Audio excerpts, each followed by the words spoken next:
For motions, specifically this morning, we're going to deal with the May 6th, 2019 incident. The defense has provided more information to the court.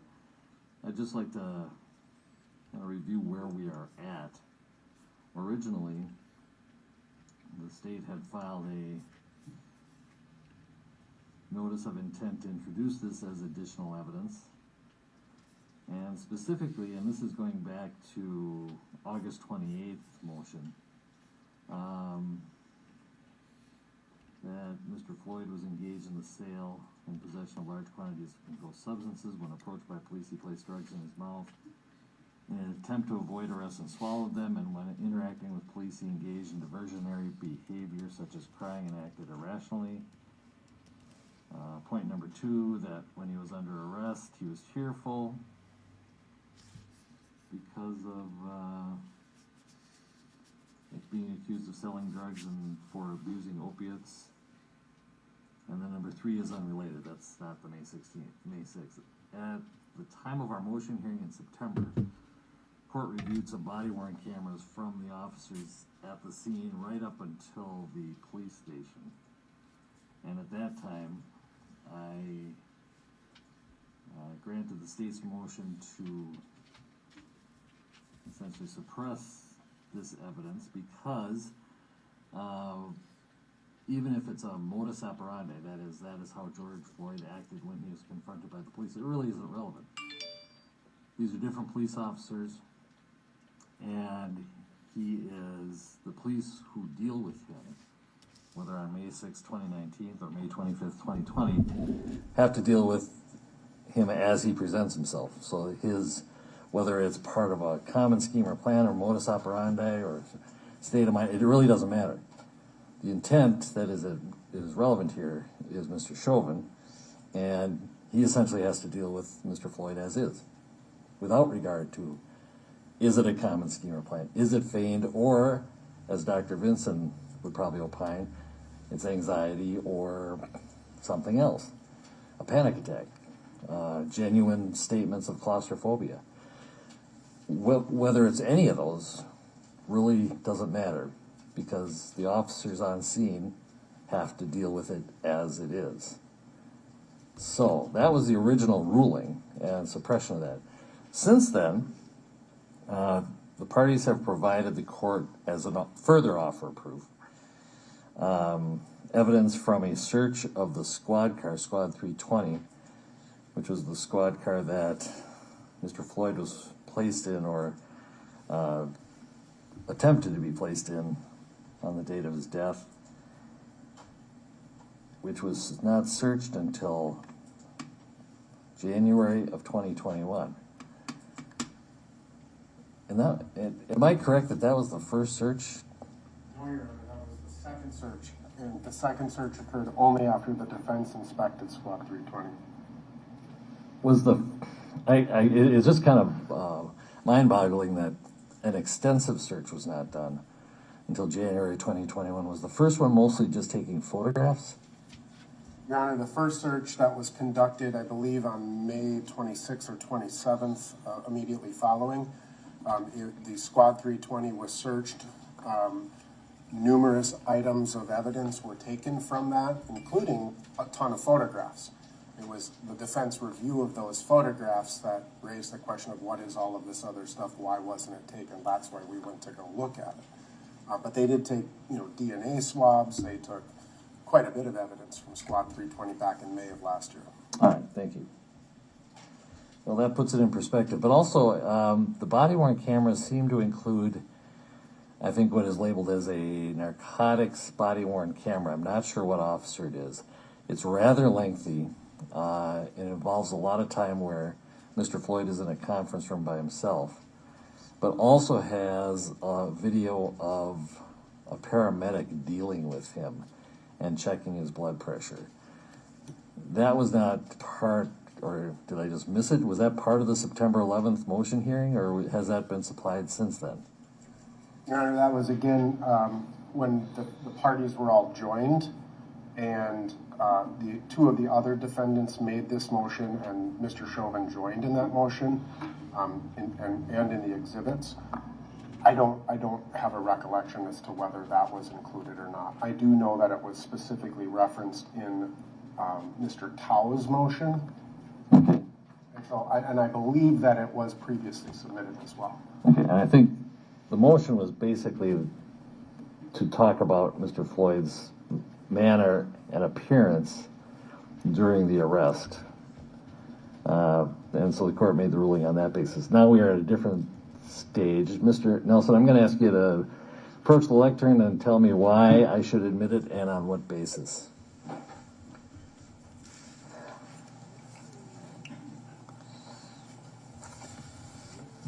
Thank you, Your Honor. We are advancing 4 bases. First, common plan or scheme, otherwise known as modus operandi, habit, intent, and absence of mistake.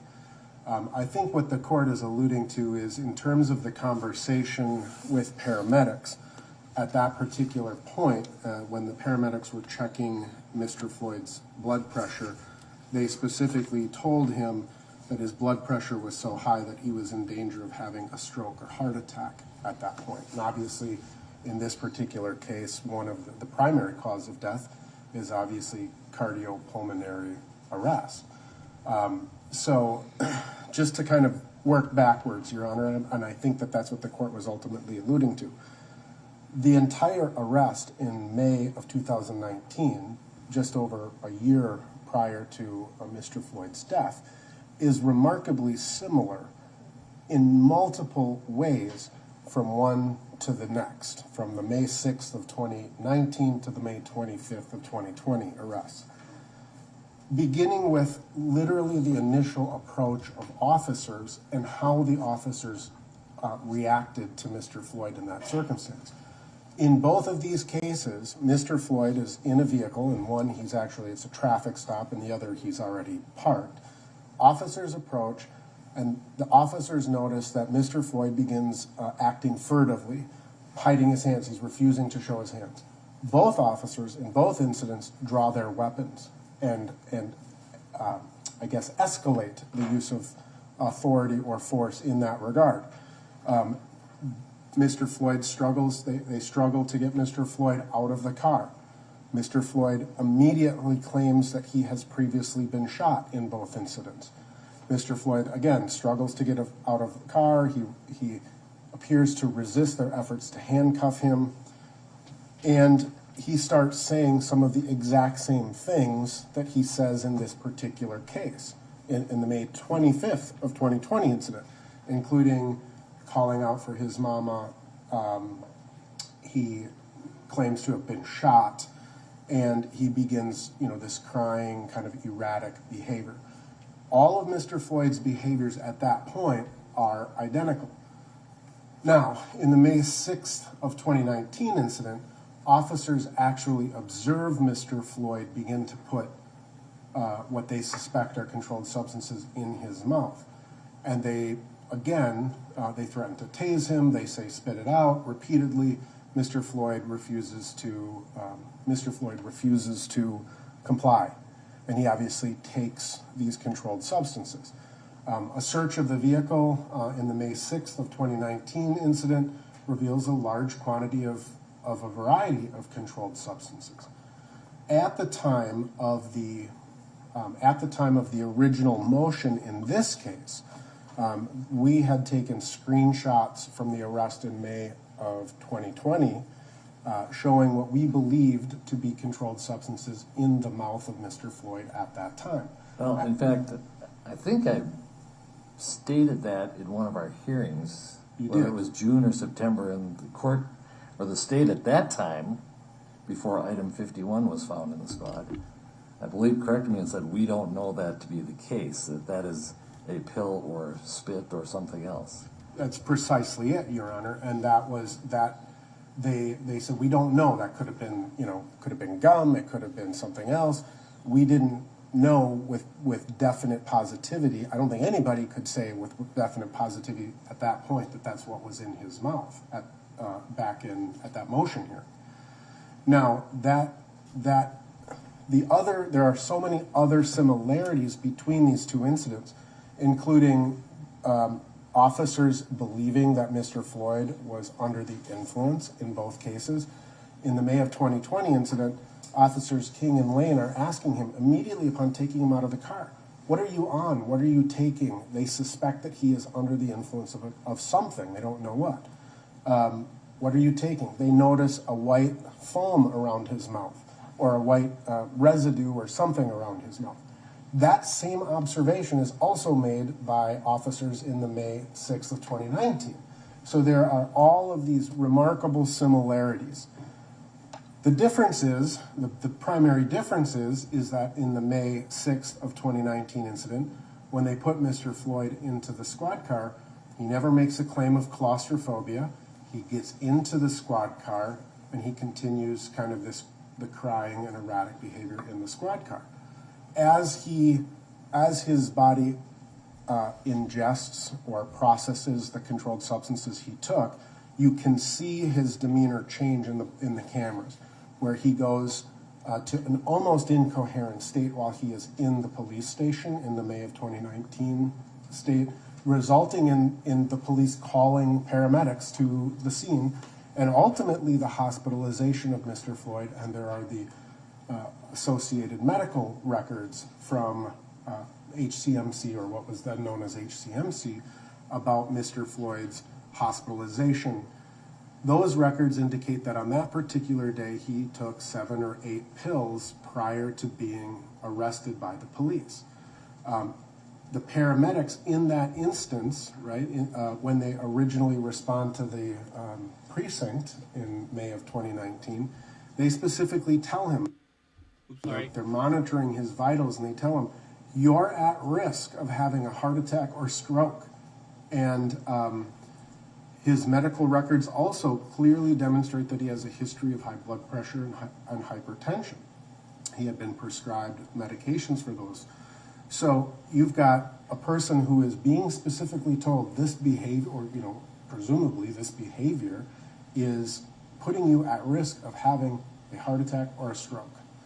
So when we look at the exceptions to the general 404B exclusion, we look at common plan or scheme, right? Is this something that is so similar? Is this just that this is his modus operandi of when he gets arrested by the police? Particular when he's in possession of controlled substances. So you look at this, and the similarities are incredible. I mean, it's the exact same behavior in 2 incidents, almost exactly 1 year apart. You also look at it under habit. Is this one's regular response to a repeated specific situation? So you have 2 repeated specific situations. You look at intent, a state of mind which an act was done consciously. The ingestion of controlled substances upon police interaction to hide or secrete those controlled substances, that could, knowing that would potentially result in your hospitalization rather than incarceration. I mean, goes to his intent. It's a specific act that was done consciously. And then finally, Your Honor, just the absence of mistake. There is an awareness and knowledge negating the appearance of inadvertence or ignorance. And that's the absence of mistake. This is the same analysis that the court used in one of the incidents, the 2015 incident that they're allowing to be introduced involving Mr. Chauvin, to show that the 2015 incident that the court permitted against Mr. Chauvin, it was to show the absence of mistake, that he knew his training to put someone in a recovery position, and he was awarded or nominated for this life-saving award in that instance. And the court permitted that. Under that same rationalization, Your Honor, that if Mr. Floyd had previously been told that you're putting your life at risk, you are putting your life at risk if you do this, and then within a year, he's doing the same behavior, and ultimately what the medical examiner concludes is that the primary cause of death is cardiorespiratory arrest. And so it certainly goes to the absence of mistake. Now, I would also note, Your Honor, that since we've started this trial, we have continued to receive reports. I mean, a lot of it is, I acknowledge, is the federal government releasing certain information, including nearly 1,000 pages of transcripts and reports of interviews of some of these witnesses. And so, if we look at what was happening in that instance, what was going on May 25th of 2020, the similarities are there. The absence of mistake. There is video of the passenger tossing a bag of something from the Dragon Walk. We can see that in the video. So the whole circumstance is so remarkable. There's large quantities of drugs in both instances. And I want to clarify something for the record as well.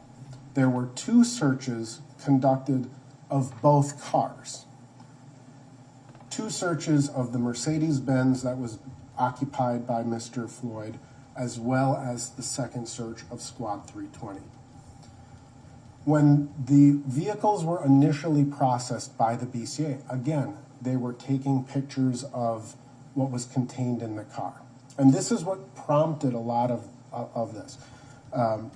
In looking at those initial pictures, you can see pills in the center console of the Mercedes-Benz, and where Mr. Floyd was, where the officers believed his hands were in that instance.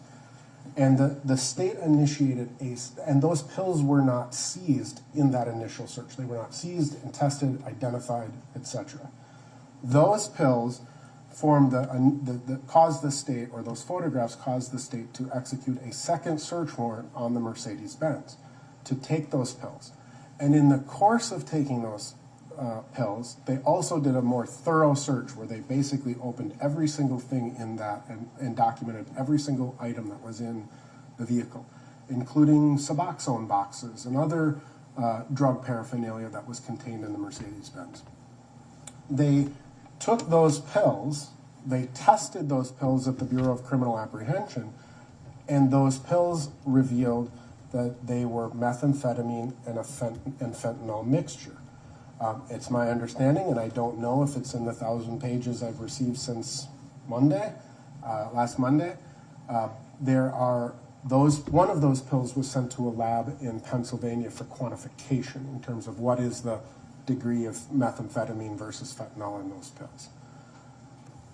And that was the second search of the Mercedes-Benz. So as we're looking at the photographs of Squad 320, and you start to notice that there is this white residue and these items that were all over the back seat of that car, you start wondering, what is this? So the defense requested to inspect Squad 320, and of course the state complied and permitted us to do that. Myself, Mr. Gray, representative from Mr. Plunkett's office, and then Mr. Pauly was on the phone as this was being conducted, and 2 BCA agents were there. I am not a law enforcement officer, and I'm certainly not a crime scene forensic technician. What I saw was immediately apparent that what was on the back seat of this squad car was chewed up drugs. It looked like chewed up pills. On the floor, in addition, there is a near complete tablet. It's partially dissolved, but very similar. And it's clear that this is a pill. These things would not normally be in the backseat of Squad 320. You can actually see in the body camera footage, as they're attempting to put Mr. Floyd into Squad 320, the backseat is perfectly clean, or there's none of that apparent residue in the vehicle. Ultimately, then, they execute a second search of Squad 320. By they, I mean the state. They seize these items. They test these items both in terms of their the drug makeup or the nature of the drug, as well as for DNA. And it's Mr. Floyd's DNA on these drugs, and it's primarily methamphetamine with potential traces of fentanyl, according to the results. And that were some of the results that we provided to the court in the offer of proof. So again, Your Honor, this goes to the absence of mistake. It goes to his intent. And while I understand that the general exclusion is the general exclusionary rule, there are these exceptions. In this case, cause of death, what caused Mr. Floyd's death, is a principal issue. And if this evidence goes to show an absence of mistake, it goes to show intent, it goes to show modus operandi. You have two incidents that, even though Mr. Chauvin wouldn't have known that on May 25th about the prior incident, it certainly goes to these exceptions to the general exclusion. Couple that with a specific statement from a paramedic telling him, you're about to die your vitals are so bad in this incident, you're about to die from a heart attack or stroke. And then the ultimate hospitalization of Mr. Floyd, which the relevance of that evidence isn't that Mr. Floyd was given notice that this might overdose necessarily, but it might be, I suppose, but the fact that this paramedic took vital signs, and we know what Mr. Floyd's bodily response to ingestion of a large amount of drugs would be. Precisely, Your Honor. Because if you're contesting cause of death, that's when I said the paramedic evidence seems to be a new piece of evidence that is relevant. Is to establish what is Mr. Floyd's medical or bodily response to a large amount of drugs being ingested shortly before. Absolutely, Your Honor. I mean, it is notice. I mean, they're telling him this, but it is showing, and it is certainly relevant to show the physiological response to the ingestion of drugs. Do you have an expert that talks about hypertension and its relationship to heart attack? I believe it's covered in Dr. Fowler's. Right. All right. I mean, and then it goes on because obviously it is the defense position that Mr. Floyd was struggling with these police officers to resisting arrest, if you will. And it's important, I think, to note that the medical records from HCMC, again, indicate this continued sort of irrational behavior, that it's not just a physical or a physiological response, but there is an emotional response to the ingestion of a large amount of drugs as well. But why is the emotional response relevant? Even if it is his common response, either feigned or genuine, why is his emotional response relevant to any of the elements in this case? The medical one, I see, you're claiming that this could be due in part or maybe in whole, I don't know what the defense is, to opiate intoxication or other drugs intoxication could have caused his death. It seems to be very relevant on that, but as far as the emotional, as I said, his emotional response, one way or the other, why do we really care? It is what it is. It's not really something we have to have more evidence about regarding May 25th. Well, Judge, I think it goes to, this goes to the very nature of this case. And why the public perception of this case is perhaps what it is. The things that he is saying, right? I can't breathe, I'm claustrophobic, calling out for his mama. These are things that his emotional state goes to, the juror. We've heard from dozens of jurors who have had a very negative response to that.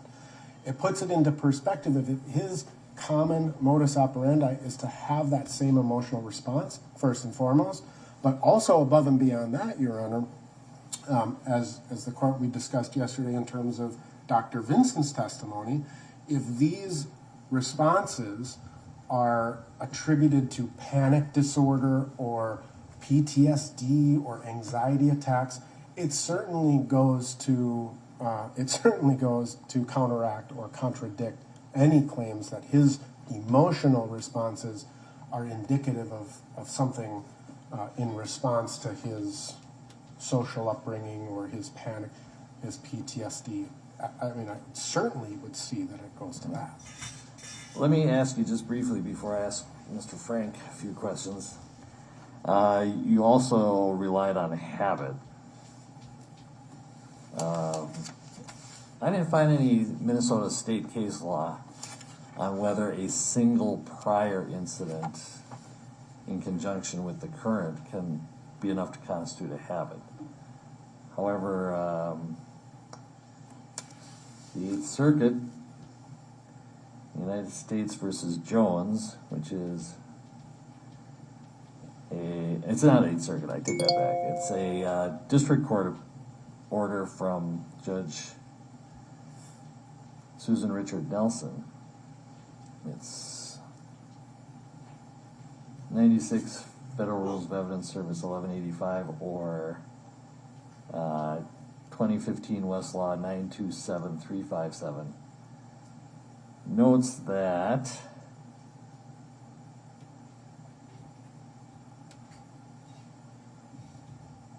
habit or pattern of conduct is never to be lightly established. It is only when examples offered to establish such pattern of conduct or behavior are numerous enough to base an inference of systematic conduct, the examples are admissible.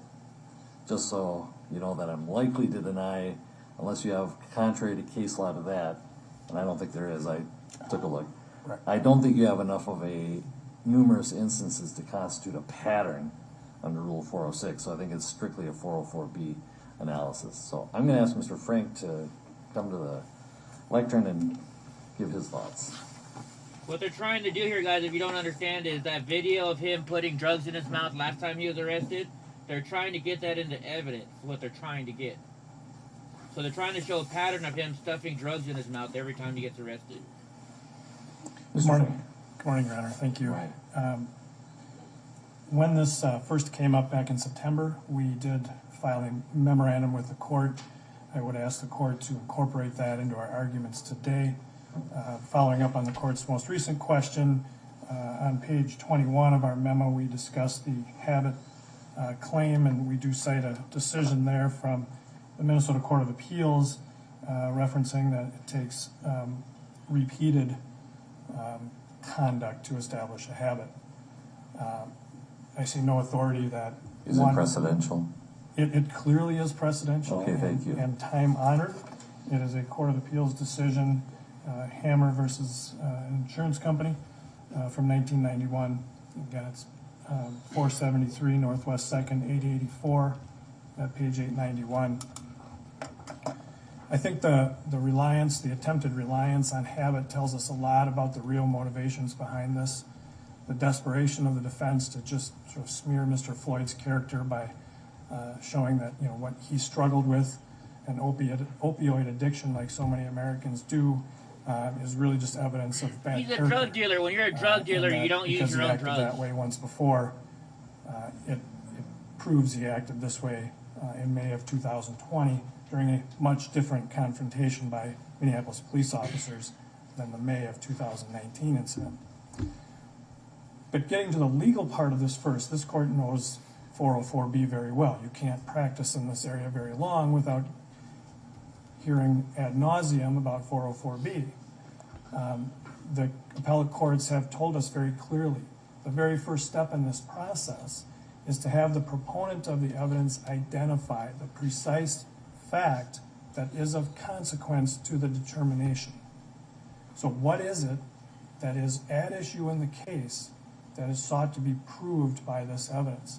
And that's what counsel is not doing here. Counsel is skipping that step and just simply going to, hey, these two things are similar, so it proves all these things that we should get brought in. We have to back up, as we argued in our previous memorandum to the court, and have the defense identify what it is they are seeking to prove. Well, I think I could be wrong, and I don't want to speak for Mr. Nelson, but what I took from his argument here is that he's offering it to show that, for example, the white spot in the video is not gum or spit. It is, in fact, a pill, which is proven by what is found in Squad 320, but also his common scheme or plan of when he's approached by police, he immediately ingests drugs. And that's also relevant because it shows acute intoxication, which might lead to the death. Or do I speak incorrectly? That's correct, Your Honor. Okay. So if that's the basis, and not absence of mistake, blaming his hypertension, But let's assume that's the issue. Well, I think the hypertension comes in with the whole point of ingesting drugs immediately before arrest leads to the state or the defense, part of the defense here is that they're saying it could have been a cause of death. And how do we know that it has a negative effect on his body is the May 2019 case where paramedic took blood pressure and his systolic blood pressure was over 200. And let's not forget that in the May 2019 incident, the officers were concerned enough about his health that they sought medical attention for him.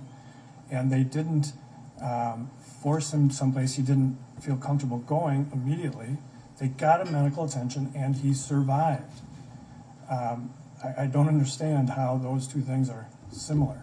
Well, the police response, I agree, may be dissimilar. But I want to get back to what are we trying to prove here? Right. What is the defense really offering this evidence for? Because all of this case law in 404B is about prosecutors saying one thing and trying to offer it for another way. Let's be frank about that, right? I mean, let's be candid. That's what Well, you this can is. be. Huh? Yeah, I know. Bad joke. Yeah, I usually let other people make that joke for me.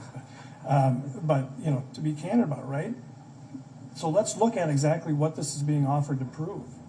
If the fact that they're offering it to prove is that he ingested a controlled substance, and that the additional evidence since you made your previous ruling corroborates that, fine. But let's remember what evidence we already have of that.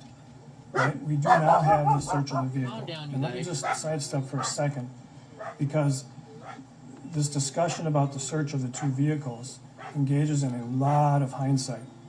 We have the benefit today of much more information than the BCA had at the time of the searches of those two vehicles.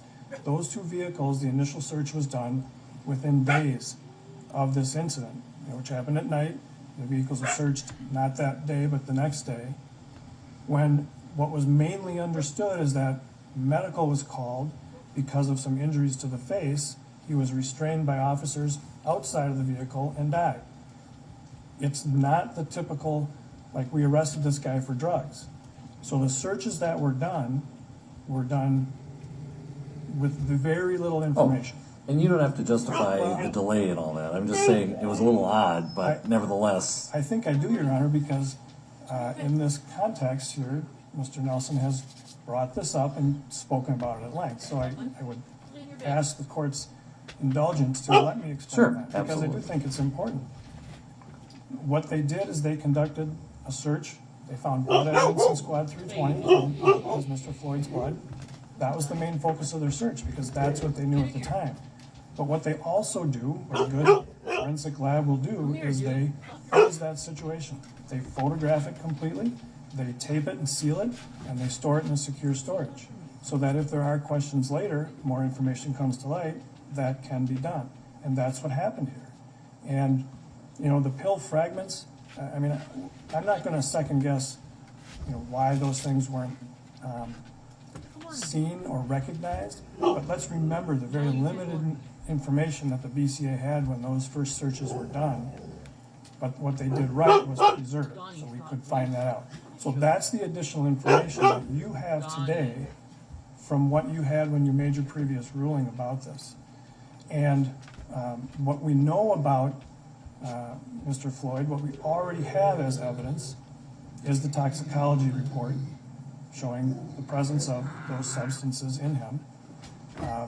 So why do we need to bring in this previous incident to show something that is quite attenuated? It is a different situation in that regard. So we already, as we argued in our previous memorandum, even if this is about whether he took a pill when the police confronted him, there is already evidence of that. And so if there is no need for this prior incident, which is prejudicial and could be used for improper purposes, when we have the evidence that we already have, that goes to the causation issues. Well, and actually, in that regard, reverse Spiegel is somewhat different than Spiegel. When it's Spiegel evidence offered by the defense, as we often call reverse Spiegel under 404B. Again, the reason I read the Jones case was not actually for the habit. That was just something that was part of the analysis. But it was actually to note the survey of the different federal circuits. And Judge Nelson noted that a majority of circuit courts have held that 404B, which prohibits the admission of other acts as propensity evidence, does not apply if a defendant offers other act evidence of a third party to prove some fact relevant to his defense. And the third party here, of course, being Mr. Floyd. So I think, wouldn't you agree there's a different standard? Their bar is not as high when it's not offered against the defendant, not offered against a party. I guess I disagree with that, Your Honor. 404B is a rule of evidence. It applies civil context, criminal context. We call it Spriegel evidence because of the Spriegel case, which was really a case about notice before there were rules of criminal procedure. It was unfair that Mr. Spriegel had to respond to questions about his priors without notice. Well, clearly we have notice. But 404B is about other evidence that has, whose only potential probative value is propensity. And so propensity may be relevant, but we are very careful with 404B evidence because its propensity, its ability to prove by illegitimate means is so great compared to its limited probative value. But the point being, when it's offered against a defendant, that defendant might be prejudiced in the jury's decision against that defendant, whereas when it's a third party, they're not a party to the lawsuit, and so the prejudice to them is kind of irrelevant. But anyway, I don't want to get off on that. I want to get more on the substance of why it would be admissible. Yeah, and I understand, defendant's right to a fair trial, but it's a rule of evidence, and 403 is a rule of evidence. And the last step, of course, in 404B is the 404-3 balancing with a slightly different standard. But isn't 403, when we talk about prejudice, it's prejudice to a party. It's not to a third party, not part of the lawsuit, except in this case, obviously, Mr. Floyd. Well, I think it's prejudice to either case, right? I mean, it's the parties to the case. And we don't represent Mr. Floyd in the criminal case, but we have a case that we are trying to prove. It's prejudicial because it persuades by illegitimate means. That's what we generally define as prejudicial. It's illegitimate in the eyes of the rules of evidence in a court of law. That seems to be a little bit of a circular argument, but I'll let you go. But I think that the concerns you're raising about criminal Just so defendants you know, this is the are met prosecutor. by the additional safeguards we've put into 404B. Although really, I frankly don't know why they don't apply to everybody. But that is to address sort of the heightened problems with criminal defendants and their rights, I suppose. Right. But it's still illegitimate means in the eyes of We've gone down a rabbit hole on this. Let's just go back right to the this. substance of why it would be a 404B, a straight 404B analysis, yes or no. And I do not understand how notice to Mr. Floyd is relevant to the issues in this case. Mr. Floyd had a history of hypertension, there's no doubt about that. But to say that he's on notice and so therefore he somehow gave up the right to be treated reasonably by police officers arresting him escapes me. The issues in this case are the objective reasonableness of the officer's conduct in the way they handled Mr. Floyd, whether he has hypertension, whether he's treating it, whether he is under the influence of a controlled substance, all of which the officers, well, not all of which, but the officers certainly suspected that. They all said that. Their duties as police officers, their conduct, can't take into account what happened in May of 2019. And I thought that that's what this court's ruling was based on previously. Right. It's simply irrelevant. And let me agree with you on that point, because the statements made let's talk about the May 6, 2019. The statements made by Mr. Floyd to the paramedic seem to clearly fall under statements made for purpose of medical diagnosis. The paramedic was trying to figure out what his problem was. He was, to be honest, incoherent a great deal. Took the blood pressure, found out what the blood pressure was. That is evidence of the effects of illicit drugs on Mr. Floyd. I think that's why it would be admissible. I agree with you, actually. The subsequent statement, you could have a stroke or heart attack, is probably being offered for the truth of the matter asserted. It is hearsay. If the paramedic comes in and talks about what the blood pressure was, that's appropriate. She's a fact witness as to what the blood pressure was at that time. And even could say, why did you take him down to the hospital? Because he was at risk of stroke or cardiac arrest.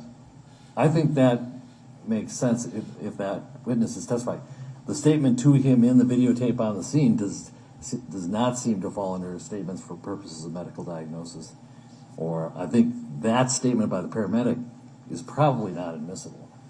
But everything up to that seems to be one. Don't you agree? Yeah. If I allow it in. This is a year before, and I quite frankly just don't know how it fits into an exception to this rule, how it relates to a fact and issue that we don't already know or don't already have evidence of.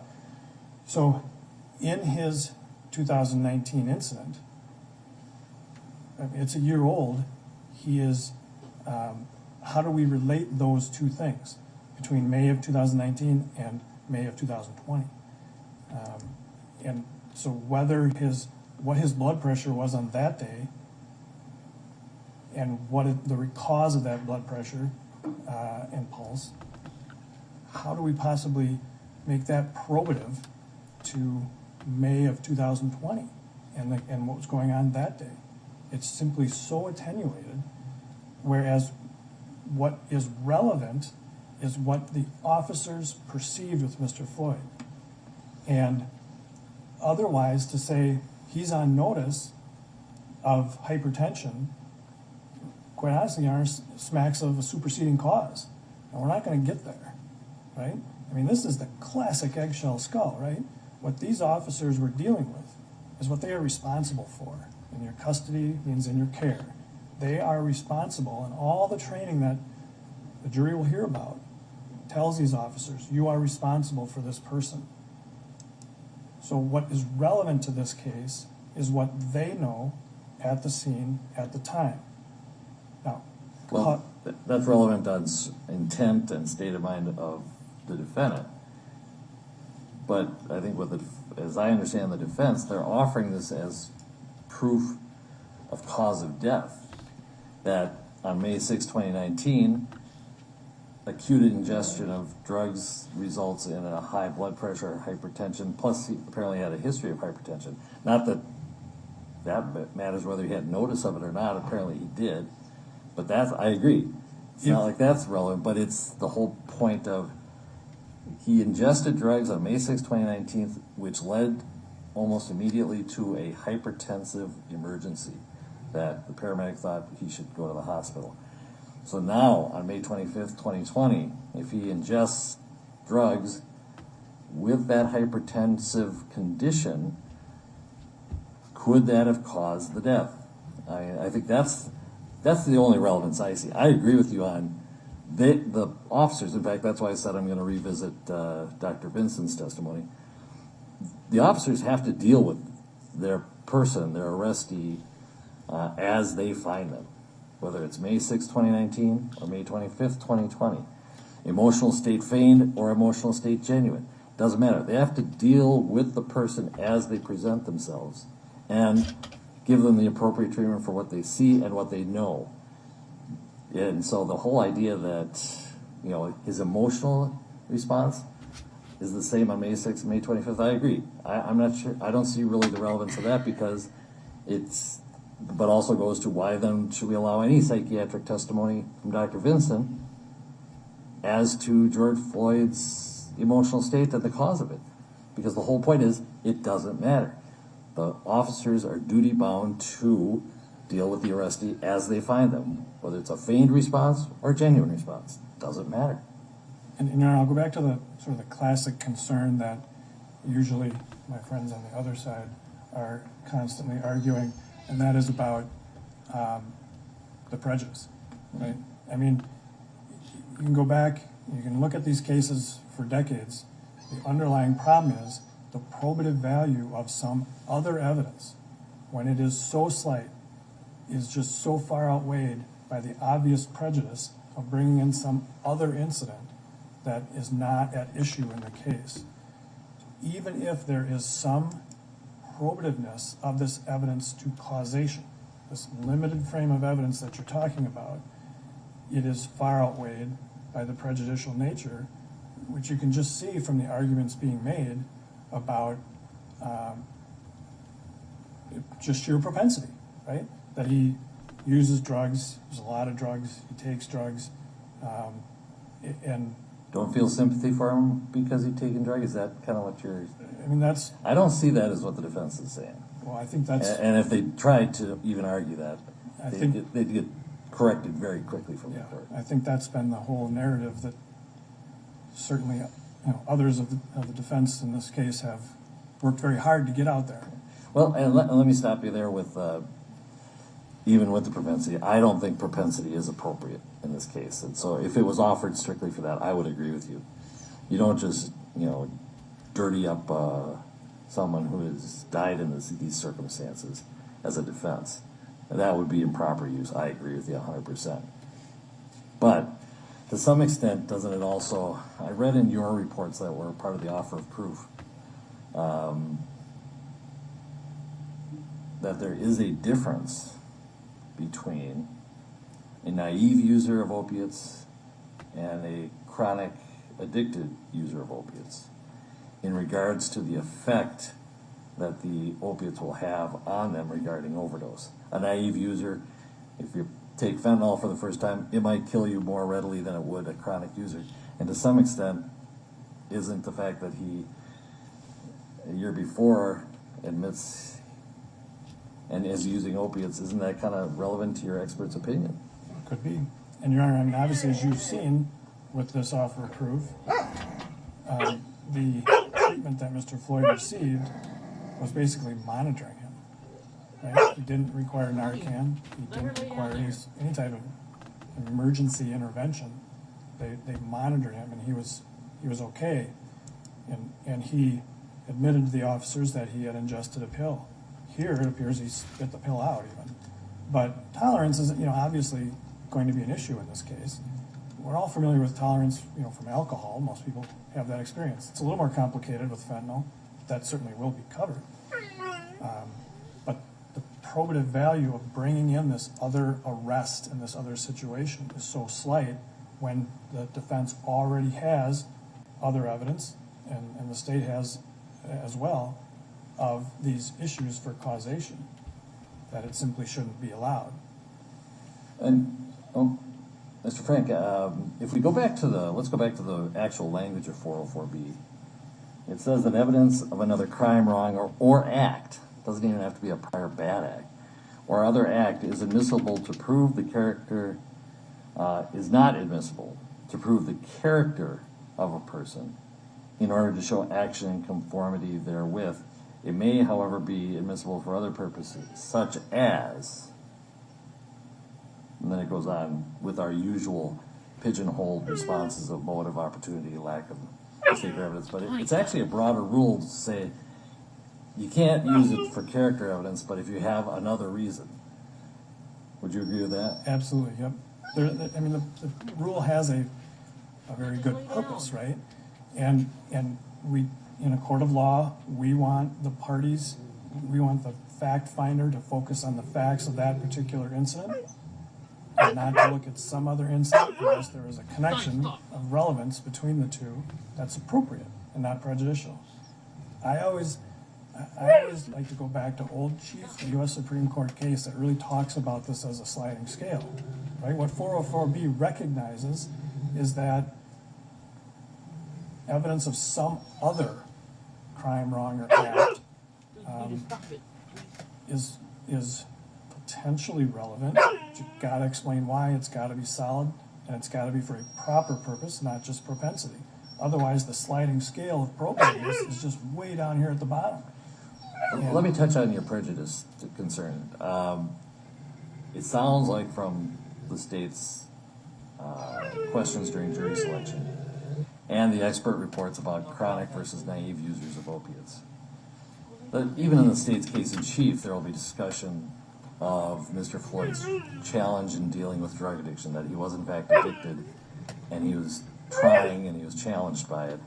So the additional part of that he was found using drugs on May 6th, is the prejudicial value really that high vis-a-vis either your case or Mr. Floyd? I think the prejudicial effect is exactly what Mr. Nelson has argued. It's his habit to take drugs and use drugs and fight with the police or disagree with the police and be agitated and crying. And that's the prejudice, is this police context to show bad character, right? If that's the propensity, we use propensity as a substitute for character evidence. It's just a Well, bad that character. also assumes that this is a on or off switch, that I let everything in for May 6th or nothing in. This can certainly be limited to what is probative and try and keep purely prejudicial things off. But, okay, is there anything else you want to say? Because what I'm going to do, it's 5 to 9, I'm going to take it under advisement until tomorrow, at the very least. Mr. Nelson? Your Honor, I do think, and I apologize, because again, this information continues to roll in. I do think that the interview of this witness that I just received, it's an FBI, is also potentially probative to this analysis. In terms, again, the state seems to be conflating cause of death and the reasonableness of the use of force. I mean, there are two separate issues in this particular case. These particular pills, according to this witness, were different than anything else that they had previously used. So I think I would like to, again, supplement, and I'm glad the court, because this interview, I think, is highly relevant to that. Is this stuff you just received? When did you receive? And I'm not faulting, I'm just saying, when did you receive it? So this, my understanding is this was provided to the state on March 3rd. I believe it was mailed to me on the 6th, and I mean, I've been in trial, and so or selecting a jury. Any objection to the court reviewing that as part of the offer of proof as to the 404B?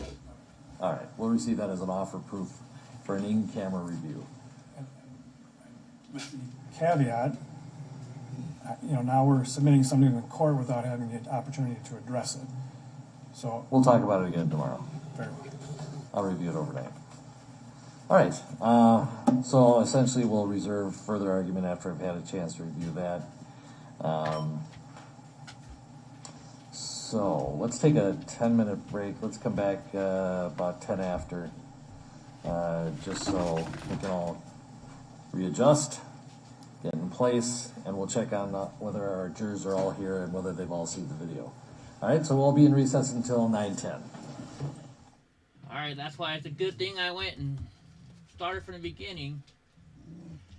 Now we don't have to wait, right?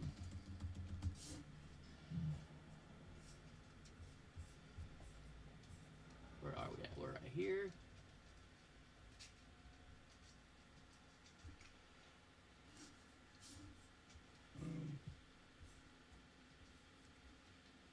Where's the sound at, guys? Are we ready? Oh, hold on, I'm gonna make a record. Hey, Mr. Nelson. Thank you, Your Honor. Your Honor, yesterday during the course of our hearings and proceedings yesterday, for purposes of the record, relevant to the request for a continuance, I neglected to reference the article I did in chambers later, but there was an article in the Washington Post that was published on March 12th of 2021, wherein the Washington Post reports that a Minneapolis official said the city had been concerned that this announcement could affect the trial. The official, who was not authorized to speak. What was it? Pardon? What was that? Okay, go ahead. Oh, sorry.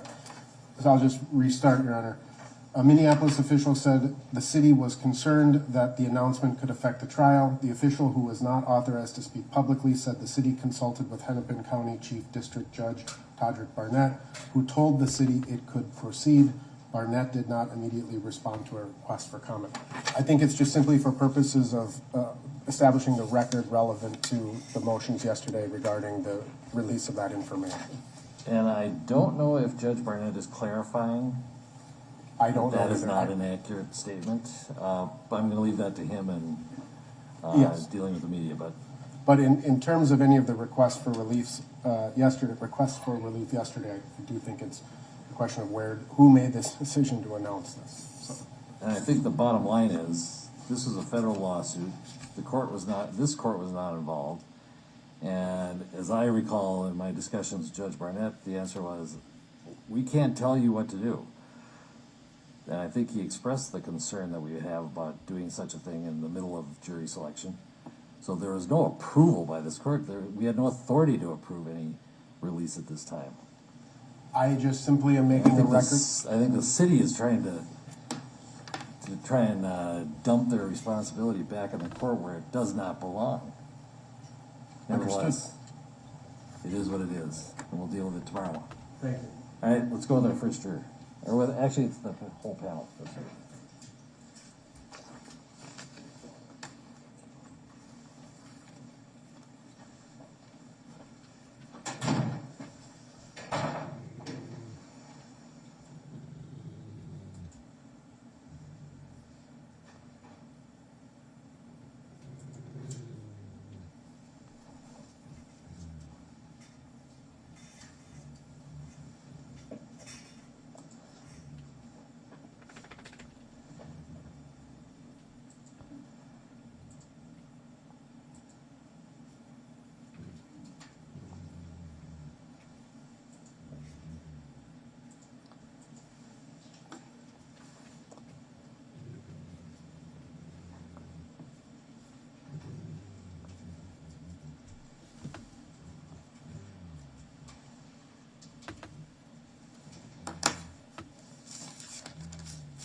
Well, this is boring. Let's fast forward to this junk.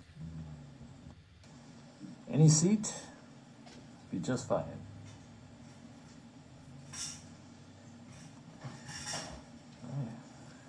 You can be seated.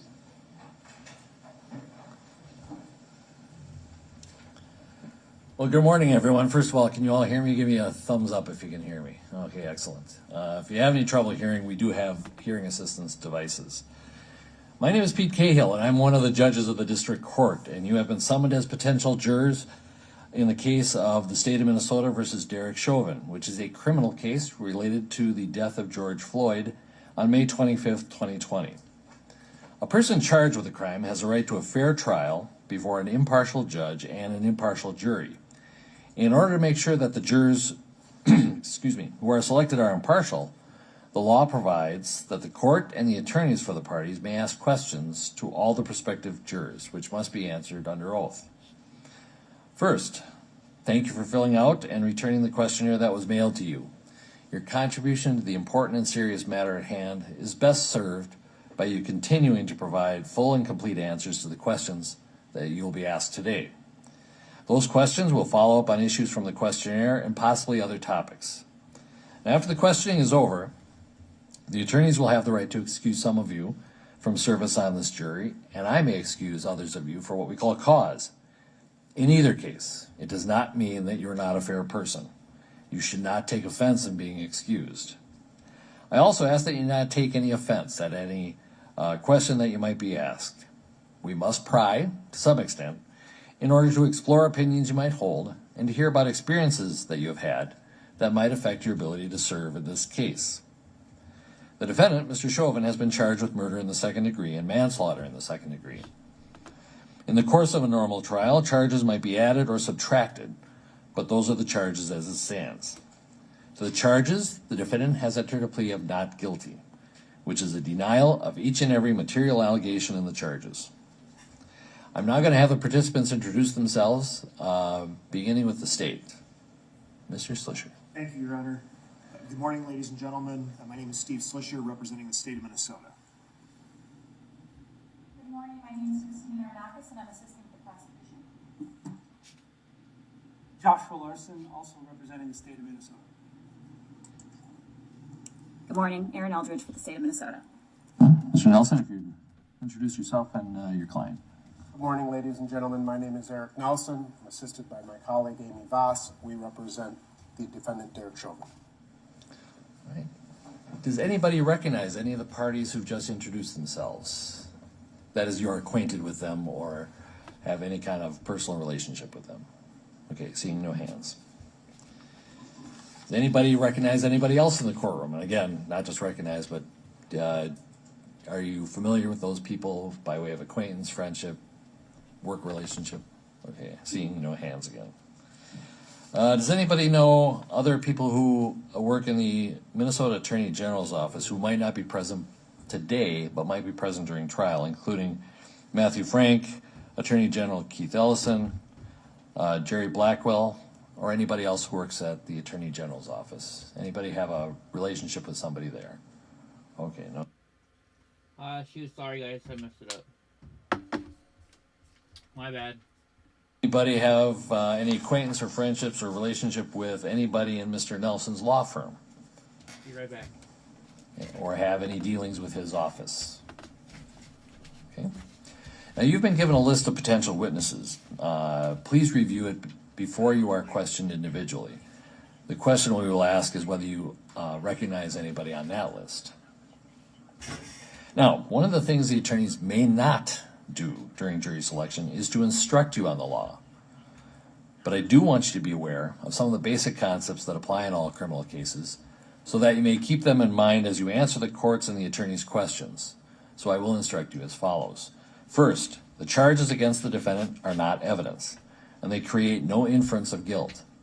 No member of the jury should in any way permit himself or herself to be prejudiced against the defendant because a charge has been made against him or because he has been placed on trial.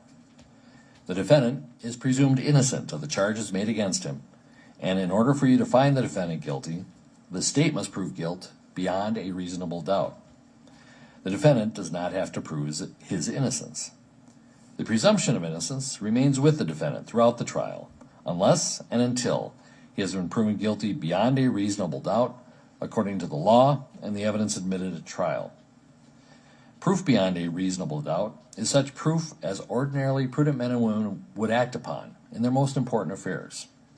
A reasonable doubt is a doubt based upon reason and common sense. It does not mean a fanciful or capricious doubt, nor does it mean beyond all possibility of doubt. Now, if you serve on this jury, you and your fellow jurors will be the sole judges of whether a witness is to be believed and of the weight to be given their testimony.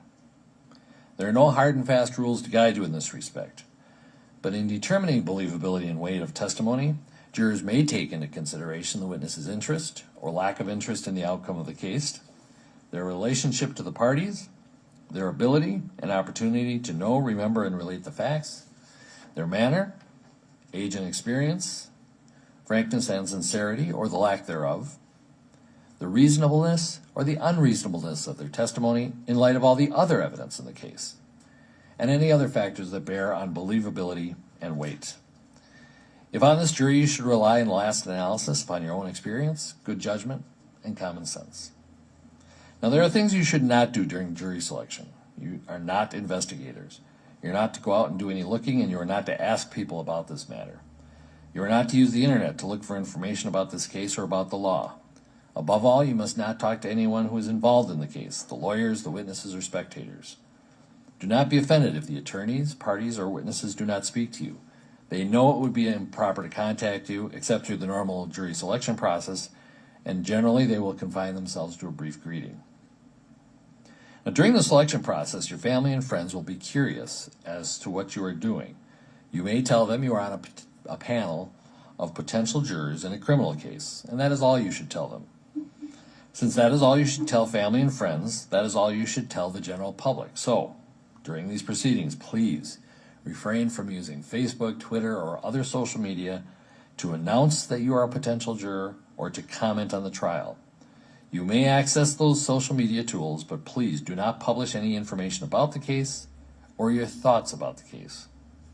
You do not have to stay away from people and refuse to speak to them. Do whatever you wish, but do not talk about this case, and do not talk at all to anyone involved in it. Now, because of the nature of the charges, this case is receiving media coverage. Do not read about this case in the newspapers or online, and do not listen to news about it on radio or television. In other words, affirmatively avoid reading or learning about this case. Now, this trial, including jury selection, is being televised, but no video of you or any other juror will be taken at any time, now or during trial if you are selected. Also, your name will not be used in the courtroom at any time. You will only be referred to by your random number to protect your privacy. The audio of anything you say will be broadcast unless we need to discuss something deeply personal or extremely sensitive or embarrassing or something that will specifically identify you. And in that case, I will specifically order that the audio not be broadcast outside this courtroom. In that case, you will still have to answer questions on the record, but without audio or video broadcast of any type. Now, with the exception of juror number 63, we're going to have you wait back in the other courtroom until it's your turn to be questioned, and you'll go with the deputy. But let me remind you, we are doing COVID precautions, so please keep social distancing, keep your mask on. I take my mask off only for this part so that you can hear me.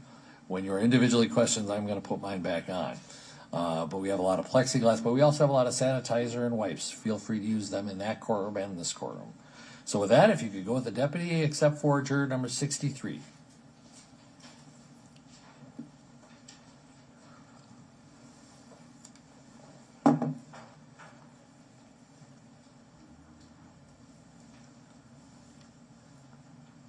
All right, juror 63, if you can come on up to the chair right next to me.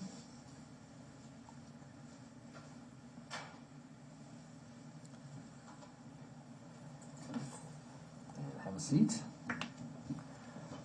And you are juror 63, is that correct? Correct. All right. A couple things. We have plexiglass in front of you and between us. I'm going to continue to wear my mask, and I've been vaccinated too, so hopefully that'll give you some assurance. And there's plexiglass in front of the attorneys when they ask you questions.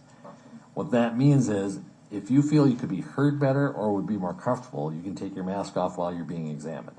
And totally up to you if you want to keep it on. I would ask in either case that you pull up to the microphone so that you're pretty close. It doesn't move very well. That's the unfortunate part. So if you could just do your best to keep your voice up, that'd be appreciated.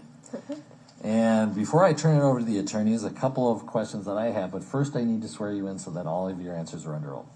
So if you could raise your right hand. Do you swear or affirm, under penalty of perjury, that you will truthfully answer all questions about your qualifications to serve as a juror? I do. All right, thank you. Well, first of all, you filled out a questionnaire, and thank you for doing that. It was a great help in getting all of us a lot of information about you to start with. Was everything true on that questionnaire? Yes. All right. Are there any changes or additions that you can think of at this moment? Not that I can recall. Okay. When the attorneys are asking you questions, it might prompt a memory, and I just want to tell you, it's okay to say something different than what's on the questionnaire. Yeah, okay. Sometimes in reflection, this was a couple months ago, you realize I should have put this on, or that wasn't quite accurate, or maybe even your opinions have evolved. So you have absolute permission to give a different answer than what's on the questionnaire, because we understand the dynamic of this being written about 2 months ago. So you have heard something about this case, and you listed that there, but the questionnaire advised you not to read any more about it to avoid coverage. But we also understand that sometimes, because it was several months ago, inadvertently you may have been exposed to some information about the case. Maybe you saw a headline or a blurb on the news quick before you could kind of leave the room. Yeah. Or maybe even somebody was talking to you about the case and you're in the uncomfortable spot of, I can't tell you that I'm a potential juror. Yeah. A tough spot to be in. Any of those circumstances, we understand it's inadvertent. Have you received any new information about the case since when you filled out the questionnaire till today? I think the only thing that was new that I had heard since I filled out was that drugs could have been involved in the case. Okay. I think that's the only thing new that I have heard since. All right. Whether it's what you put in the questionnaire, heard before the questionnaire, or heard afterwards, do you think you could put all that aside? Because as a juror, the whole point is you have to decide this case just on the evidence Yeah. and the law that I give you. Put aside what you heard outside the courtroom. Put aside any even opinions you had formed about the evidence. Do you think you could do that? I believe so. I think that's the objective of any juror to do. I'm a very neutral person, I'd say, but yeah, I'd say that. Okay. I don't know much, so putting aside what I do know, Okay. I believe I could do that. And I'm sure the attorneys will follow up a little more on that. Yeah. Are there any other facts that you may have been exposed to, not just about the core of the case, but maybe about pretrial matters, about related cases or litigation or anything like that, that might be important for us to know? I do not believe so. Not Okay. that I can think of at the moment. At And I'm least. sure, like I said, if Yeah. a specific question prompts.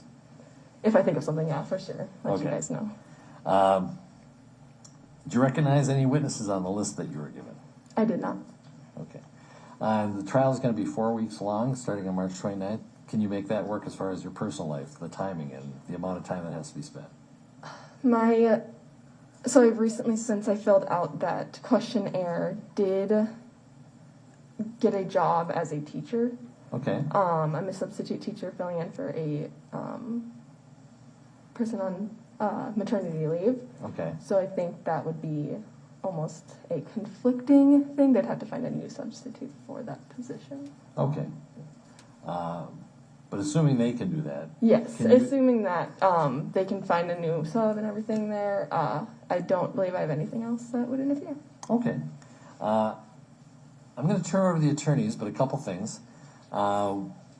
We've been talking like in a normal conversation. Mm-hmm.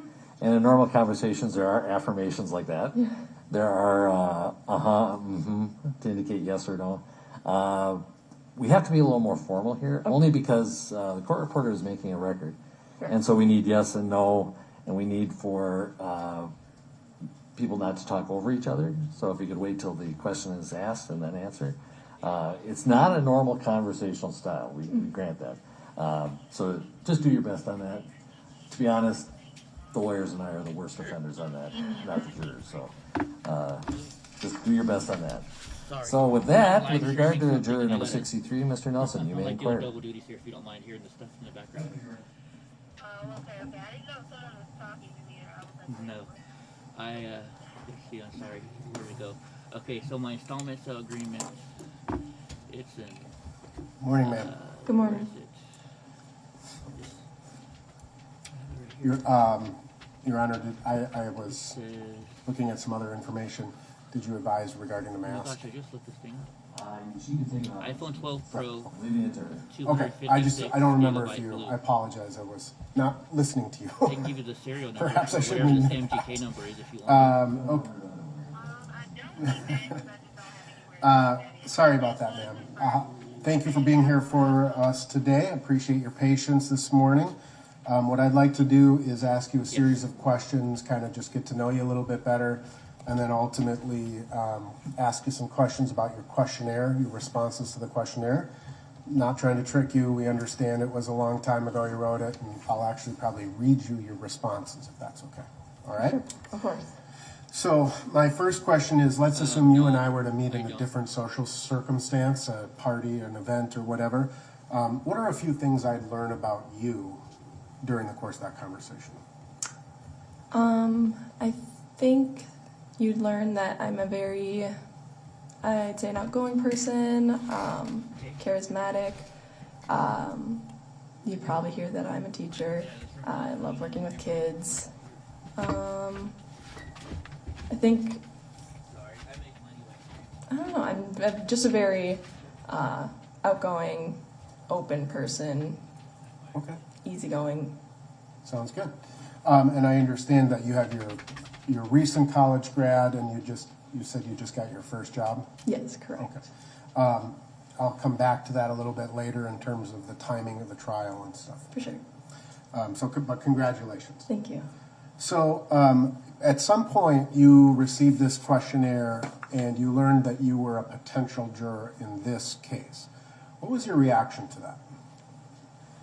I was very shocked. I remember receiving the packet and thinking of any other case that it could have been, just some minor case, very unknown to the public. And then I opened it up and I saw what it was, and I was just very just shocked at first, in disbelief. I mean, it's the first time I've ever been called to jury duty, so it was just crazy to me that this was a case that could have been. I was a little worried about it because of how much coverage there is on it, how widespread it is and well known, and everything that has come of it. It made me a little bit worried just for, the safety, and I know that everything's not made public about the jurors and whatnot, but it still made me feel just a little slightly worried, just because you can never be too cautious or too safe in circumstances like this. Well, let me ask you, so when you came down to the government center this morning and you saw all the fortifications and army and whatever else is going on outside, how did that make you feel in terms of your concerns for your safety? Kind of mixed, I would say. I think it made me feel very safe that I was around all this security, but also a little worried that there's so much security needed for a situation like this. So it was a little bit mixed feelings about coming into so much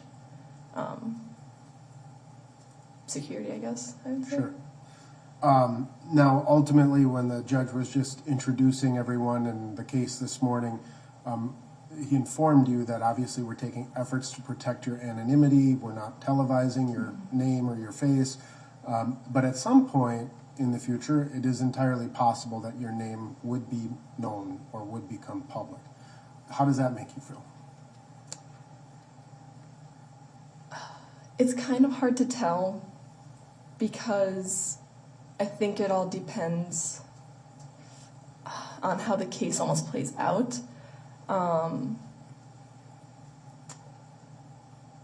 It's a little nerve-wracking, I'd say, just because, again, it's a very controversial topic. Both sides feel very strongly, I would say, from what I know. And it can play out one or two ways. And there are people that will be happy, there are people that won't be happy. So I'd say it's a little nerve-wracking to think about. I feel safe, but it's just, you never know what's going to happen in the future. Sure. Okay.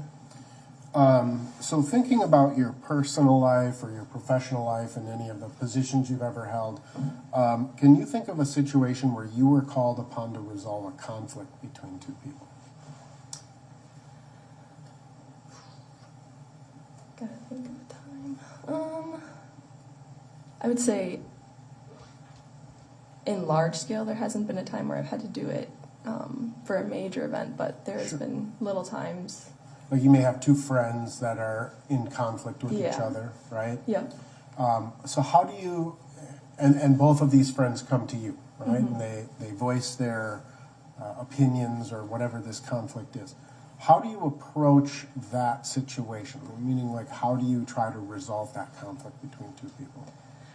I think, like in any situation, it depends on who you, well, I guess in saying that we know both people equally, the facts that they present, you have to make them feel comfortable, listen to what they have to say, take in account what they're saying, and then for me, talking through it with them. I refer back to times in college when this has happened, and it's just kind of for me, when these situations have happened, being there for the people that have brought this situation to me, and just listening and talking it through with them, really, sometimes it was hard because there was bias. I maybe was included in the events, but trying your hardest if it's something that's mainly between the two, to listen to the people and help them work through it and everything that they had to say. Okay. So, I mean, ultimately you understand that your role of a juror, or the role of a juror, is there's large-scale conflict. Obviously, the state has brought criminal charges against Mr. Chauvin, and part of your job, or your primary job, is to resolve that conflict, right?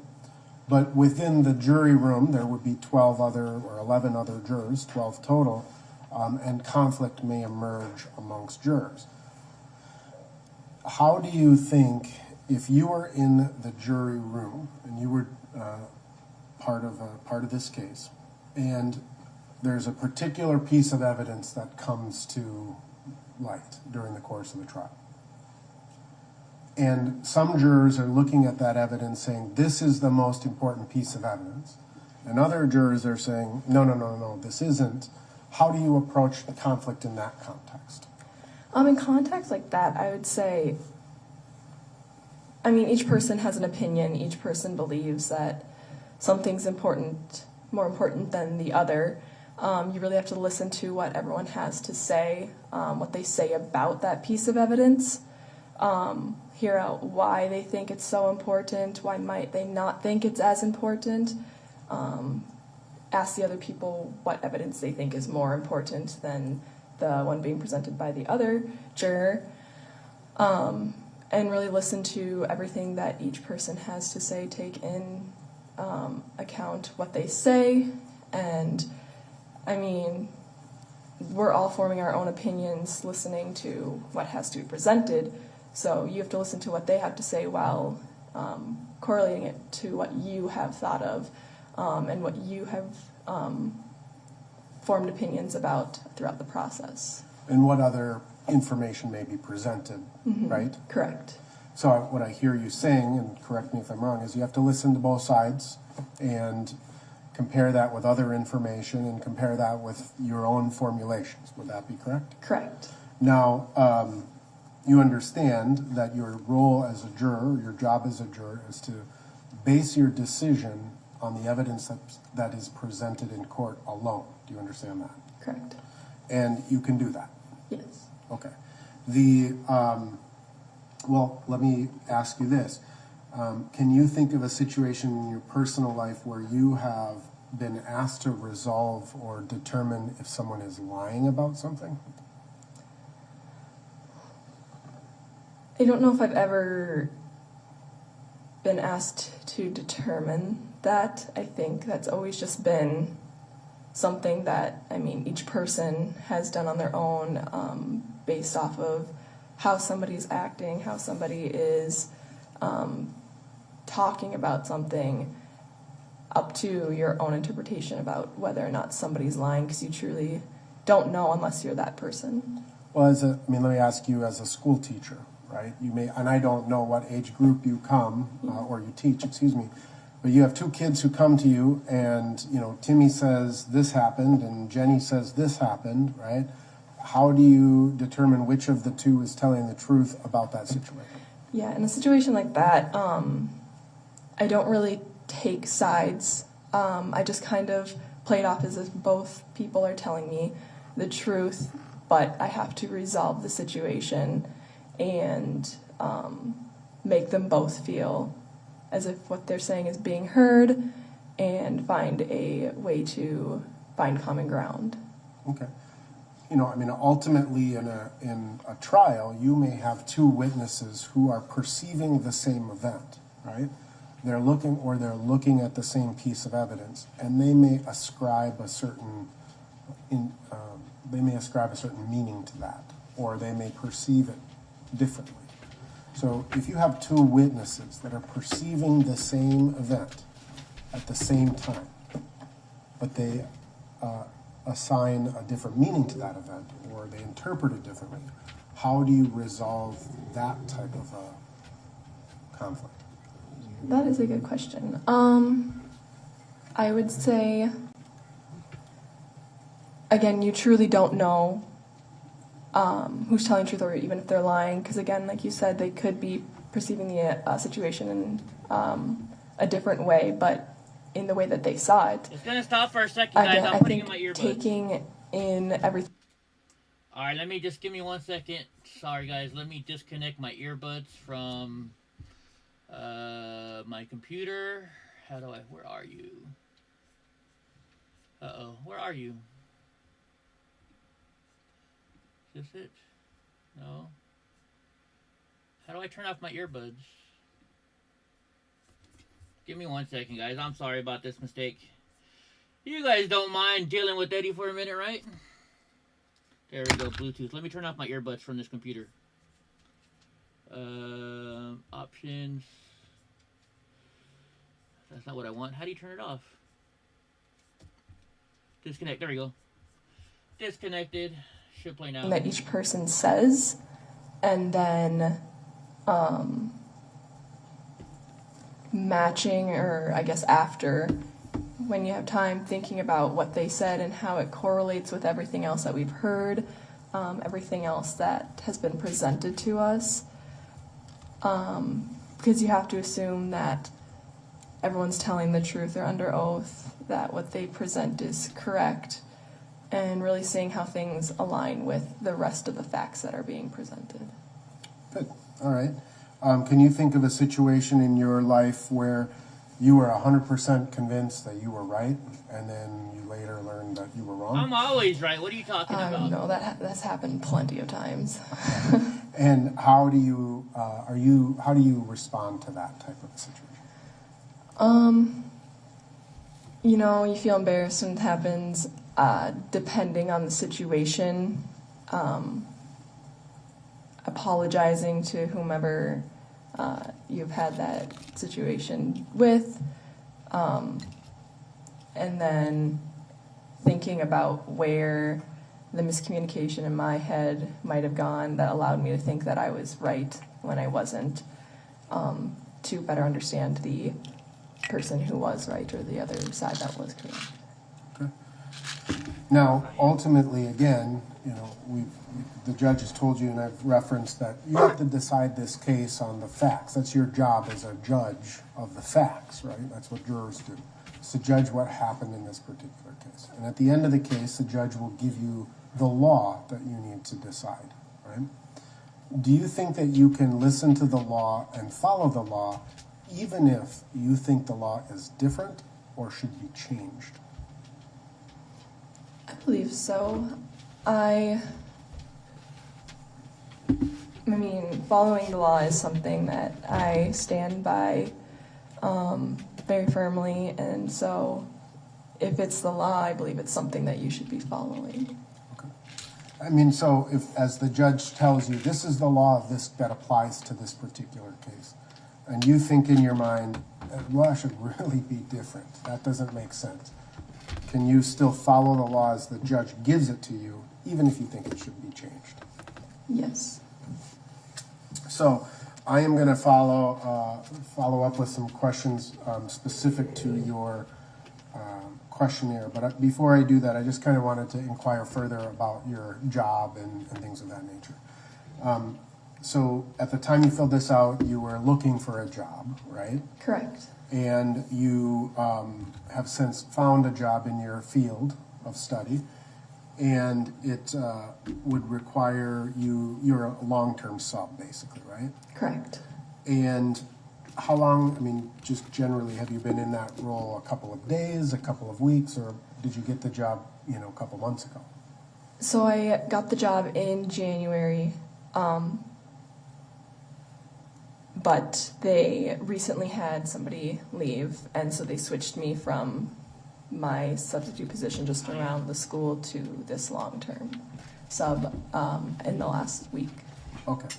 And so ultimately, I mean, you know, this is the question is, you would need to find a sub to replace you, or the school would, right? Correct. Is that something you're willing to do? I mean, how does that affect you financially, professionally? Right. I think financially it's a struggle just because that money that I'm earning is helping me towards debt and whatnot. I don't know how easy it would be for them to find a replacement as well because teachers are so scarce right now, especially during the pandemic. And I know they were looking for somebody for this position for a while, and then they just switched me into it because they couldn't find anybody. They didn't want to, because I was the building sub. They didn't want to switch me into it, but they had to. So I don't know how easy it would be for somebody to take over that position necessarily. Those are my only concerns, I would say. Okay. I guess in terms of you, I mean, understanding that jury service is a hardship for everyone, Yes. right? Would you be concerned that you're not going to be able to find a job after jury service, or concerned about the students? I would say I don't know if I'm so concerned about finding a job afterwards. I think it's always a good lead to be in a job in a district, and then from there take on a full-time teacher role. I'm not sure if being away from this scares me so much from that being a possibility. It might be a possibility that it would prevent me, but I don't know necessarily if it would. I just know that if they do not find another long-term sub, the inconsistency of having a different person every day for the kids could be a struggle, especially because the class that it is has some students who need consistency. But those are my only concerns, I would say, so far. Okay. Are you willing to set that aside, those concerns aside, and be a juror in this case? Or are the concerns so significant that it even is affecting your willingness to be here? That's a loaded question in a sense that I have thought so much about it, and I am just at such a standstill with how I feel, because I believe it's the civic duty of everyone to do jury duty if they get selected, if they're called, but it's also so important to be with the students, especially during this year where it's been so crazy for them. Everything's been so wishy-washy for them because of the pandemic, and there's been so many changes that I've just been so stuck on that question, stuck on what's the right thing to do. Right. Can I just have a moment to chat with Counselor? And one last question, though. Are you teaching in person or remotely? I am in person.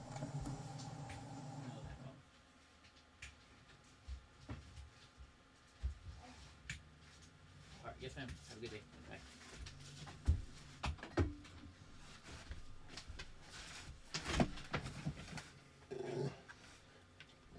What the heck happened here? Oh, he's just sitting there. Right? All right, I'm back. They're done. Hopefully they send me a phone. All right. So I just got to ask you bluntly, right? Would this be a hardship for you to serve on this jury?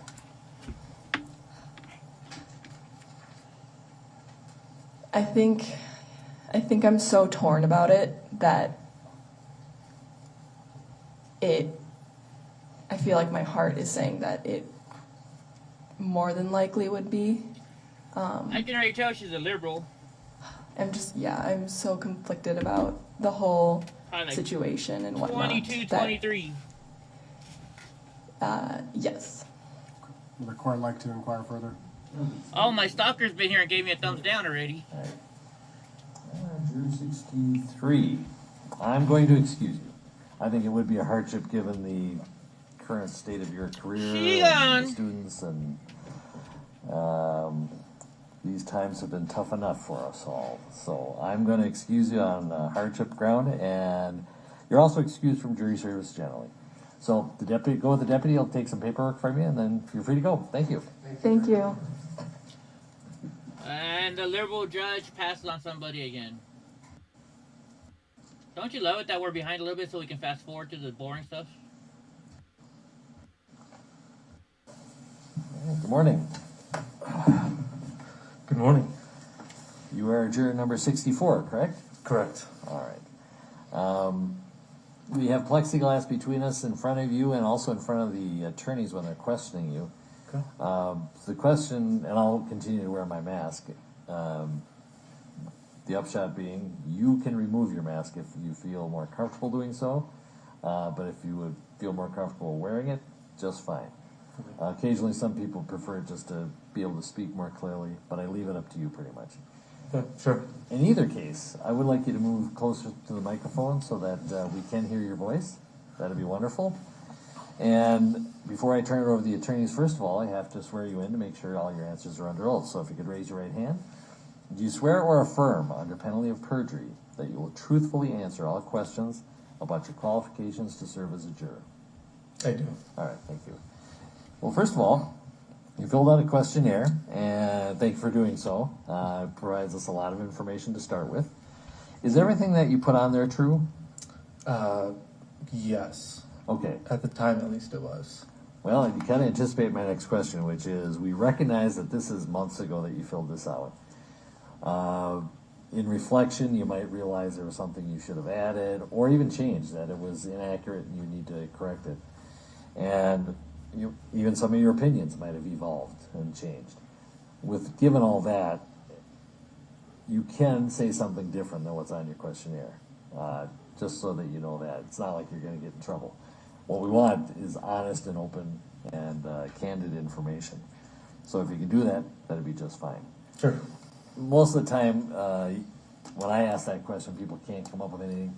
But the attorneys are probably going to walk you through some of your specific answers. Okay. And they'll even refresh your memory by reading your response. Sure. And if it's different or changed, just let them know. Sure. Okay?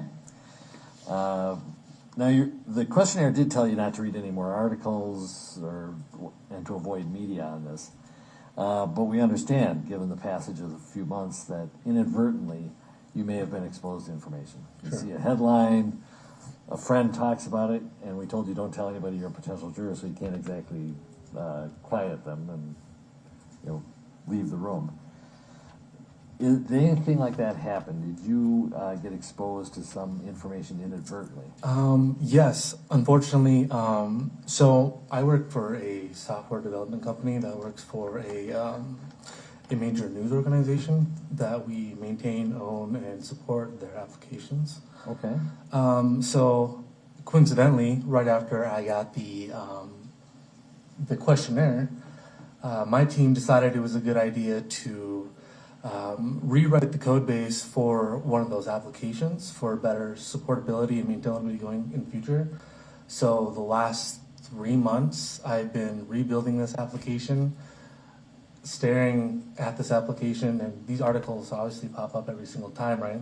I'm not going into them, reading them, but I'm seeing the headlines every day. There's just no way around it. Okay, and do you recall the substance of those headlines or the little bit of information you were exposed to? As far as like the substance, Either the substance of this case, or about pretrial matters, or related matters, or the attorneys, or anything at all? not in the moment, no.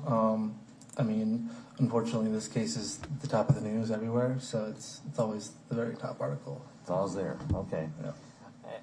And the reason we ask this is we understand everybody's been exposed to some information.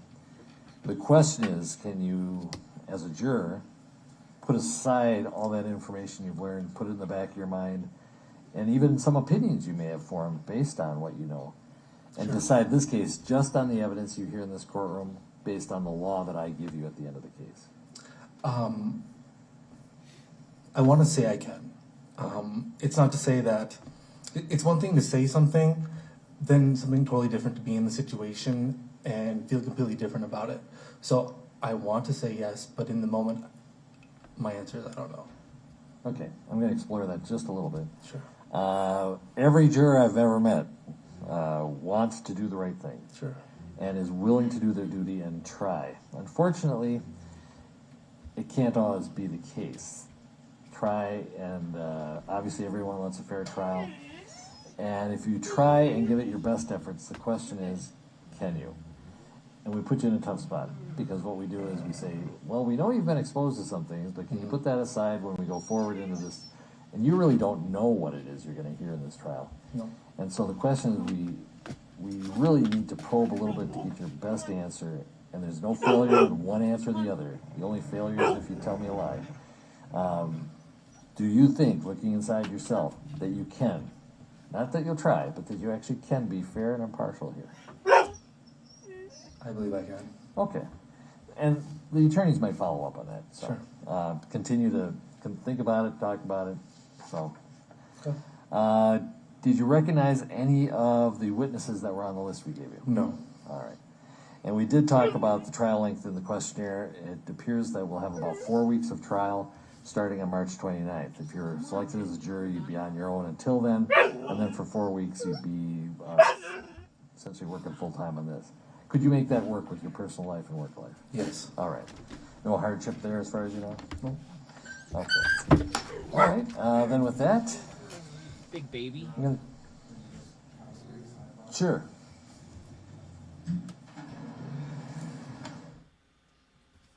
All right, got quiet no mode again. Now that's why it's good that we're back behind. I don't know why he's covering it. Oh, he's got to put the mic closer because he's wearing that stupid mask. Always good to get advice from the lawyers. And they make a good point, which is, I didn't really ask you what this project that you're working on. Are you still working on it, or did you work at? Okay. I still am working on it. We're at the end of it, but it's not done yet. Okay. So some of these headlines and information that you've received may have been very recent. As in yesterday, yes. Okay, so even as recent as yesterday? Yeah. Last Friday or last Thursday even? Every day. Okay. Every day, at least Monday through Friday. Okay. And you pretty much, like you say, it's kind of the news of the day that just about every day when you're working on this and it pops up? It's always the top. Okay. What headlines do you recall at all? Like what did they say? The most recent one would be the settlement. Okay. Right before that, I think the most recent one would have been, it was a history of George Floyd. Yeah, those are the most recent ones I've seen. All right. Counsel, have any further questions? All right. I think given your good faith exposure to it, I know you weren't seeking it out, but... it's not, I mean, like, sorry, boss, I can't work on this, but, you know... Yeah, because I'm a potential juror, and I know you couldn't say that. We know it was good faith, and so, but given the saturation that you've received through your work, I think we're going to excuse you from this panel, so we appreciate your honesty in that and bringing that to our attention. You're also released from jury service generally, so unless we send you a summons in a few years, you're good to go. Okay. All right, you can go with the deputy, they'll take some paperwork from you. Thank you. All right, thank you.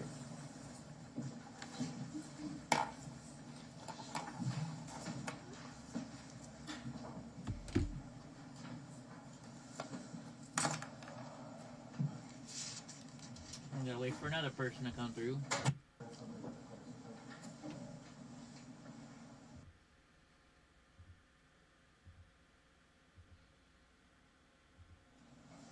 All right, let's do the next juror.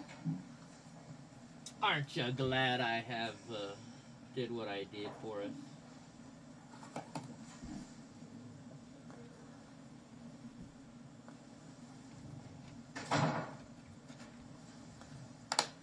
All right, good morning. Morning.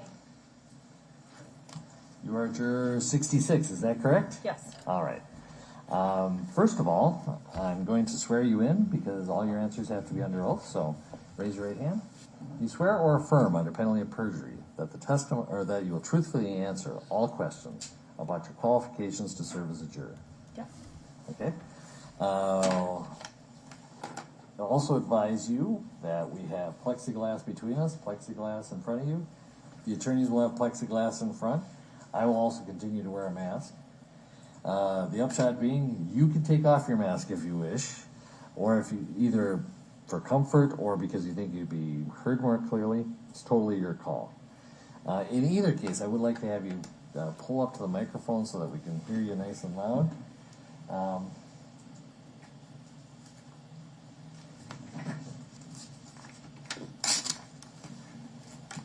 And thank you, first of all, for filling out the questionnaire. You got a lot of good information from that. In fact, I'm going to have you write something for me in a little bit that I'm going to have you write it just so to keep your identity, because it might tend to reveal who you are, and we don't want to do that. We're being very careful about that. Okay. First of all, the questionnaire, was everything true on that? Yes. All right. Anything you want to change or add to that questionnaire? I don't think so, but it was, again, a Months couple ago. Mm-hmm. And I want you to feel comfortable in changing or adding to the questionnaire, because we realize you fill it out, a couple months go by, you reflect and you realize some things are inaccurate or incomplete. Maybe your opinions have evolved. So anything you want to change, and most of the time it's going to happen when one of the attorneys asks you a question and you say, well, that was my answer at that time, here's what you need to know now. Perfectly fine. I want you to feel comfortable being able to change or add to your questionnaire answers, okay? Now, the advisory in the questionnaire was also to not read any more articles or go online, but we also recognize that between when you fill out the questionnaire and today, a couple months have passed, and inadvertently, you may have been exposed to some information about the case, related cases, similar cases, something about this case that you think we should probably know that you've been exposed to. Anything like that happen? It's kind of hard to avoid it. I've been exposed to a lot right of now. liberal idiots. And, you know, I have gotten some information from the news, just kind of like how this jury process is run, too, because when you get that little piece of paper in the mail, you don't get a lot of information. So, you know, I have seen a little bit on the news just based on, like, how this is going. Mm-hmm.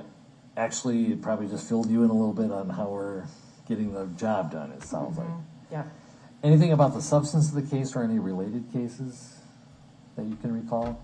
Nothing that stands out, no. Other than the information you just talked about, how recently do you think you've been exposed to information about this case or related cases? Really just this case as far as like when people are getting selected, knowing kind of how many have been picked. Okay, anything from like last week, or are we talking? Yeah, last week. Okay, and that's pretty much the procedures we're using. Yeah. Okay, anything else recently that you've heard of? Nothing stands out. Okay, excellent, thank you. The whole point of this probing on how much you know about the case is for you to give us your honest opinion about yourself on whether you can put all that aside. Everybody who's come into this courtroom knows something about the case. It's some accurate, some not so accurate. But the bottom line being, you have to put all that aside as a juror, decide this case only on the evidence and the law that you receive from me at the end of the case. And the question for you is, can you do that? Potentially, yes. Okay. Tell me a little bit more about the potential one way and the potential the other way. I don't know. I'm just kind of nervous. That's okay.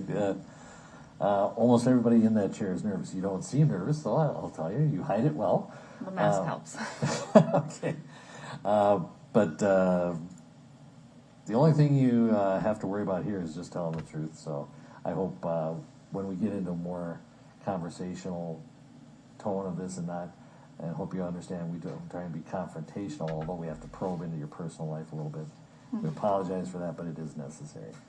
And so I'm going to jump actually right to one of those items that you did indicate on your questionnaire that you have a relative who is a state trooper. And if you were to name that person, that would probably identify you, and we don't want to do that. Yeah. We're trying our best to keep you anonymous. So what I'm going to do, and don't lean over because camera angles are such that we don't want you to be in a camera shot. I'm going to give you a piece of paper. I'd like you to write that relative's name down so I can share it with the attorneys, if you would.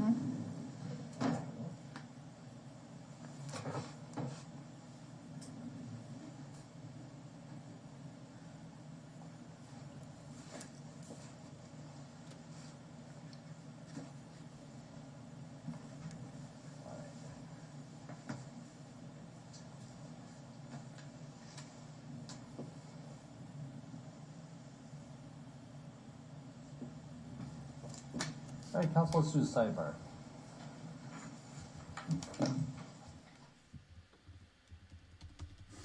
Alright, we get to fast forward. Why didn't they just freaking mute the courtroom? Share the paper with the attorneys. Okay.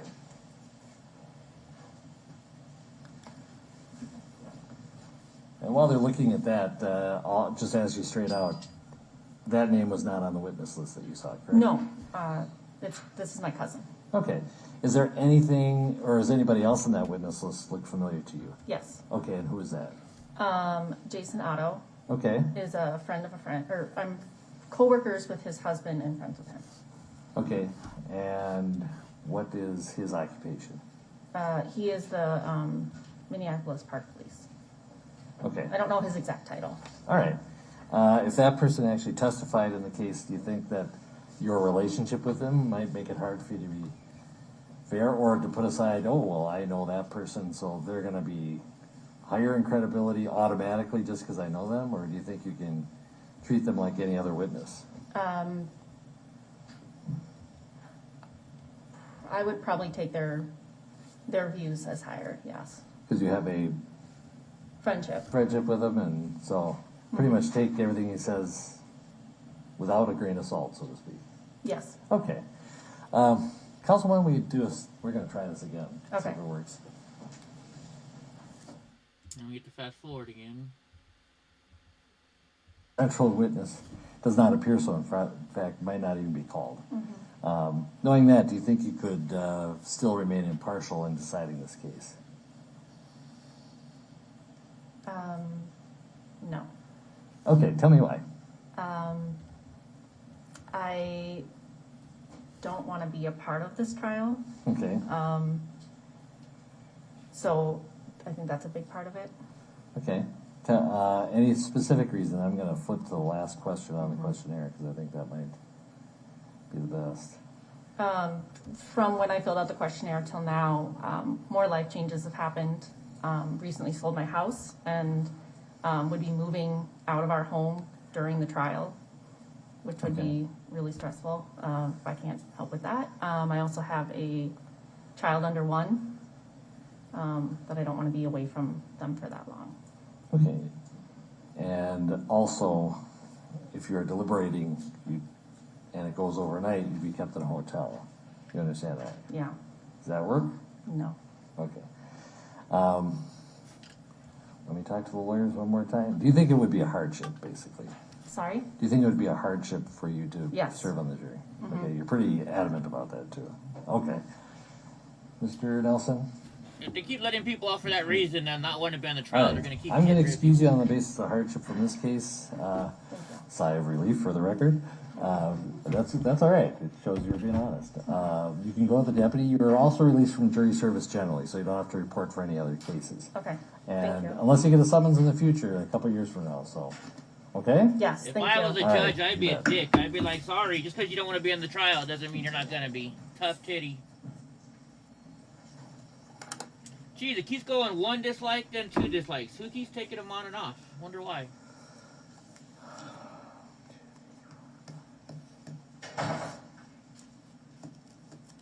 Next We're juror. grinding to a halt. Nobody's fault, obviously. Cause is cause. So, Boy, the tea. just an observation. 8 out of the last 11 have been cause, so we're grinding to a halt. Nobody's fault, obviously. Cause is cause. So, but just an observation. We'll go with number 67. I think that's a bunch of BS, if you ask me.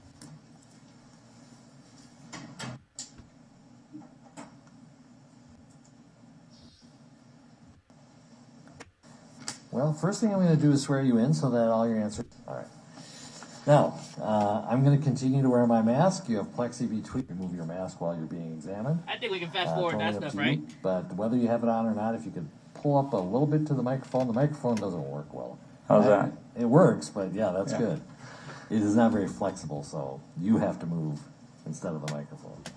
So with that, you filled out a questionnaire, and thank you for doing that because it provided a lot of good information for us. Is everything on that questionnaire true? Yes. And I sometimes say still true because it's been months, and so we recognize that there may be information that you realize on reflection was wrong and you need to correct, or stuff you should have added to it, or maybe even your opinions have evolved. In any case, right now, can you think of anything that you would add or subtract? No. Okay. The attorneys in their questioning might prompt a memory or something. Feel free to volunteer any of the information. The bottom line is I want you to feel comfortable adding or subtracting. If it's different from what was in the questionnaire, that's just fine, given the passage of time. Now, the questionnaire also advised you not to read any articles about the case to avoid the media about it. And have you been able to do that pretty much? Yeah, for the most part. All right. Several months have passed since the questionnaire, and so we recognize that sometimes inadvertently you get exposed to some information, either about this case or about related cases, or the attorneys, parties, whatever. Something that could be relevant to sitting on this case. Have you been exposed to anything like that, like a headline, a newspaper blurb before you're able to turn the channel, anything like that? So I've seen just like jury selection has started, article, headline. Yeah. I don't really Okay. read the news. Okay, well, that's fine. Other than the procedures we're using, which are now not a big surprise because you've been subjected to them, anything else you can think of that you may have seen? No. What do you think was the most recent thing you've seen about, been exposed to? Just that, jury selection had started. Oh, okay, great.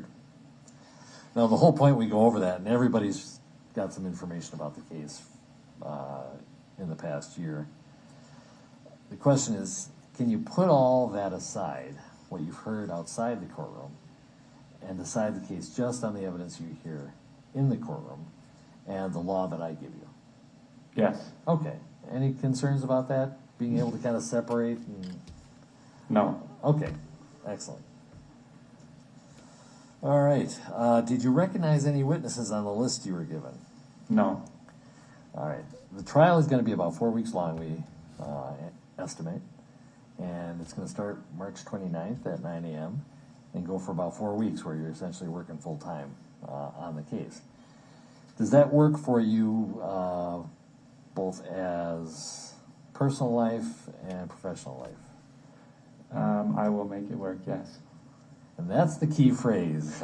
We understand that to some extent, jury duty can be a burden on everybody, but if you can make it work, that's what we need to know. So I appreciate your distinction there. It's a very important one.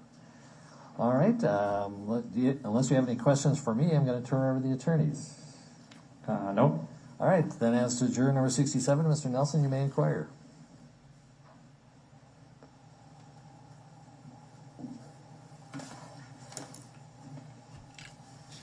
Morning, sir. Good morning. Thank you for being here. Thank you for your patience. Yeah, thanks for having me. It wasn't really my choice, but here we find ourselves. So what I'd like to do, sir, is I'd like to ask you a series of just kind of general questions about yourself, get to know you a little bit, and then I'm going to ask you some follow-up questions on your responses to the questionnaire, okay? When we get to the questionnaire part, I know it's a couple months ago you filled this out, and not trying to trick you, I'll read you your responses and things of that nature, okay? So let's assume that you and I were to meet in a different circumstance, a social event of some kind, a party, whatnot. What are a couple of things that I would walk away knowing about you after our first conversation? Probably what I do and about my family. Okay. And again, without disclosing, it's my understanding you're like a youth minister? Is that correct? I'm an executive director. Okay. Of the organization, yeah. Of a youth organization? Yes. Okay. At some point, you got this packet of information that said you were a potential juror in this case. You recall that? Yes. And do you recall what your initial reaction was to learning that you were a potential juror in this case? Oh boy. I'm also honored to be able to serve in this capacity. All right. Why oh boy? I haven't been selected for jury duty before, and being my first time and the nature of the case. Right. And we understand you had, I'm sure, heard about the case beforehand and things of that nature, right? Yes. It's obviously, significant news. Did you have concerns about your personal safety in that regard? A little bit, like, I've got a family and things like that, and just in general, but Okay. I know that everything's being done to maintain anonymity. All right. And how did you feel when you came to the government center this morning and saw its current condition? Makes sense. Okay. And do you understand that at some point, we don't know when, but it's very possible that your name would be released publicly? Yes. And are you okay with that? Yes. Okay. In your personal or professional life, can you think of a situation where you've been called upon to resolve a conflict between two people? Yes. So how do you approach a situation when two people are having a dispute? Seek to understand both sides and find common ground. Okay. And how about, well, let me ask you, as a potential juror in this case, there's obviously a big dispute for you to resolve, which is the state of Minnesota versus Derek Chauvin, right? But within that jury room, there may be disputes that arise. How do you, let's take a hypothetical, right? One group of jurors is looking at a particular piece of evidence and saying it's extremely important. Another set of jurors is disagreeing with that and thinks it's irrelevant, that same piece of evidence. How do you approach that situation? Again, kind of try to go back to finding out what we have common ground on, and then having each of the parties kind of express why they believe that it is important, and then trying to come to an agreement. Okay.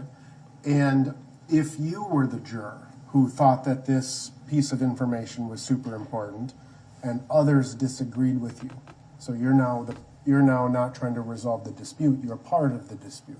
How do you deal with that?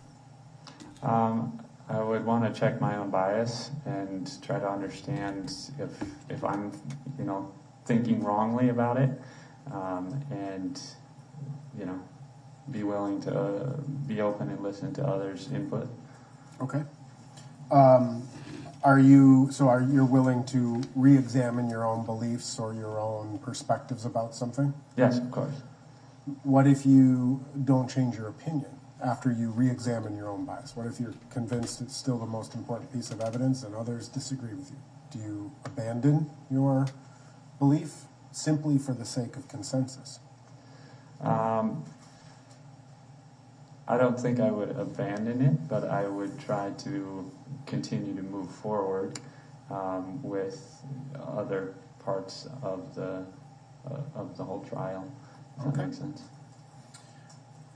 In your personal or professional life, can you think of a situation where you have been called upon to determine whether someone is telling the truth about a situation?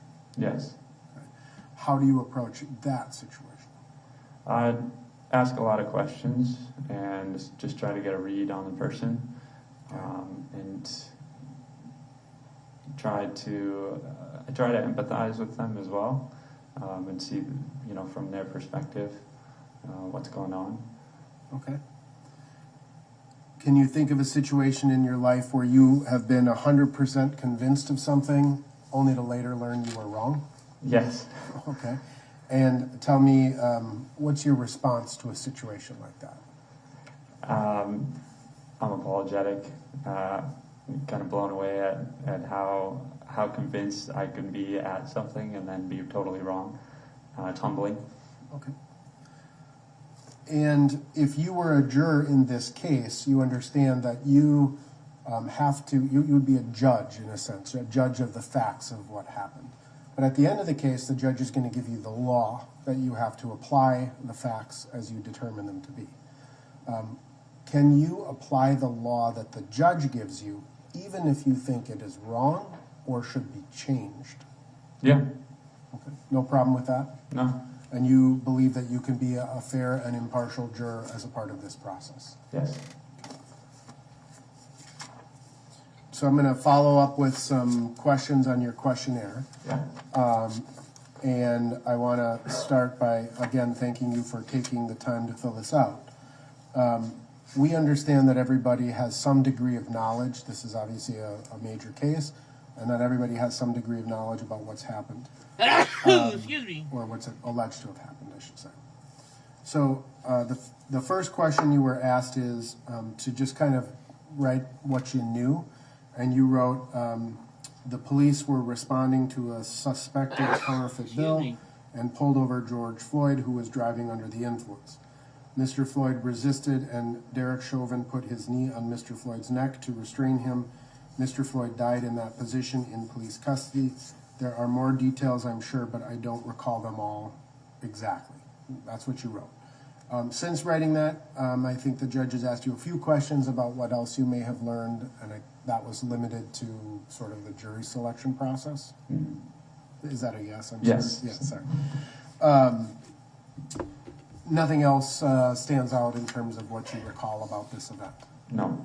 All right.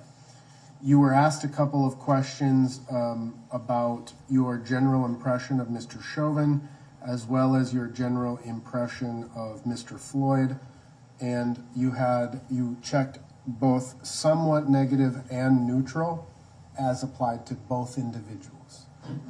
Do you recall doing that? Yes. Okay. So it's fair to say that to some degree you have formed a negative impression of Mr. Chauvin. Would that be fair? Yes. And that's okay. You're perfectly entitled to your opinion.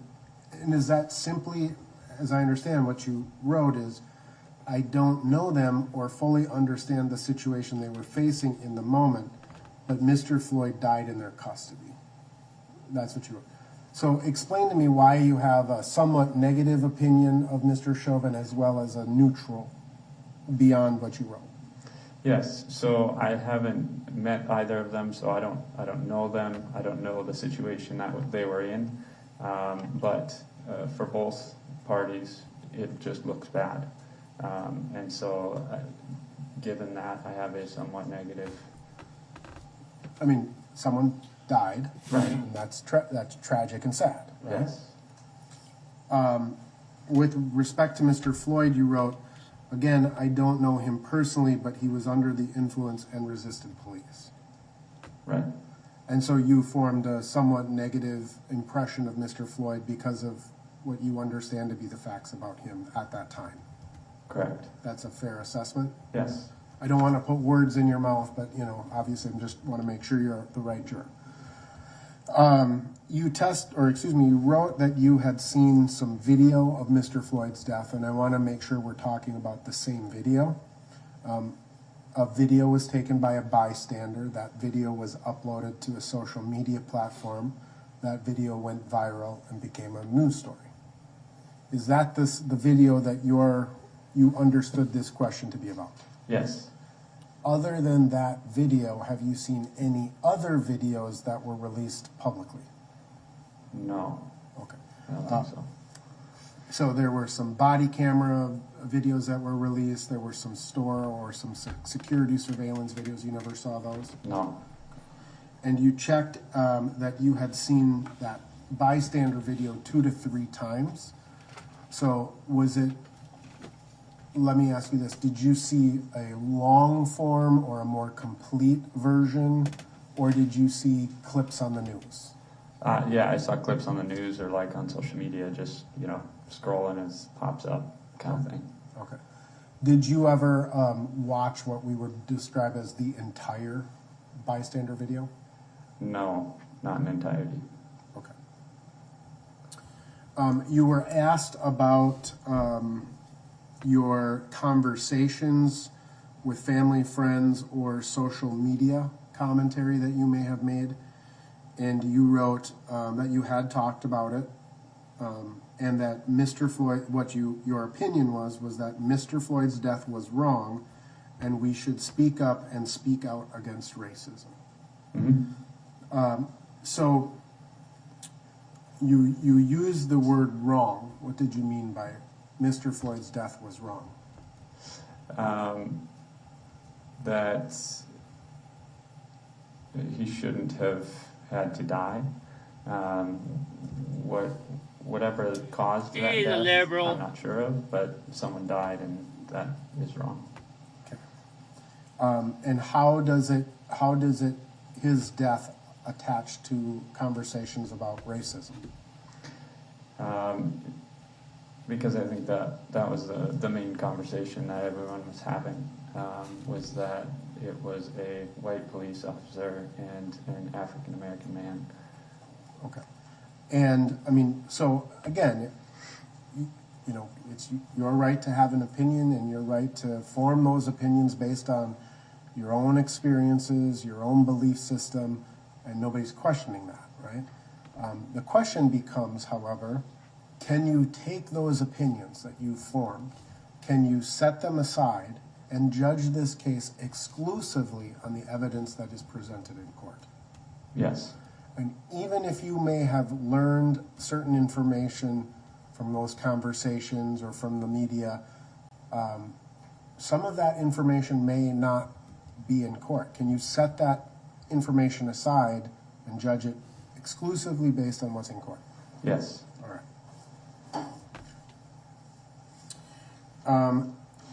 You were asked a question about whether you had participated in any demonstrations or marches, and you wrote, no, but we did talk to our kids about it and pray for everyone involved. Can you tell me a little bit more about that? After everything was happening, we shared with our kids at home just kind of what was going on, and tried to explain it to them, and then prayed for everyone involved and prayed for everyone that was going out and protesting and marching, and prayed for the families and everyone involved. Yeah. Did that include Mr. Chauvin? Yes. You were asked a couple of questions about the aftermath, so to speak, of Mr. Floyd's death. In terms of the protests, you indicated that a couple of businesses that you frequent or have been to were vandalized in the course of the riots. Anything about that situation? Like, have you had conversations with those store owners about their experiences? No. Okay. You just happen to have been to a place and it was looted or vandalized in the rioting, right? That's correct. Okay. You were asked whether you felt the aftermath had a negative or positive effect on the protests. And you wrote, I think the whole community has been affected in both positive and negative ways. Yet I hope that we are all better people as a result of it all. Right? So let me ask you this. Do you draw a distinction between protesting and rioting? Yes. Can you explain for me what you see the difference in those two things to be? I think that protesting is peacefully gathering to raise awareness about a social cause or a cause that you have, whereas rioting is just kind of going wild in the streets. Okay. And do you associate those individuals who were peacefully protesting with the rioting? No. I think some of them may have crossed over in some ways, but no, there was there was peaceful protesting, and then there was also rioting. Okay.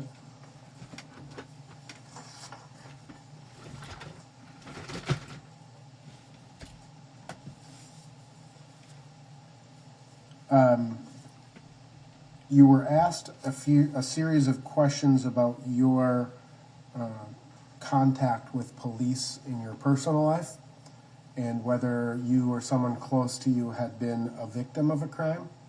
And I need to ask you, or just tell you, you obviously have a right to have that kept private because you answered a question that I'd like to ask you about. And so are you comfortable talking about what you wrote here in court today? Yes. Okay. You wrote that when you were young, your parents would fight and the police would get called to those situations at times? Yes. Okay. How old were you approximately when that was happening?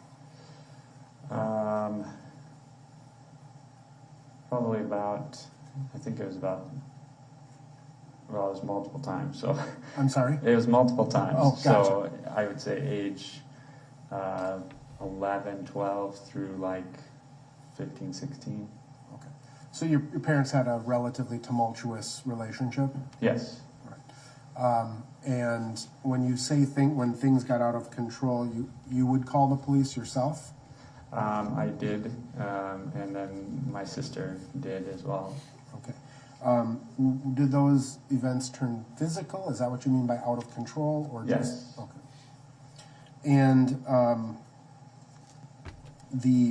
when the police came or responded, you wrote that you felt that you were somewhat satisfied based on their response, and you wrote, "I don't remember the police as much as the situation." So do you think that based on what you do remember of the police involvement in those events, do you think that they handled the situation well as far as you were concerned? I think so, yes. I was just more focused on my parents and, not the officers. Right, understood. And were either of your parents ever arrested as a result of these? Yes. Were you ever called upon as a witness or to be a witness against your parents in court? No. Okay. Do you know if your parents had to go through the legal either one of your parents, whichever one it was, had to go through the legal system as a result of those incidents? I don't think so. It was just kind of they were drunk and fighting and would sleep it off and then come home. Okay, gotcha. So alcohol was involved in these disputes? Yes. Okay. Is there anything about those memories that would affect or impact your ability to be a fair or impartial juror, both as it applies to Mr. Chauvin, but also to the state of Minnesota? Could you state the question again? Sure. Sorry, it was a little confusing. We all come to this with our own personal life experiences, right? And you know yourself better than we do, and I'm asking you whether anything about your kind of upbringing or these situations with your parents that would bias you against either Mr. Chauvin or the state of Minnesota? No. Okay. You can set that aside. You recognize it's a different situation than what we're dealing with here. Yes. Okay. You were also asked about whether you had ever seen the police use more force than was necessary, and you wrote, "One time in Georgia, some police thought we broke into a skate park. They were not physically forceful, but verbally quite aggressive for the situation." Can you tell me more just about what happened in that situation?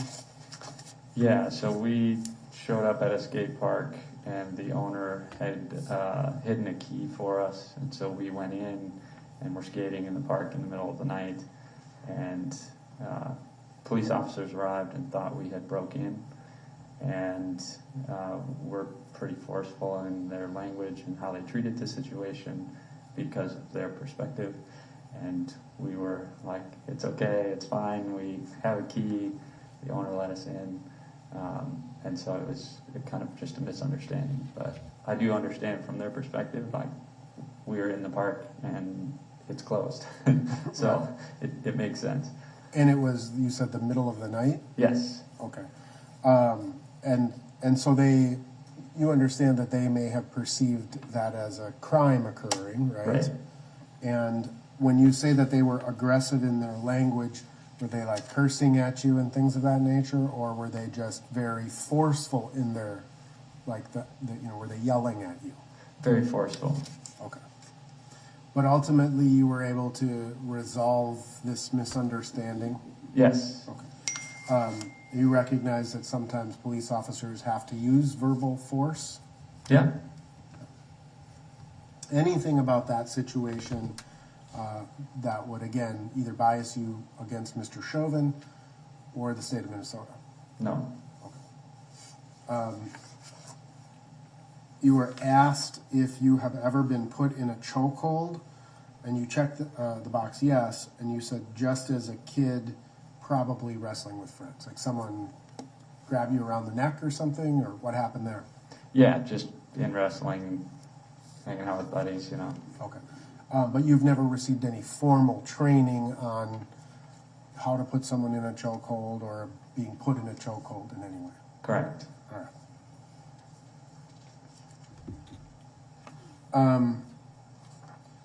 So there are a series of questions, or I should say statements on this questionnaire.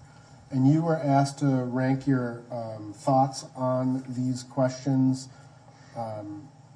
or your agreement or disagreement about these statements. Do you remember that generally? I know you don't remember the exact statements. Do you remember that generally in this process? Yeah, somewhat. Okay. So I'm just going to read a couple to you and ask you to kind of explain why you may have answered these that way. Make sense? Yep. All right. You wrote, police in my, or the statement was, police in my community make me feel safe. And you somewhat agreed with that. Why would you somewhat agree with that versus strongly agreeing with that or disagreeing with that? Sorry, what did I put again? Somewhat agree. I somewhat agree. Yeah, so I would say, like, most of the time, yes. Sometimes being a skateboarder, you know, you get yelled at and stuff like that, and so it's like, well, I don't feel safe and I'm being yelled at for cruising down the street or whatever. But okay. So in your hobby as a skateboarder, you've been hassled by the cops here and there. Yeah. Skating where you're not supposed to skate, kind of a thing. Yes. All right. And do you recognize they're simply telling you to follow the law? Yes. All right. Anything about that would make you biased again? You understand this case involves a Minneapolis police officer, and there will be police officers who testify in this case. Do you understand that? Yes. Anything about your feelings or those experiences that, again, would bias you for or against either party? No. All right. The statement is read. The statement reads, discrimination is not as bad as the media makes it out to be. And that's an awkward phrase, but so discrimination is not as bad as the media makes it out to be. And you somewhat agreed with that. Can you explain your thinking in that? So I think discrimination does exist. I think that the media amplifies it for good reasons or bad reasons. I think the media just amplifies it. Okay. There is a comment or a statement here that says, police in this country treat whites and blacks equally, and you somewhat disagreed with that. I think that, again, most of the time, I think that there is some equal treatment, but there is times when there is, where people are treated differently because of the color of their skin. Okay. And then there was a statement that says, I think that news reports about police brutality against racial minorities is only the tip of the iceberg, and you strongly agreed with that statement. Why would you strongly agree with that statement? Because, could you read the statement one more time? I sure can. I think that news reports about police brutality against racial minorities is only the tip of the iceberg. Yeah, because I think that, again, the media tries to amplify. Yeah, this guy is gone. All of the situations. I think there are a lot of broken pieces to our whole system and racism and justice, and so I think it is the tip of the iceberg. There's a lot of things that we need to work on as humans together, but I think that the media tries to amplify it, which can be good or bad, depending on how they do it. Okay. You were asked a couple of questions about your perceptions relevant to the Black Lives Matter and the Blue Lives Matter, whether they be movements, organizations, or a combination of both. And you wrote that you are very favorable that Black lives do matter, but not favorable of the BLM organization. Can you explain that? Yeah, so I don't know a whole lot about the BLM organization, but I do believe that Black lives do matter. Okay.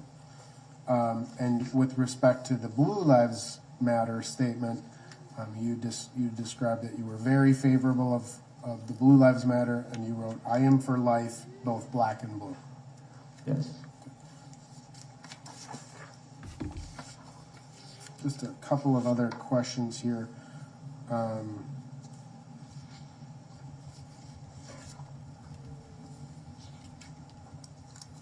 You were asked a series of questions about your opinions regarding the the justice system. And you were asked, do you believe that the jury system in this country is a fair system? Why or why not? And you wrote, my general assumption is yes, but I don't really know because of my limited knowledge. So can you just, again, expand on that a little bit? Are you just saying, I don't know anything about how the jury system works, and you're assuming it? I mean, explain. Yeah, I assume that, yes, it is fair. I think that we work hard to try to make it as fair as possible, but again, I don't know all of the inner workings of it, and so, yeah. Okay. The second question was, do you believe our criminal justice system works? Why or why not? And you wrote, it depends on how you define works, in quotes. And you said, I think sometimes it does and sometimes it does not. There is no perfect system. So how would you define the word works in that context? So I would say that is justice administered? And I would say, again, majority of the time, yeah. But sometimes we get it wrong. Okay.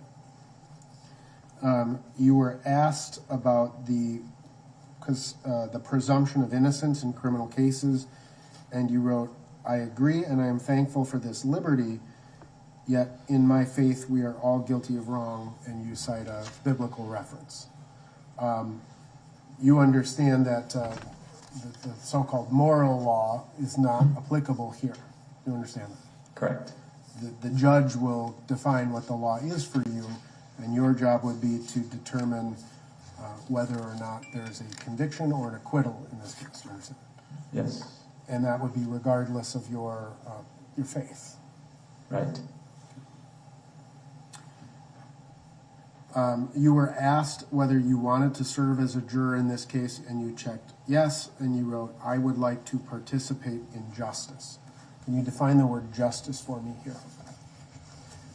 That which is just and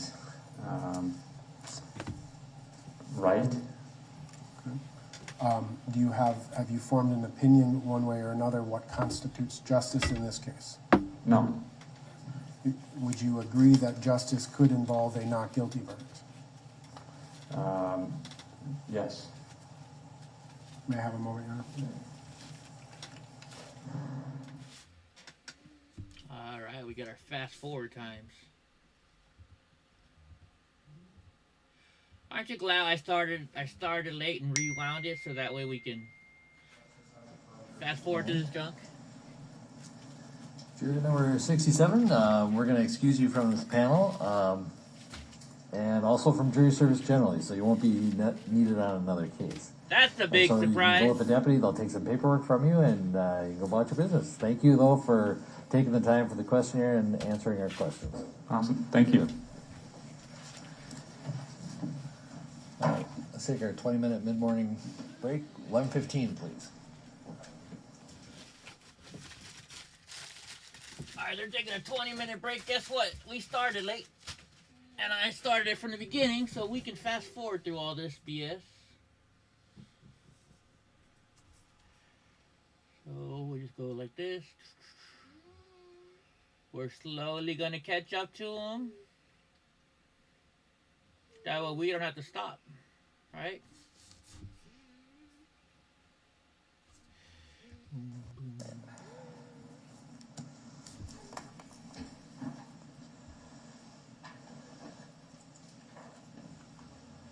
He was fingered as a kid. Oh my gosh, Mr. Nice Guy. Come on up and have a seat right in the chair. Let's see what you guys are seeing right now. Yeah, you're seeing the judge good. All right, you are juror 69, is that correct? That is correct. All right. First thing I'm going to do Number is swear you in so 69. that all your answers are under oath. If you could raise your right hand. We don't need to watch this. Do you swear or affirm? I'm going to continue to wear. If you would like to remove your mask, in either case, mask or not, starting with you filled out a questionnaire, and thank you for doing that and getting back to us. It gives us a lot of information. Is everything on that true and correct? It is. No, All Your right. Honor, I lied. Any changes or additions to the questionnaire? No, I don't believe so. Okay, and it's very important that you understand that it's okay to do that because you filled this out months ago. In the meantime, you might have reflected on things and realized, I should have said this, or that was inaccurate, I need to correct that, or even some of your opinions may have evolved and changed, so. Oh, sure. If you say anything that's different from the questionnaire, that's perfectly fine, so don't worry about that. Now, the questionnaire also advised you not to read any media, to avoid the media about this case. But we also recognize it was a couple months ago, and inadvertently you may have been exposed to some media, some headlines, maybe a news blurb before you were able to change channels, something like that. Did that happen to you? Did you get exposed to some information about the case? Yeah, I would say scrolling through like Instagram or something, I would see headlines, maybe about just like the recent news of like Minneapolis paying out to George Floyd's family. Okay. And then something about a third-degree charge, but I kind of skipped past that, so. All right. Talk about the third degree part first. You don't recall any substance other than it was mentioned? That was pretty much it, that there was, I read like the Chauvin case and third degree charges were brought up and then jumped past that. Okay. Now, as far as the thing from last week, what specific details do you recall?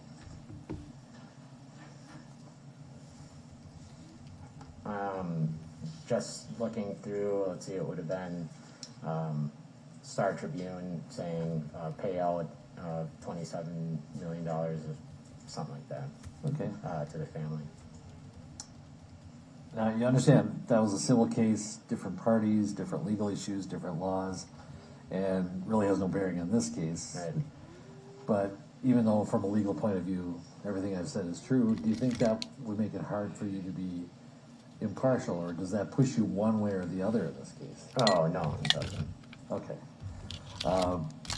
Can you put aside what you heard and just decide this case on the facts and what you hear in the courtroom? Yeah. And that's true generally of everything. Because everybody, that's why the first question we asked was, what have you heard? Everybody has some knowledge about the case. Some is accurate, some is inaccurate. But whatever you've heard about the case, and I'm sure most people have formed various opinions related to what they've learned, you have to put all that aside. Decide this case just on the evidence, objectively, and apply the law as I give it to you. Despite being exposed to some things, do you think you can decide this case objectively, fairly, and above all, impartially? I do. Okay, can you put everything else aside? Right. Okay. Did you decide, or did you recognize any witnesses that were on the list we gave you? I did not. Okay. We have estimated that the trial is going to be about a month long, starting March 29th. Essentially start then and go for 4 weeks. Does that work for you, personally, professionally? I mean, it's just getting into the busy part of my job. Okay. You know, we have projects ramping up, but I'm sure that's something that we can figure out. Okay. And it's more a question of can you make it work, because we know that there's a certain burden on everybody for jury duty. And we appreciate that, and we try and accommodate if it's an extreme hardship, but it sounds like you can make it work? Yes. All right. All right, then, unless you have any questions for me. I do not. All right, then I'm going to turn over the attorneys. With regard to Juror 69, Mr. Nelson. Sure. I'm just going to talk to you. Oh, we gotta do a little fast forwarding here. Don't get rid of 69. Good afternoon, sir. Good afternoon. Before I kind of go into the questions I have for all of the jurors, I just wanted to follow up a little bit in terms of your knowledge about this recent settlement that was paid out or is to be paid out by the city. If you were in the jury room, right, and people are kind of, they're discussing guilty or not guilty, would you in any way bring up that settlement as, you know, hey, look, the city agreed that there's some liability here or whatever? How would you take that information into the jury room?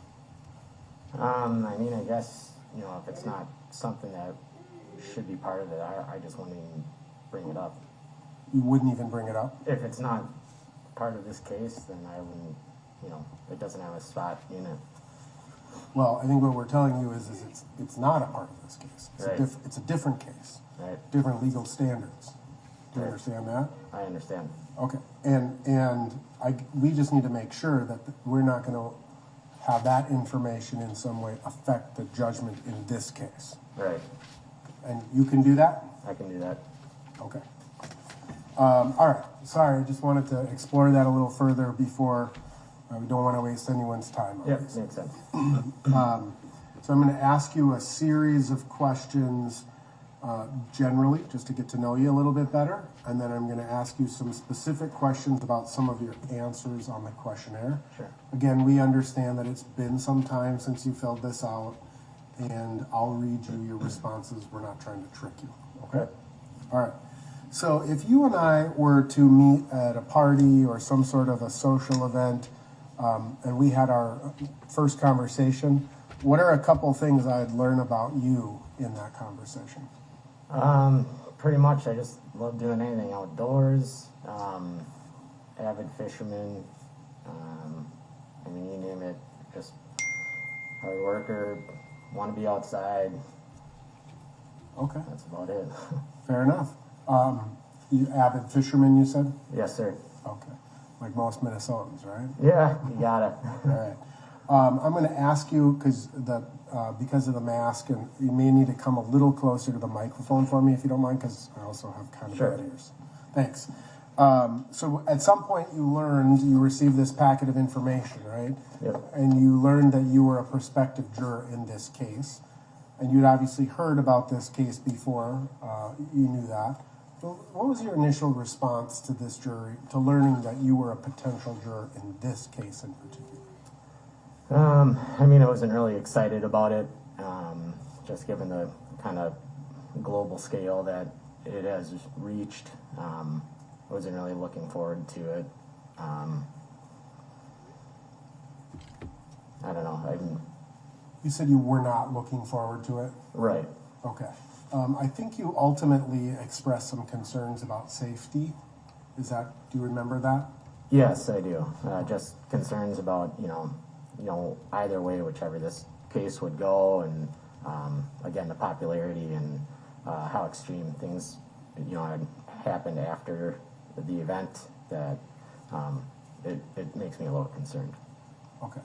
So let me ask you, when you got to the government center this morning and you saw the fortifications and preparations around the government center, how did that make you feel? Very secure, actually. Yeah, it looks. Okay. It looks And how about this morning when the judge kind of told you that your video or your face isn't going to be shown if you were a juror, or doing what we can to protect your anonymity? How did that make you feel? Yeah, it makes me feel better. I mean, I trust that that's what's happening. So. Okay.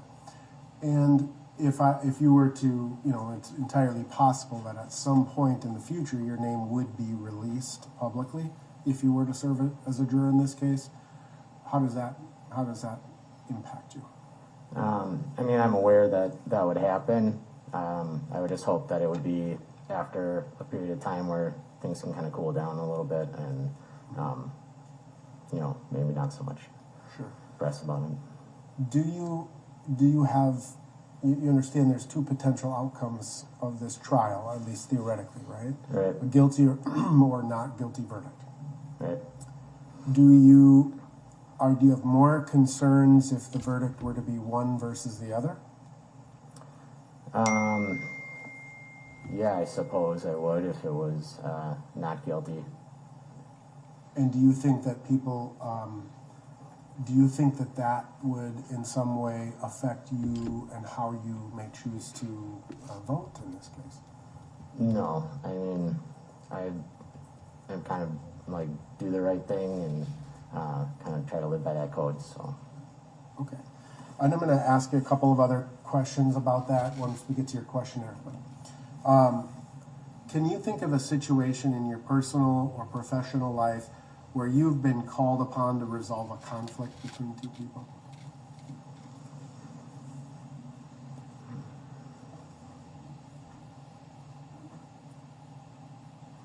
Maybe not like called on for like a verbal debate that something's happening. Yeah, you got two friends, they're, disagreeing with each other, and they turn to you and they say, Juror 69, help us resolve this dispute.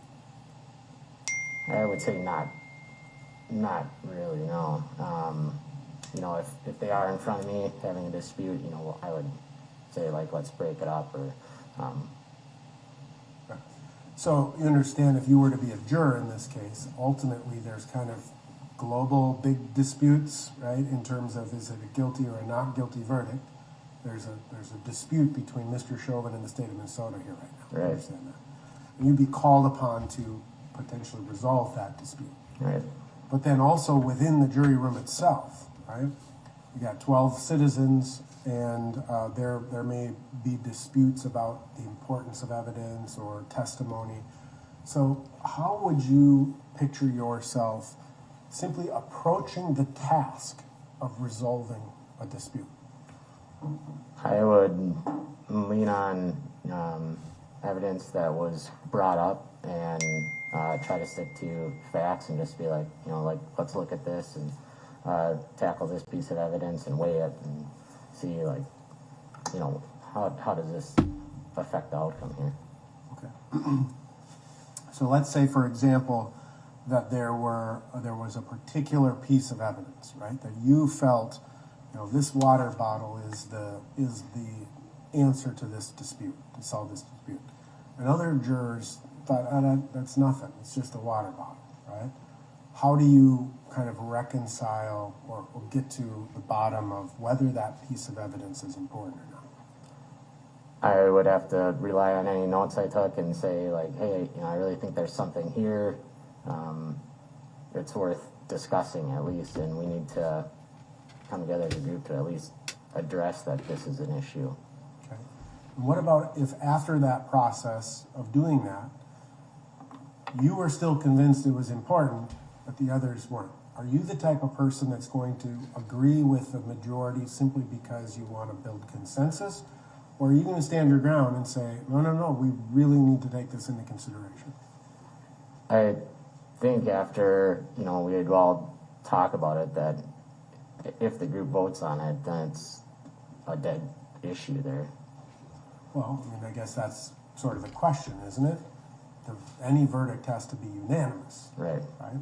And if you really believed that Right. that was important, are you going to just abandon your belief about that piece of evidence simply to reach an agreement? No. Okay. Are you willing, however, to re-examine your beliefs about the evidence or the material that's presented in court? I would say yes, I'd be open to like re-looking at that. Can you think of a situation, again, in your personal or professional life where you have been called upon to determine whether someone is lying about something?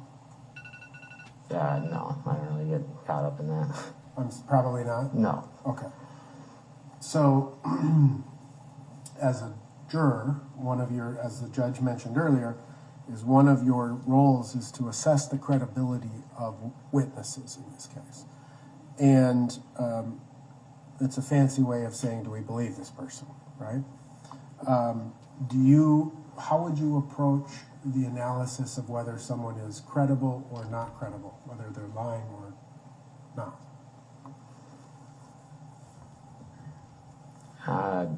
Geez, I don't know, that's a good question. I just try to listen to what they have to say, basically, and I don't know, just determine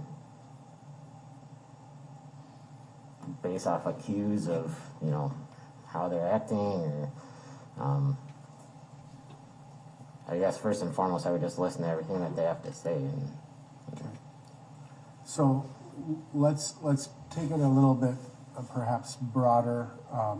You have two witnesses, right? And think about this in the proverbial sense. There's a traffic accident, and the issue was the light green or the light red, right? There's two people standing right next to each other, watching the same thing, and one person says the light was green, the other says no, it was red, right? So how can you kind of picture yourself trying to determine? They're both convinced, right? They both see it from their perception. They're standing right next to each other. It's the same event. How do you weigh which one to assign credibility to?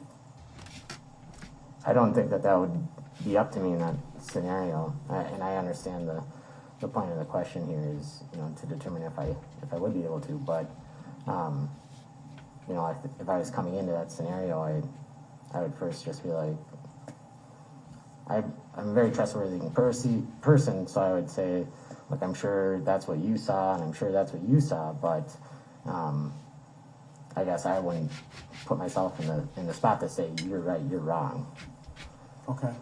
I mean, ultimately, as a juror, you're a judge of the facts, right? And in a case like this, you may have two people who are observing the same incident from the same general perspective, right? Mm-hmm. And they may interpret that event differently. And it is your job as a juror to decide. Do you think you could do that?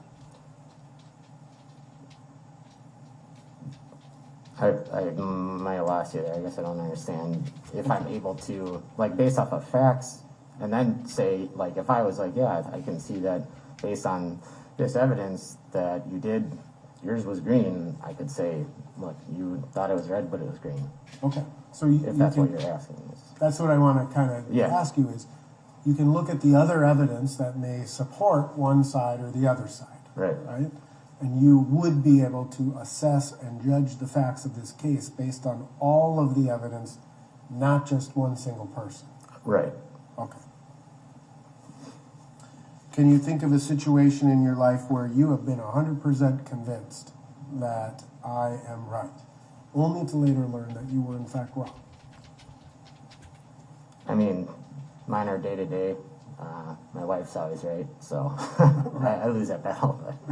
But, you know, I'll think that I'm right on something and then forget, or yeah. Okay. Not on like a major. Well, go ahead. I understand that. You know, I think someone reference like a sports statistic, right? And you may think about, like, I'm 100% convinced that this athlete had this stat, and then you look it up and it's like, oops, I'm wrong. Right. So are you the type of person that kind of learns from that, applies it in future situations, or are you the kind of person that goes, it's not that important? No, absolutely. I'll constantly learn from those. Again, ultimately, your role or your job as a juror is to listen to the evidence, listen to both sides, listen to the entirety of the case, and at the end of the case, the judge will present you with some rules of law that you have to apply. Are you the type of person? Well, let me ask you, rephrase that. Will you follow the law as the judge instructs you, even if you think it is wrong or should be different? Yes. So I'm going to ask you some questions again on your questionnaire, not trying to trick you, not trying to, Yeah, you are.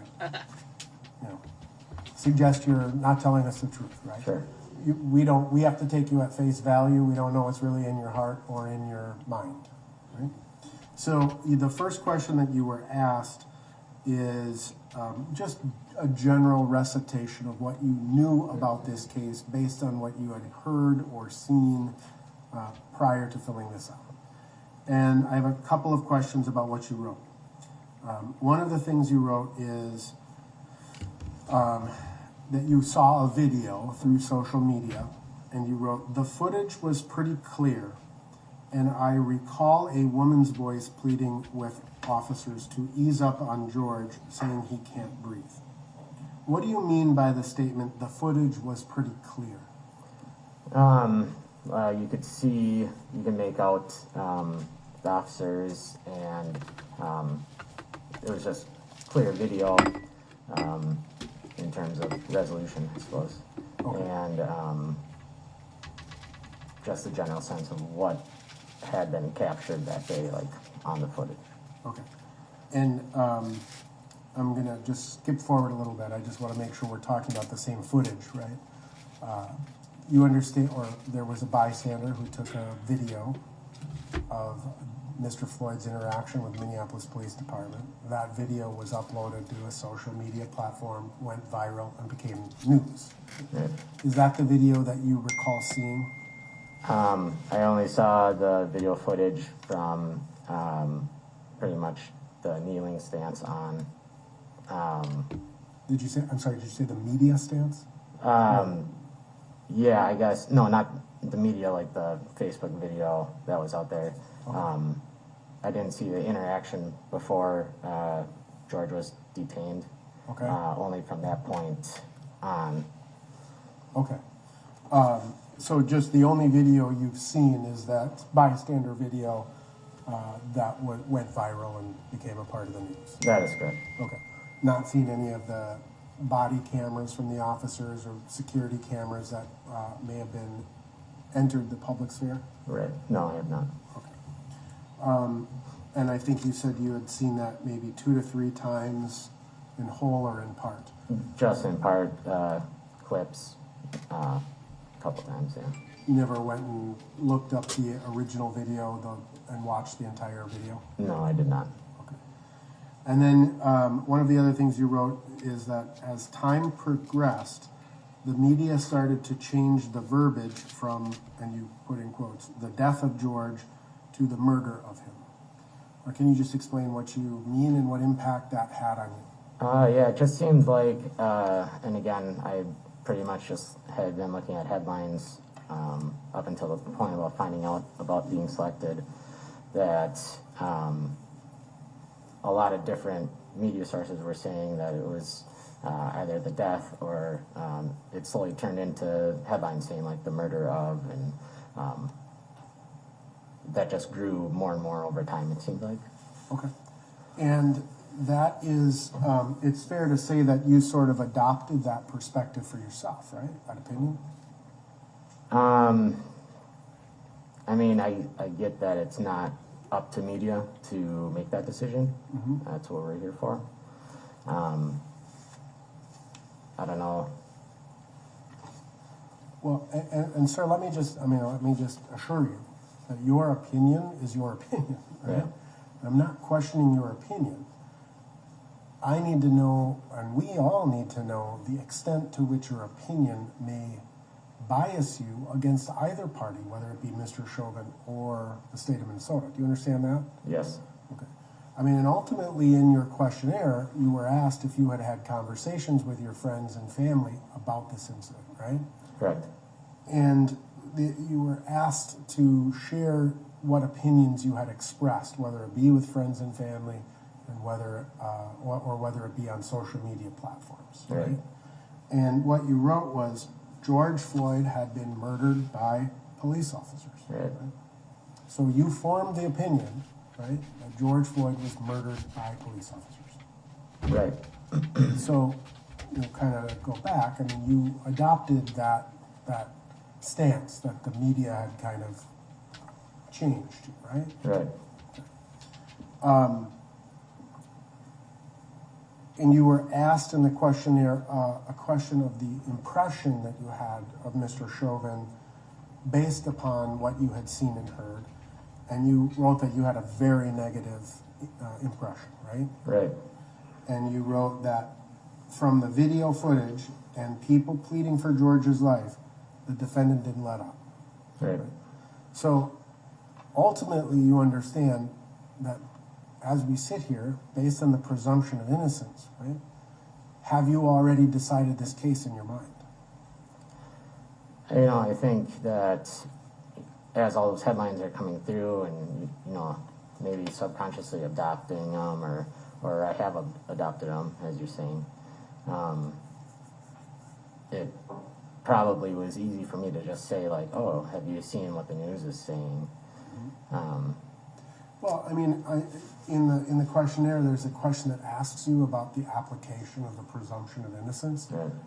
And I think you said, in this case, based on the footage that you've seen, that it would be very difficult for you to presume him innocent. Would you agree with that? Right, yeah. And so, again, the question being, right, you have formed a strong opinion. It is your absolute right to do so. Mm-hmm.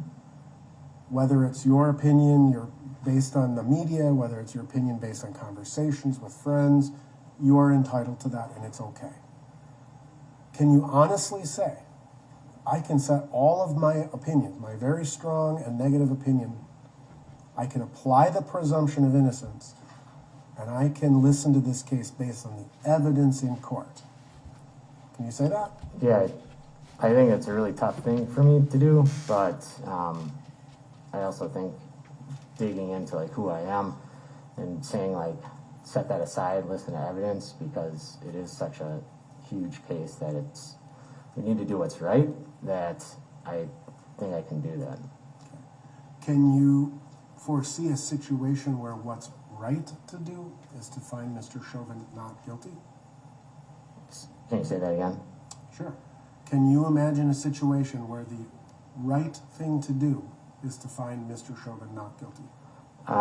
Yeah, I have thought that through my head, like, is this instance that I'm aware that is a possible outcome, so knowing that we have to weigh that and realizing that I am part of that, or would be part of that, I think I'd be able to do that, yes.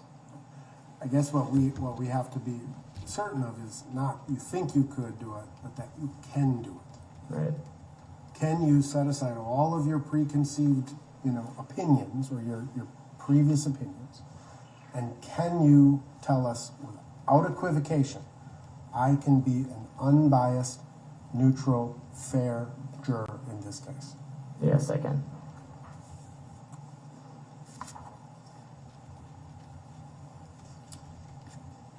You were asked a question about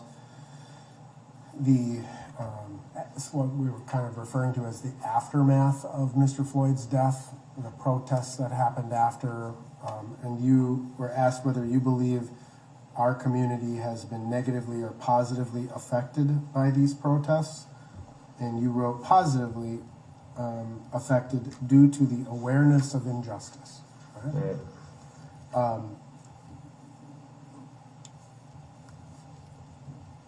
What's the injustice? You know, I think there is a lot of police brutality towards certain races, of course. And I think everything that's happened in the aftermath has really shone light and given voice to not just local but national cases that occur. So I guess the question again, right? You formed an opinion that what happened to Mr. Floyd was in fact an injustice. Right. He's gone.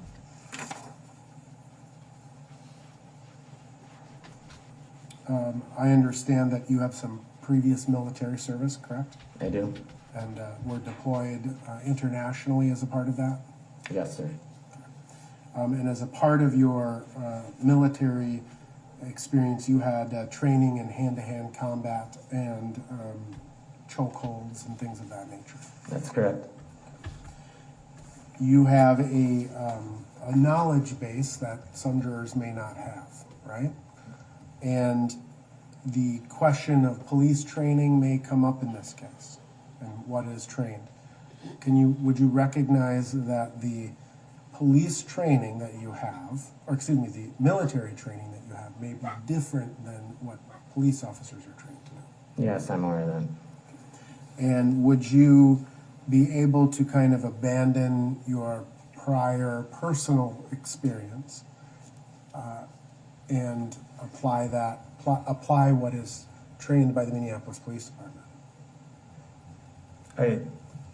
I think abandon, I guess I'm not understanding your question fully, but I'm able to understand what someone else's training is and apply that to the circumstances that they're in, if that's what you're asking.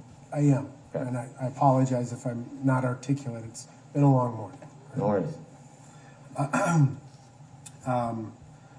You were asked a series of questions that about both Black Lives Matter and Blue Lives Matter, those terms. And with respect to Black Lives Matter, you wrote that you had a somewhat favorable opinion of Black Lives Matter, and you wrote, "I am not completely knowledgeable with the organization. However, it is clear they are trying to make progress towards equality by raising awareness to events." Since you filled this out, any other opinions form about Black Lives Matter? No, I really haven't been following any other news articles or anything, and haven't really looked into, like I had said on there, I don't really know much about the organization at all. And they're a bunch of racists, is what they are. Right, okay. And you had never heard of Blue Lives Matter? I've never heard of it. Okay. Do you understand what that means now sitting here today? I make an assumption that it's, in favor of police officers and protecting them. Okay. And you just have no opinion of that because you've never heard of it? Correct. Okay.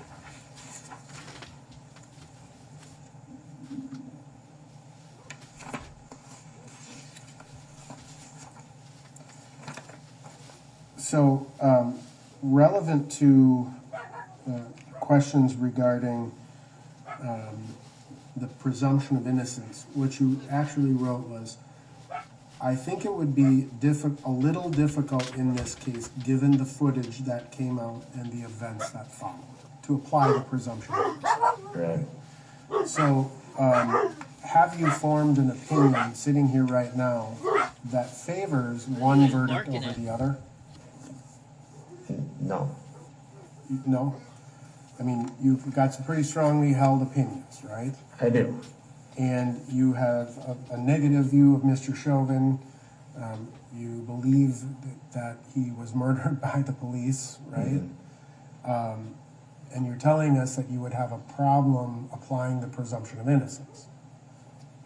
So, again, the only mistake we can make is whether we're I think as a juror, the only mistake is whether you're, telling us the truth or not, right? And that's what I need to know is, can you take these aside, apply that presumption of innocence, and be fair to Mr. Chauvin?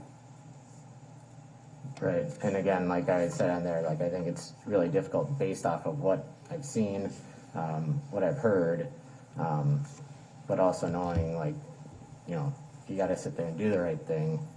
Then, if I'm like called upon to serve, I take that to heart and need to do what's right, guilty or innocent. So, putting that aside is something that I would internally do. That I just have to follow the right path.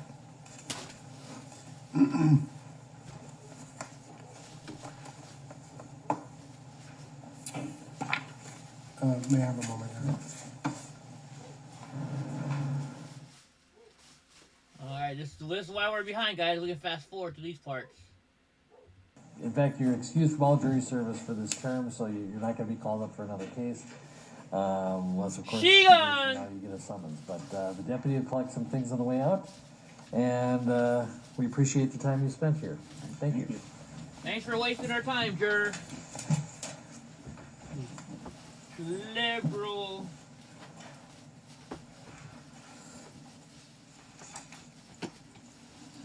All right, I have that as defense number 11. Is that correct? 11? How many strikes do they get? So that's his 11th strike. Just some information on our schedule for tomorrow. I granted this defense request to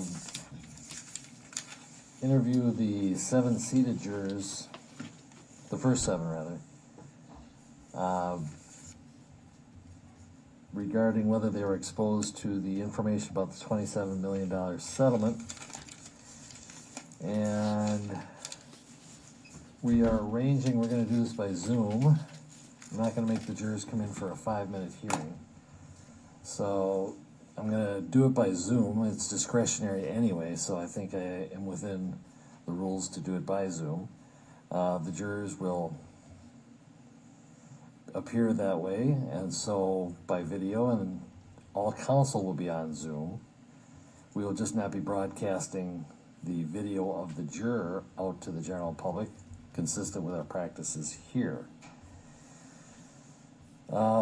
We've got it scheduled for 8:45. We've heard of from 6 out of 7 of the jurors that they would be available. The examination is going to be only by the court, not by the parties.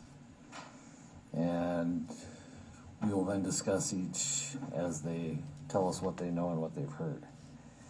With regard to the other matters, I already denied the request for additional peremptory challenges by the defense. And the motion for continuance and or a change of venue are still under advisement. I believe I have also asked for full sequestration of the jurors during trial. And at this point, that is denied as well. All right, anything else? Just to give you a heads up for tomorrow. We will, despite the fact we have to talk to those 7 jurors, I think since it's only the court's examination, that it might be fairly quick.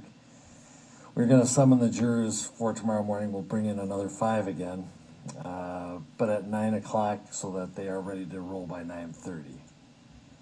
And then we'll try and get through as many as we can tomorrow morning. So we'll be summoning 5 in at 9 o'clock and 4 at 1 o'clock so that they are ready at 9:30 and 1:30 respectively. All right, anything else for the record before we break for lunch? And we'll come back at 1:30 because our other jurors are scheduled to arrive at 1 o'clock, and with the orientation, it'll be 1:30. So, anything else for the record from the state? Not from the state, no. All right, for the defense. All right, thank you. We're in recess.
Why is there no sound?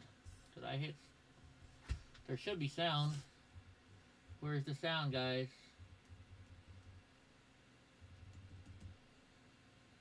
That's weird. Well, let me make sure there's still sound over here. Yeah. Take in account. There's still sound, so I don't know why there's no sound now.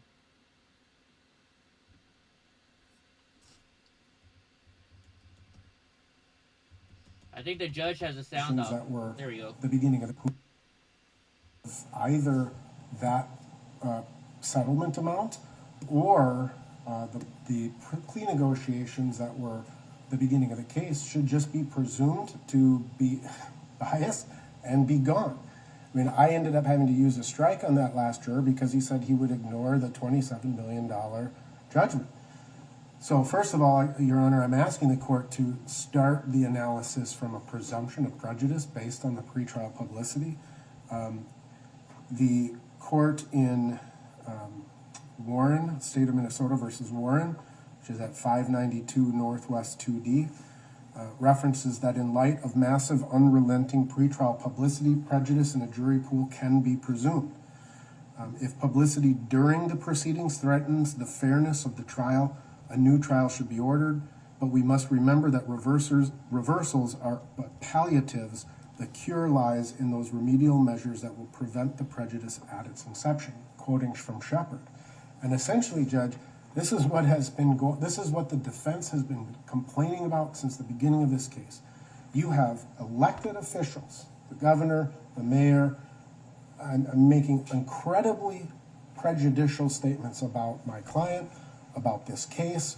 You have the city settling a civil lawsuit for a record amount of money, and the pretrial publicity is just so concerning. And I'm looking at, you know, my remaining strikes, and I'm looking at the fact that we essentially still need 3 sitting jurors plus 2 alternates, and looking forward, virtually every single one of these people is nearly identical to this last person. I've used 11 strikes on people who have had very negative things to say, but they can be fair and impartial, and no matter how you ask them, that's going to be their response here in court. It's the rare person that comes in and says, no, I can't, right? So if we start from the presumption of the prejudice, I think that, and then also take into consideration the sum total of the questionnaires, and the cause becomes the cause challenge becomes a different analysis at that point. Why is this audio So or I'm video asking so for bad? that relief, first and foremost. Second, I'm asking the court, under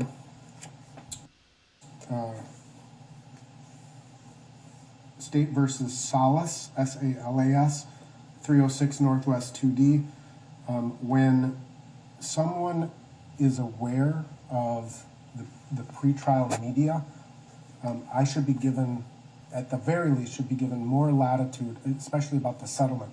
More latitude. My latitude was very limited in that last juror and what I was allowed to ask them about their perceptions of the settlement.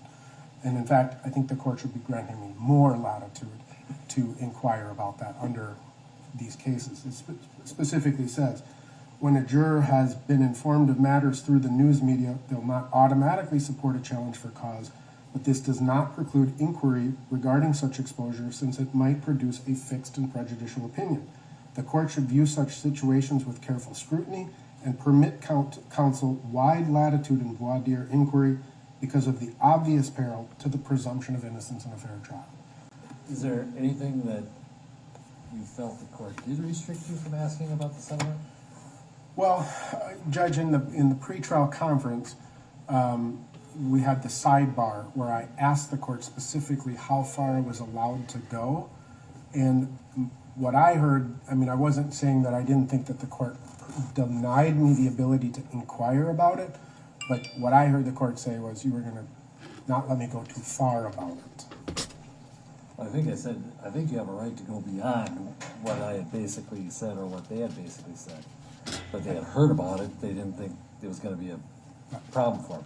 Well, I mean, and I just think ultimately, Judge, I mean, even then in his inquiry, when I asked him about that, he said, well, I guess if I'm not allowed to, I wouldn't talk about it.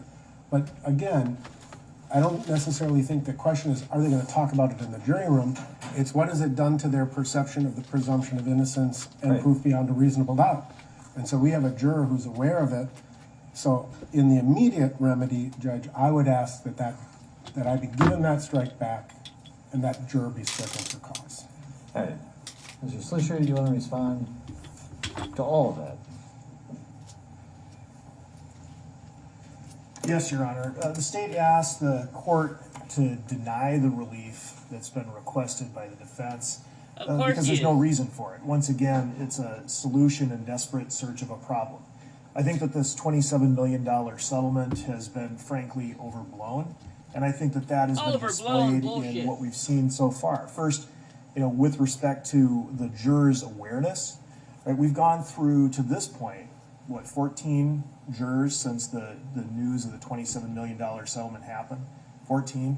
Out of the 14, only 3 had heard of it.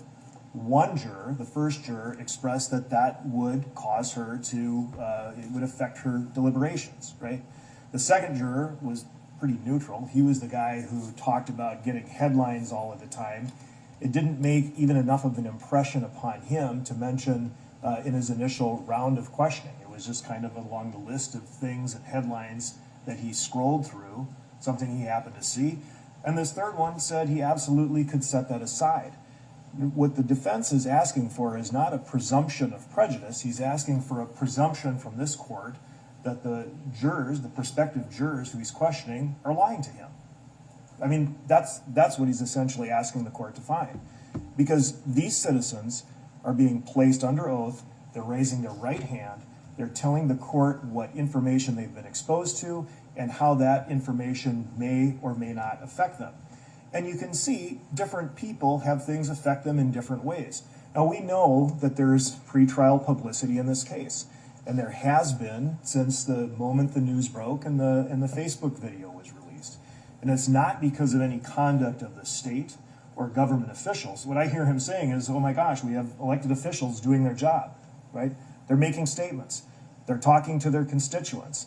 In the case of the city, they settled a civil claim because they felt apparently they needed to do so. That the government, the state, I should say, this prosecution team, again, has absolutely no control over that, nor should we be meddling in some other instance I could see where you could find fault if we were trying to control the flow of information or the outcome of the civil case.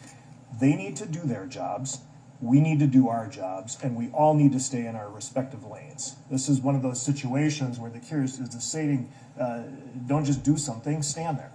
And that's what you exactly need to do here. We have a process, a voir dire, that we put people under oath and we ask them questions and we get their answers. And on an individual and a particularized basis, the court, in its discretion, makes the determination as to whether or not the person should be stricken for cause or not. And we're on day 6, right? In this day 6 of jury selection, of which you had 3 weeks slotted, we have plenty of time. We have 329 prospective jurors have been identified in this case. And we're through, what's the number we're through now? We're below 100. We have plenty of time. We have plenty of people. We can take all the time questioning that we need to determine on an individual and particularized basis whether there's prejudice to the defendant or a need to strike people for cause. That just hasn't borne out so far, and I don't think that we should overreact to what's been happening. This case is in the news. It's going to continue to be in the news. There will be a story about this case every single day, no matter what. That is going to happen. And what our job here is to determine whether the particular prospective jurors in the box have been exposed to media, if they have biases that they can't set aside, right? That's what our job is. But it's not to make a prejudgment as to the rest of the panel. As to the last juror, the defendant doesn't need to strike back in that particular instance because the juror did not demonstrate any reason to strike him for cause.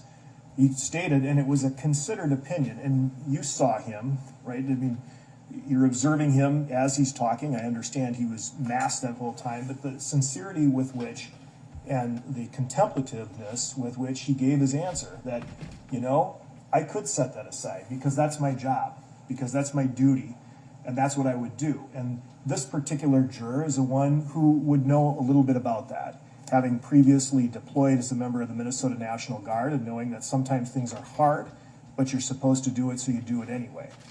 He stated that under oath. There is no reason to disbelieve him, and the court should deny the defendant's relief.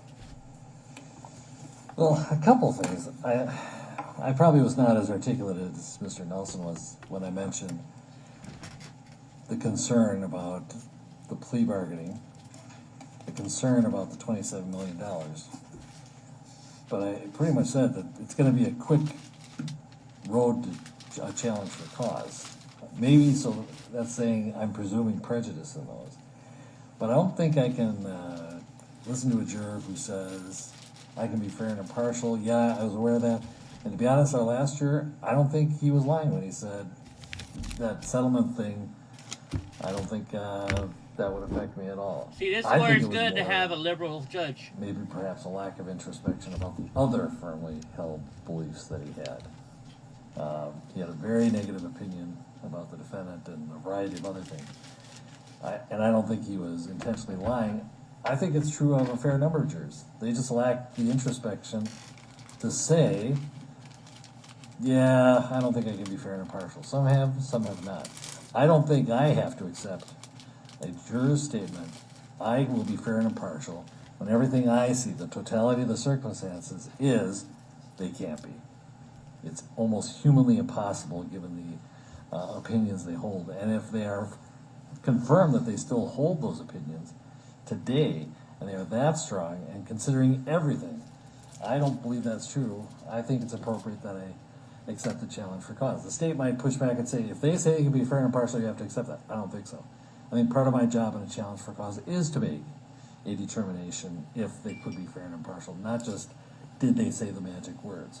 So I guess I think I'm almost between the two positions here. This has always been my thought, that I have to consider everything listening to this juror, whether there is a challenge for cause or not, based on the totality, not just the words that come out of their mouth. Those are important, obviously.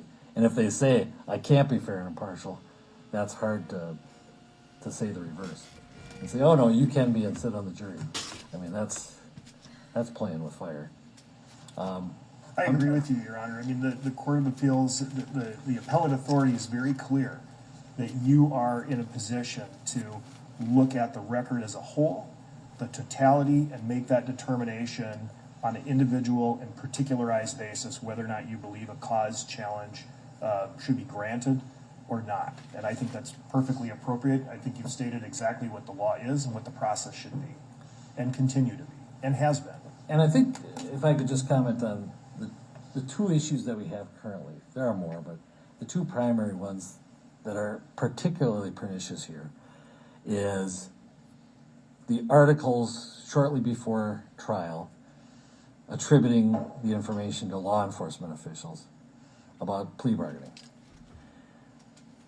That is particularly problematic, and I said so, because of its impact on the presumption of innocence. The $27 million settlement is unfortunate. It is something to consider. But let's face it, it's not just a legal decision. That's a political decision. And I think people realize that, and they realize that's not anybody in this room who's doing that.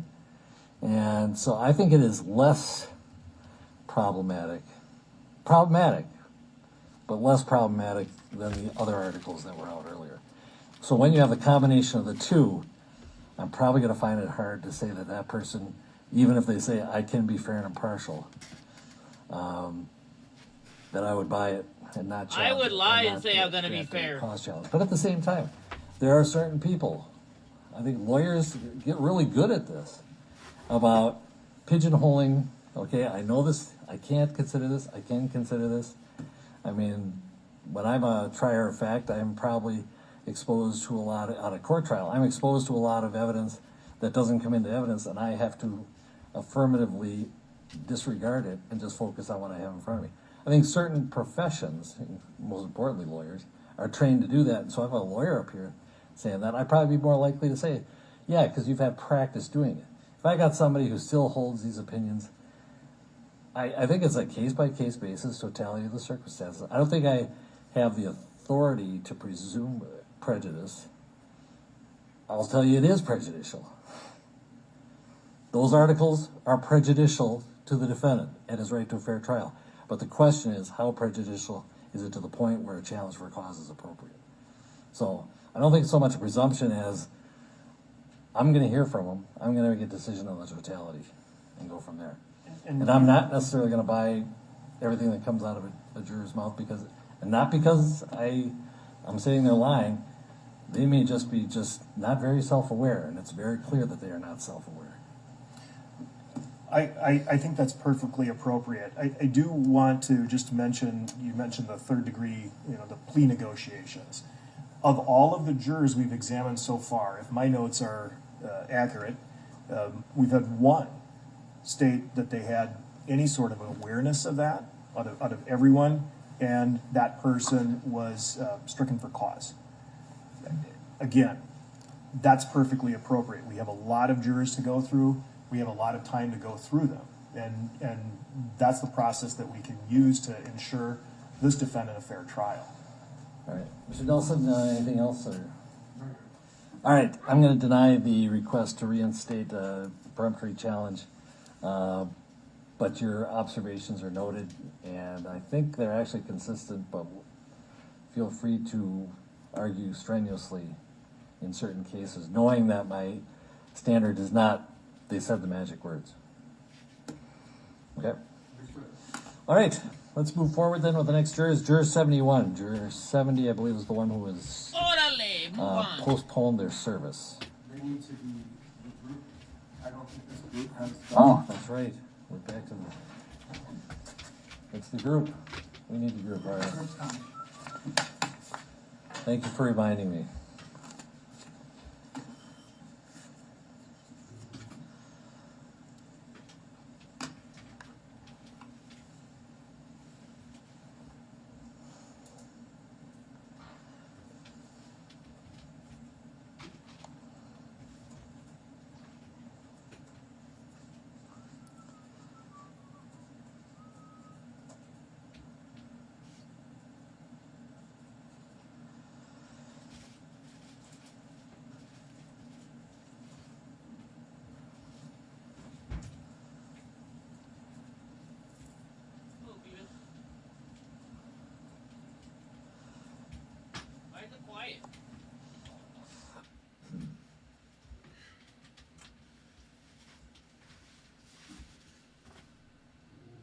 Oh, they're waiting for the next person. Okay.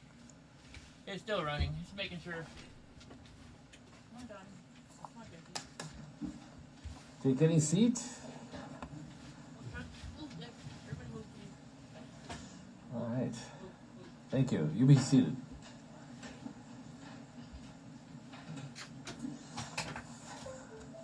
And I'm going to take this off so you can hear me for this part. Well, first of all, can you all hear me? Give me a thumbs up if you can hear me. Okay. Well, good afternoon. My name is Pete Cahill, and I am one of the judges of the district court. And you have been summoned as potential jurors in the case of State of Minnesota versus Derek Chauvin, which is a criminal case related to the death of George Floyd on May 25th, 2020. A person charged with a crime has a right to a fair trial before an impartial judge and an impartial jury. In order to make sure the jurors who are selected are impartial, the law provides that the court and the attorneys for the parties may ask questions to all the prospective jurors, which must be answered under oath. And first of all, thank you for filling out and sending back the questionnaire that was mailed to you. Your contribution to the important and serious matter at hand is best served by continuing to provide us with full and complete answers to the questions that you're going to be asked today. These questions will follow up on issues from the questionnaire and possibly other topics. After the questioning is over, the attorneys will have the right to excuse some of you from service on this jury, and I may excuse others of you for what is called cause. In either case, it does not mean that you are not a fair person, and you should not take offense in being excused. Also, I ask that you not take any offense at any question that might be asked. We must pry, to some extent, in order to explore opinions you might hold and hear about experiences that you've had that might affect your ability to serve in this case. The defendant, Mr. Chauvin, has been charged with murder in the second degree and manslaughter in the second degree. Now, during the normal course of a trial, charges may be added or subtracted, but those are the charges as it stands. To these charges, the defendant has entered a plea of not guilty, which is a denial of each and every material allegation in the charges. I'm now going to have the participants introduce themselves and then ask you if you have any friendship or acquaintanceship with them, starting with the state. Mr. Slisher. Thank you, Your Honor. Good afternoon. My name is Steve Slisher, representing the state of Minnesota. My name is Christina Maranakis, and I'm assisting with the prosecution. Hello, my name is Keith Ellison, and I represent the state of Minnesota. Good afternoon, Aaron Eldridge for the state of Minnesota. And Mr. Nelson. Good afternoon, my name is Eric Nelson, and assisted by Amy Voss. Together we represent Derek Chauvin, the defendant in this case. Thank you. Is anybody on the panel familiar with any of these people? An acquaintance, friendship? All right, seeing no hands. In addition to the attorneys in the courtroom, other attorneys might make an appearance during this trial, specifically for the Attorney General's office. And so I'd like to know if you know any of these names. Assistant Attorney General Matthew Frank, Jerry Blackwell, or anyone else who works for the Office of the Minnesota Attorney General. Any acquaintances or relationships? Okay, thank you. Seeing no hands. Does anybody know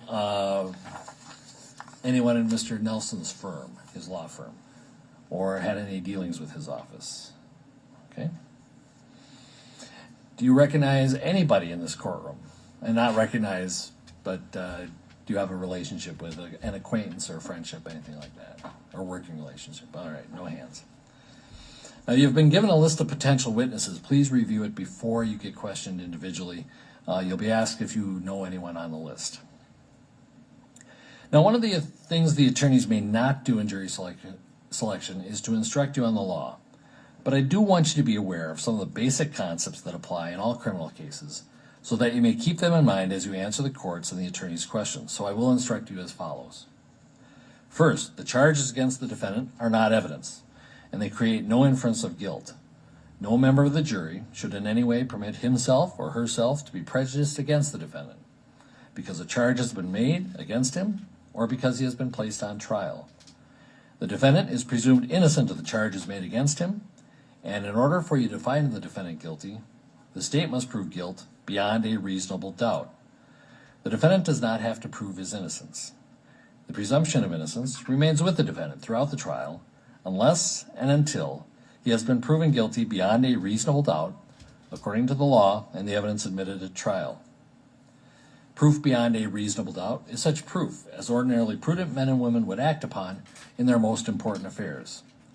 A reasonable doubt is a doubt based upon reason and common sense. It does not mean a fanciful or capricious doubt, nor does it mean beyond all possibility of doubt. If you serve on this jury, you and your fellow jurors will be the sole judges of whether a witness is to be believed and of the weight to be given a witness's testimony. There are no hard and fast rules to guide you in this respect. In determining believability and weight of testimony, jurors may take into consideration the witness's interest or lack of interest in the outcome of the case, relationship to the parties, the ability and opportunity to know, remember, and relate the facts, their manner, their age and experience, their frankness and sincerity or the lack thereof, the reasonableness or the unreasonableness of their testimony in light of all the other evidence in the case, and any other factors that bear on believability and weight. If on this jury, you should rely in the last analysis upon your own experience, good judgment, and common sense. There are things you should not do during jury selection. You are not investigators. You are not to go out and do any looking, and you are not to ask people about this matter. You are not to use the internet to look for information about this case or about the law. Above all, you must not talk to anyone who is involved in the case, the lawyers, the witnesses, or spectators. Do not be offended if the attorneys, parties, or witnesses do not speak to you. They know it would be improper to contact you except through the normal jury selection process, and they will confine themselves on most occasions to a brief greeting. During the selection process, your family and friends will be curious as to what you're doing, and you should tell them that you're on a panel of potential jurors for a criminal case, and that is all you should tell them. Since that is all you should tell family and friends, that is all you should tell the general public. So, during these proceedings, please refrain from using Facebook, Twitter, or other social media to announce that you are a potential juror or to comment on this trial. You may access such social media tools, but please do not publish any information about this case or your thoughts about this case, and avoid any media coverage of this case. You do not have to stay away from people and refuse to speak to them. Do whatever you wish, but do not talk about the case, and do not talk at all to anyone who is involved. And because of the nature of the charges, this case is receiving media coverage. Excuse me. Do not read about the case in the newspapers or online, and do not listen to news about it on radio or television. This trial, including jury selection, is being televised, but no video of any other juror, of you or any other juror, will be taken at any time, now or during trial, if you are selected. Also, your name will not be used in the courtroom. You will only be referred to by your random number to protect your privacy. The audio of anything you say will be broadcast unless we need to discuss something deeply personal or extremely sensitive or embarrassing, or it would tend to reveal your identity. In those cases, I would specifically order the audio to not be broadcast. In that case, you'll still have to answer questions on the record, but without audio or video broadcast. The audio would be only audible in this courtroom. Now, with the exception of juror number 71, we'll have you wait in the other courtroom until your turn is called. Please go with the deputy who will escort you back there. Keep in mind, we are doing COVID protection, so keep a social distance, keep your mask on, and use the sanitizers as much as you want. All right, thank you. Juror 71, why don't you come on up here?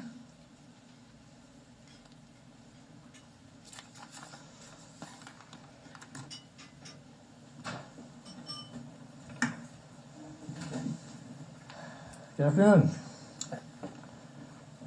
You are juror 71, is that correct? Correct. All right. All right, my computer just went dark.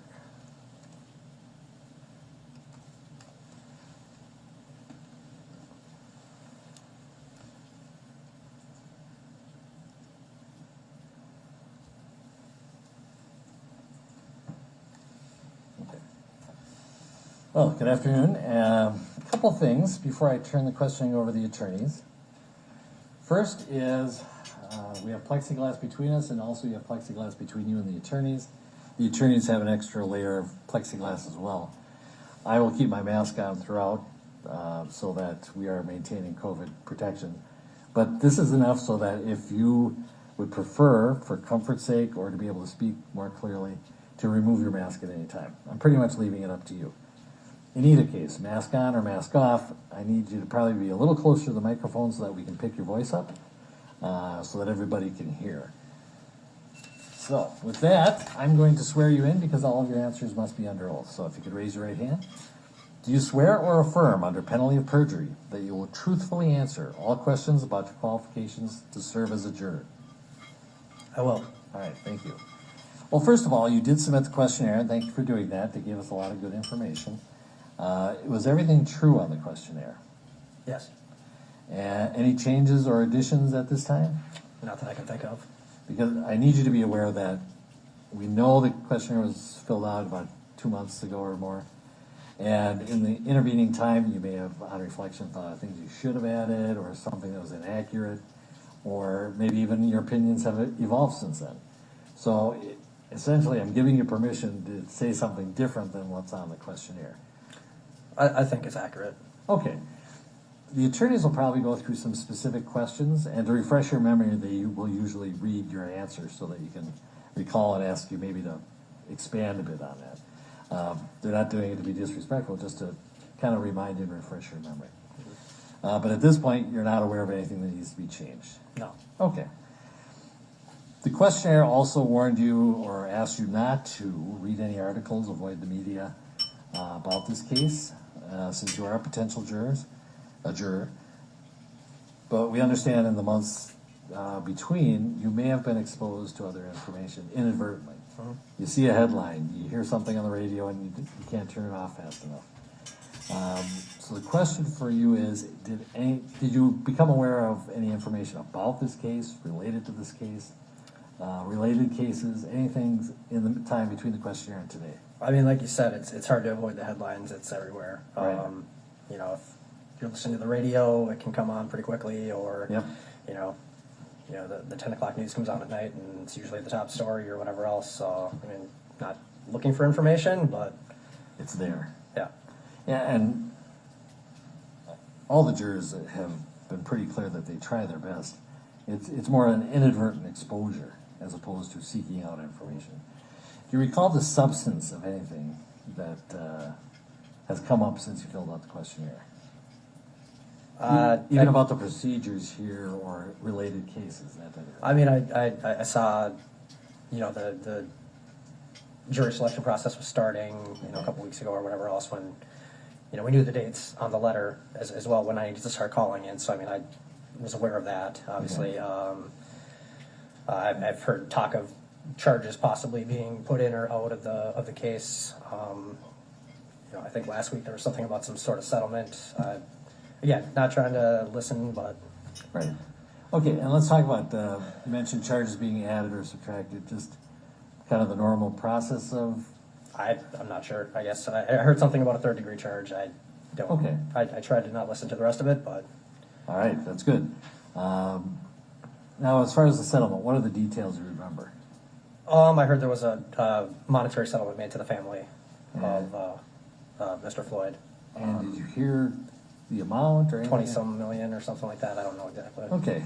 Well, tell me, what do you think? Do you think that prevents you from being a juror in this case? Or should prevent you from being a juror? I don't know that that's for me to decide. Well, how did it affect your perception of the case, of being a juror? Probably very little. Okay. Specifically, the defendant is presumed innocent, like I just read you. Do you think that that would impact your decision on being able to presume someone innocent? Some kind of settlement in a civil case? I don't think those two are really related, I guess. Okay. Well, civil case, different parties, different laws, even different issues. Would you agree with that? Yeah, to an extent, yeah. Okay. Do you think it'll have any impact? Kind of, if you are the balance and you are, impartial, so not tilting either way. Do you feel that may have pushed you one way or the other? Probably not that information in particular, I guess. Okay. Any specific information that might push you one way or the other? Nothing since the questionnaire. Nothing. Okay. Nothing since I filled that out. No. Okay. And the attorneys will probably talk to you about maybe some opinions in the questionnaire that might move you one way or the other. And so I'm going to let them talk about that. Getting back to more mundane issues, did you recognize any witnesses who were on the list? No, I did not. All right. And the trial is estimated to take 4 weeks once we start on March 29th. Could you make that work, personally, professionally, and otherwise? It'd be a bit of a challenge, but yeah, I mean, I can. I do have a wedding that I'm going to out of state early in May, but... Okay, how early? The first Saturday, the 8th of May. All right. We'll keep that in mind as well.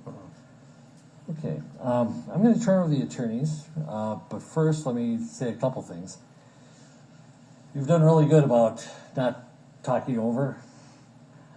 It's very important we have a good record so the court reporter can take everything down, that we not talk over each other. And the lawyers and I are the worst offenders. You seem to have already gotten that habit of just waiting till the end of the question and then answering, so kudos for that. That's the way we want it. The other thing is, when you're answering questions, is clearly you're sworn to tell the truth. Keep in mind that we are looking for honest answers, not the answers you think are socially desirable or what we want to hear. Because what we want to hear is your true feelings and true thoughts. And there's no failure as a juror except if you were to not tell the truth. Okay? So whatever your opinion is, we'll accept it as long as it's from the heart. Okay? Okay. With that, I'm going to turn it over to Mr. Nelson as to You may.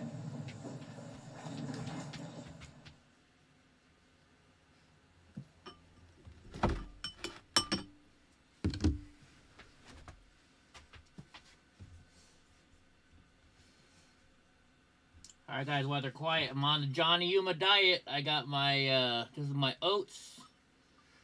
And you mix a banana in there, right? So that way to give it flavor, because the oats have no flavor. And then I get 2 eggs and bacon. Said, order the audio to be turned off. Lost a lot of weight already thanks to Johnny. So I think Mr. Nelson's going to ask you some other questions first, but at an appropriate time.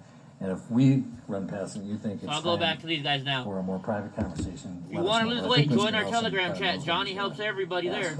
Okay? All right. Good afternoon, sir. Good afternoon. Thank you for being here. Thank you for your patience so far today.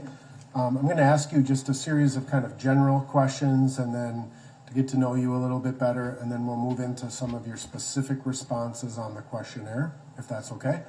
And again, as the judge indicated, we understand that this was filled out quite some time ago. I'll probably read you your responses and we can go from there, okay? No one's trying to trick you. Sound good? Okay. All right. One thing I would ask is, just because my ears are a little bad and want to make sure I can hear you, okay? Sure. Thanks. So let's assume you and I met in some other circumstance, a social event, a party, whatever, and we have our first conversation. What are a couple things I learn about you as I walk away from that conversation? I'm a fun guy to be around, and very driven, involved in my career, love my family, like most people, I would assume. Very involved with my family. I've got a couple of young kids, so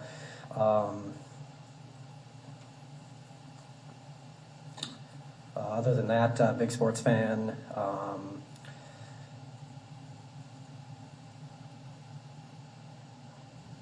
I think you talked quite a bit about your kids and in the questionnaire. Yes.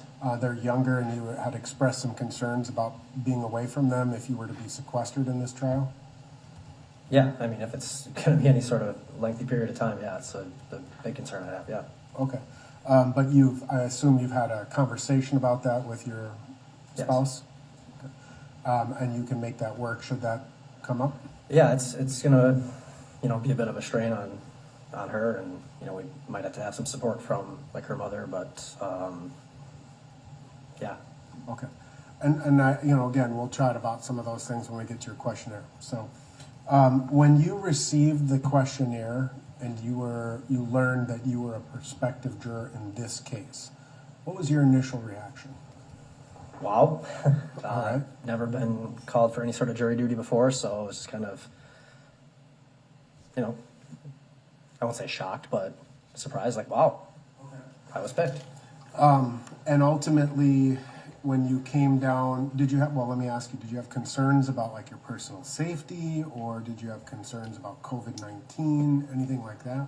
Upon opening the letter? Yeah, upon learning that you would be a juror in this case.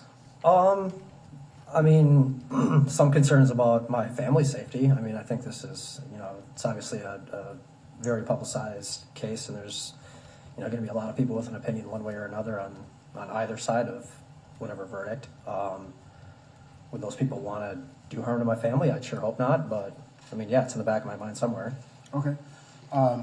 When you came to the government center this afternoon and kind of saw the fortification that's been erected, did that help alleviate some of those concerns? I mean, I don't know that those were ever my concerns about coming in and out of the building and things like that. It's more what I need to be worried about my kids or my wife or my family at all, after this is all said and done, and, people find out, who was on the jury, and, whoever might have a motive to do something to somebody involved in it. I guess that would be my only real concern. Okay. And obviously you're not the first person that has expressed similar concerns. Can you set those concerns aside, and focus your attention on the evidence in this case? Yeah, I mean, like I said, it's going to be in the back of my head somewhere, but... Okay. When you learned this afternoon that we are doing everything we can to protect your anonymity, did that alleviate some of those concerns? It makes me feel better.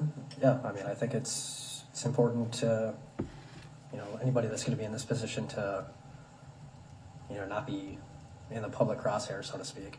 Sure. And if at some point your name were to be released publicly, how would that make you feel? It makes me feel a little uncomfortable. Okay. Can you think of a circumstance in your life where you've been called upon to resolve a conflict between two people? Yes. And how do you approach that situation? Generally, I want to talk to both people individually, get their version of whatever conflict or whatever had happened, and try to ask questions to both sides and really understand, what the problem is, and then, depending on what that is, maybe bring the two sides together, or try to help talk through with each person individually, I guess, depending on whatever situation it is. Okay. So as what I hear you saying is, listen to both sides of the story, right? Yeah. What about talking to other third parties who may have seen Yeah, it? definitely might be necessary. Okay. And what about looking for other information that may help resolve the conflict, other than just persons? Again, it probably depends on what conflict we're referring to, but yeah, I mean, if there's information available to help you make a good decision or the right decision, or to alleviate a conflict between two parties, or try to bring them back together, it's probably usually the ultimate goal is to bring the two sides back together. So, if it's a work situation, they can work together, or personal situation, that they can be cordial to one another. Okay. Now, ultimately, you understand that your role as a juror is to resolve a conflict, right? Sure. And conflict in a broader sense in terms of the state of Minnesota and Mr. Chauvin, but also if you were a juror, you're one of 12 voices, and conflicts may emerge in the deliberation. Do you understand that? Sure. So, I mean, I know you've never been in this circumstance before, but how would you anticipate kind of dealing with that second problem, conflict within the jury deliberation room? I think it's similar. You need to understand what the conflict is. Why do people feel the way they do? Okay. Can you think of a circumstance in your life where you've been asked to decide if someone is telling the truth or not?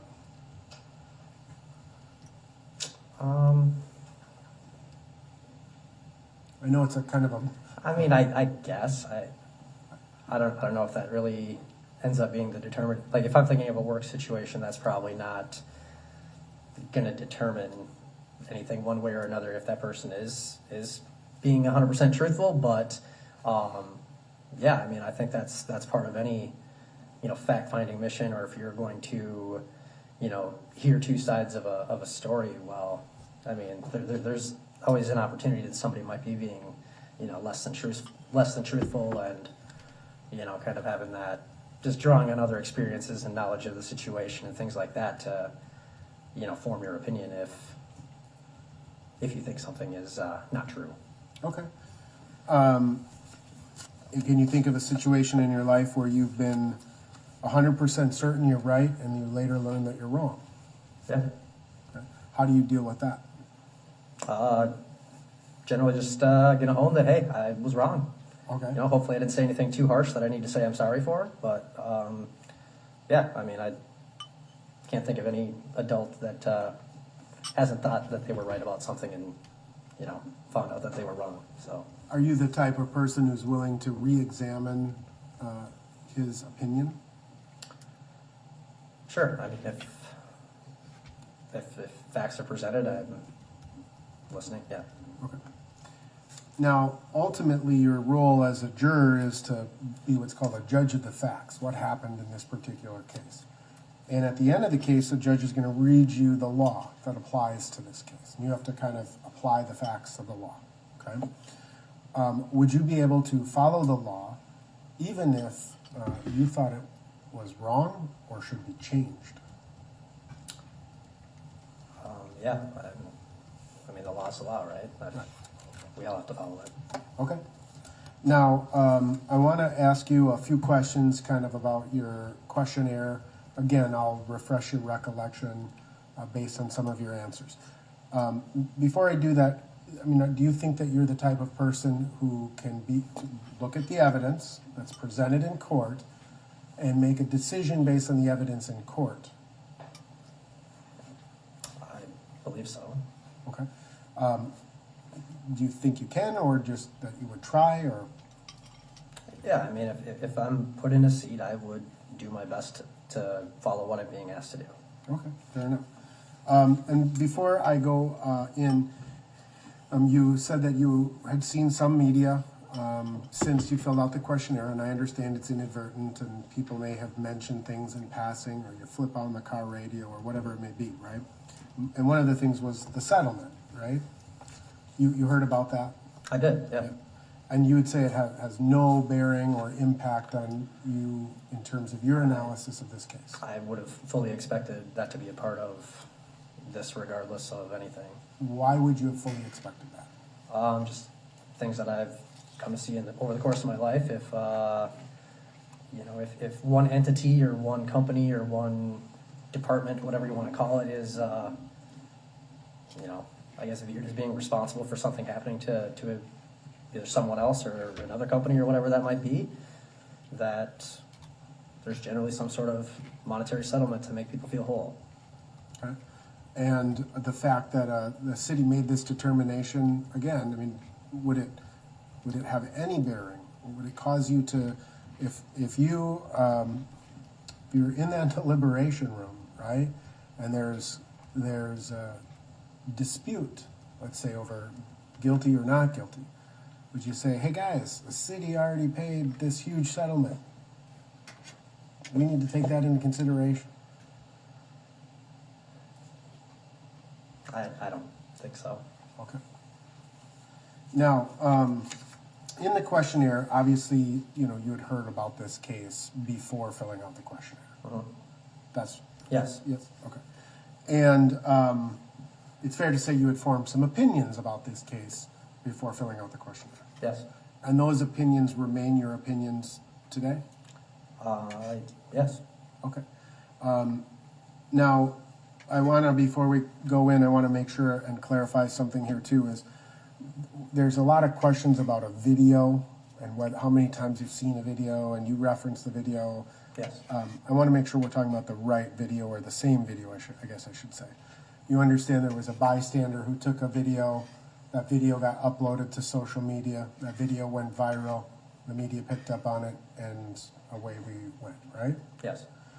Is that the video that you are referencing? I believe that we're talking about the same video, yes. Have you seen any other videos about this incident, like body cameras, security cameras, anything of that nature? No. And I think you said you had seen that video 4 to 5 times. That sounds right, yeah. And when you say you had seen the video 4 to 5 times, do you mean that you had downloaded the whole video, or are you talking about clips on various other media? No, it would be more clips. I believe it was Facebook. I watched at least a few minutes of it. Okay. Continuously running. I probably watched that, 4 to 5 minutes of it. Okay. So you watched a longer form video through social media, but then you had seen various clips. There's been clips on the news and on TV and things like that. Yeah. Okay. Now, the first question that the questionnaire asks you is to just sort of write down the details that you were aware of this case, where you learned it, things of that nature. Yes. And you wrote, I watched numerous news reports and footage of the video showing the officer kneeling on his neck while he was unconscious. You remember people asking, or people who were watching were asking him to stop. And then you finally wrote, the officer refusing to take his knee off the back of his neck after he was laying there unconscious are what I remember the most and are seared into my memory. Yes. Explain what you mean seared into my memory. It's probably just a still shot of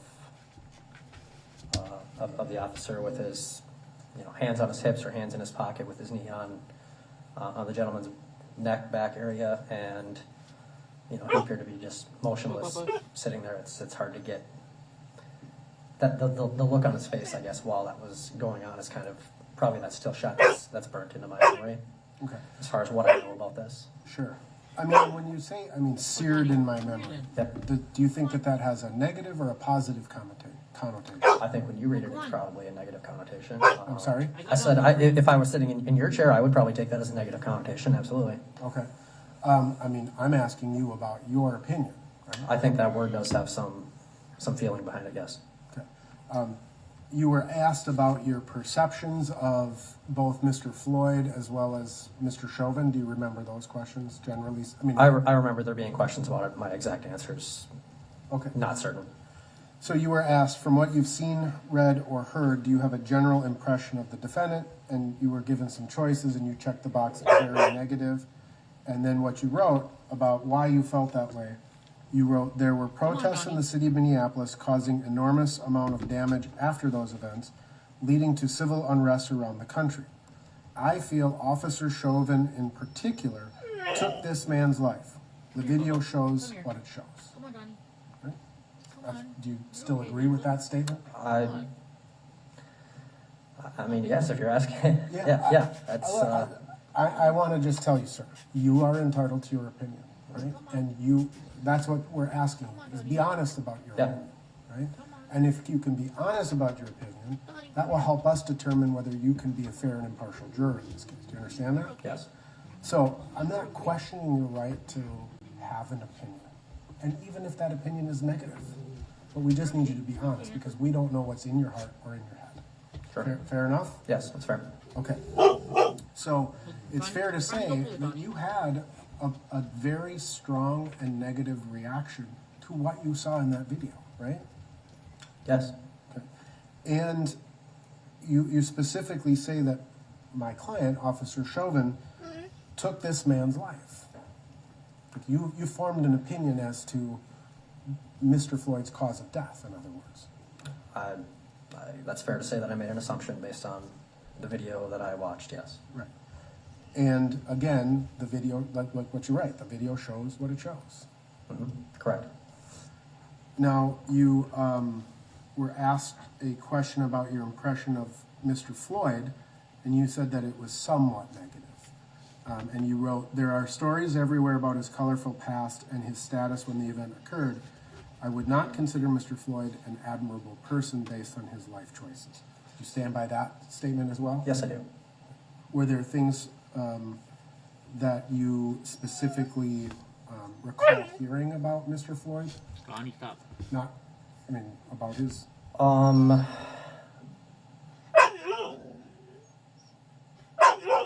I guess I've heard about, drug use, trying to pass this fake bill that kind of, started all the conflict. Go to your bed. Go to your bed. I don't know if I heard this hearsay. I don't believe I actually read anything that said this, but I heard that he had some sort of domestic altercation where he abused a female, which I guess doesn't sit well with me. Okay. So, again, you understand that you would be hearing evidence in the courtroom, right? Yes. And if some of that evidence didn't come in, can you set aside what you'd heard before and judge the case based on what you've heard? I can do my absolute best. Now, there's a question that asks, have you ever talked about George Floyd's death with your family, friends, or coworkers, discussed it online, for example, social media? You checked the box yes. And you wrote, my only real feeling is that I think it is unacceptable for one man to choke out another man and continue to do so once he is laying motionless and unconscious on the ground. Yes, I wrote that. And again, not questioning your perception, your belief, your perception, again, you're entitled to it. Right? The question is, you formed very, very strong opinions, right, about Mr. Chauvin, about Mr. Floyd, about what happened, right? And so if you've made a determination in your mind already about what happened, do you think you can just set that all aside and be a fair and impartial juror in this case? I mean, if I'm put in the spot, I would try my absolute best to do so. Yeah, I mean, you're calling it out on the front side that, I do have a preformed opinion, yeah. And we just need you, like, again, right or wrong, just be honest, right? Yep. Because throughout your questionnaire, it's fair to say, you kind of made several references to not being able to kind of unsee that video. Yes, And that's true. under our principles of law, as the judge just explained them to you, and in this questionnaire, Mr. Chauvin is presumed innocent. You understand that? Yes. And it's fair to say that you formed an opinion about whether he's guilty or not guilty at this point, right? Yeah. And that's based on what you've seen and heard and read and all of that. And so I think in the questionnaire, when you're ultimately asked, could you presume Mr. Chauvin innocent? You wrote, no. But human nature can lead you to presume one thing or another based on the information you have. Right? You were, Correct. Yeah, I wrote that. So, can you apply the presumption of innocence based on your prior opinions?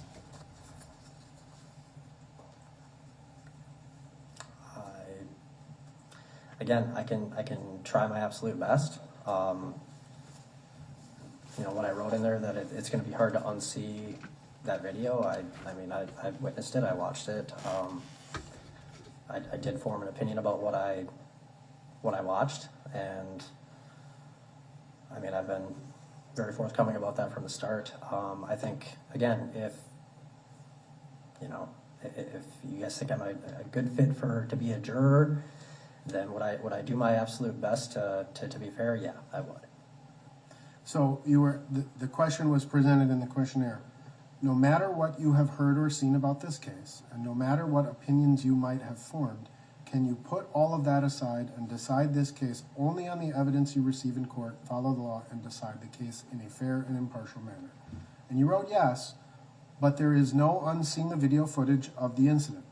I am not sure how watching it in a courtroom setting versus in my home would change my feelings about what I am watching with my own eyes. Yes. Again, sir, you are entitled to your opinion. Yes. And you're not the first person to have a strong opinion in this case, right? And I know you say you can try to be a fair and impartial juror. But we can't have it be, I can try. Because everybody comes in and says they can try. The question is, can you? Yes or no? Yes, if I'm selected, I would try to come in with as much of a clean slate as humanly possible. And listen from the start. Pardon? I just want to clarify some of your answers. Mr. Nelson just read the answer about yes, you can decide the case in a fair and impartial manner. Yes, but there's no unseeing the video footage. Couple things, my observations from where I'm at. I think the answer is not really. But I want to make maybe true. Yeah. I want to make one thing real clear. That's not a cut. People have come into this case with varying levels of knowledge about the case. One juror came in and thought Mr. Floyd had been shot. So I think a function of it, it's not intelligence or anything like that, whether you can be fair and impartial, it's not a lack of effort. It's more, sometimes it's just your exposure to the case, talking to friends, forming opinions, the strength of those opinions. And as you say, for some people, they can say, yeah, I can put it aside. Other people say it's seared in my memory, and I don't see how it would really make a difference. But I don't want to put words in your mouth, and I don't want you to think that if the answer is not really, that's an insult by any means. It's just, it's a fact or it's not. Which do you think is the more likely answer? Is it yes or not really to being fair and impartial? And again, I mean, with 100% honesty, yeah, I mean, I would have to overcome that opinion coming into the situation. Sure. And can you? Or more importantly, will you?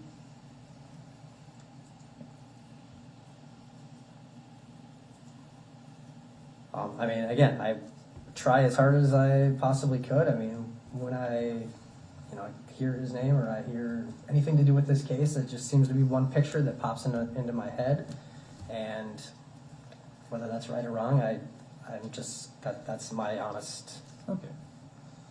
You have any further questions? No, Your Honor. State, have any questions? Yes. Mr. Swisher? As to this issue, Your Honor? As to this issue? Yes, as to this issue. Sure, we want to sidebar. We'll get right back to you. Hold on.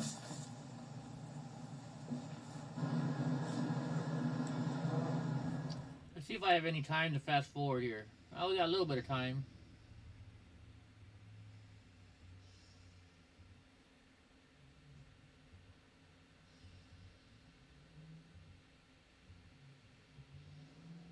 Oh no, I'm totally at the beginning. I can't fast forward anymore.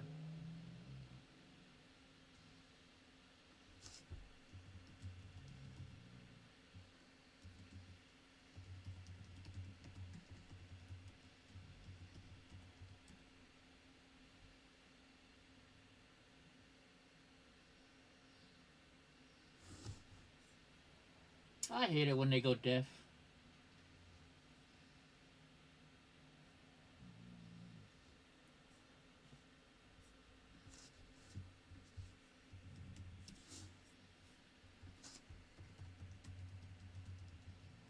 I'm going to actually have you step out with the deputy back into the other courtroom just for a second so we can talk without having to try and have this thing whining in our ears.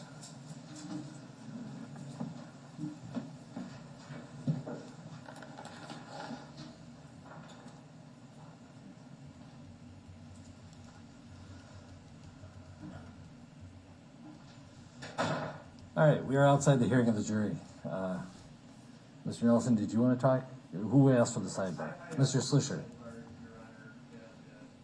I just wanted to point out, given the nature of the challenge and how carefully we're looking at these individual jurors, I think Mr. Nelson.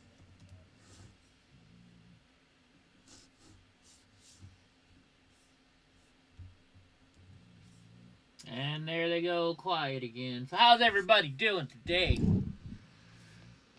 What you guys thinking of this? Hope everybody's having a good day. What's up, 5'10" redneck?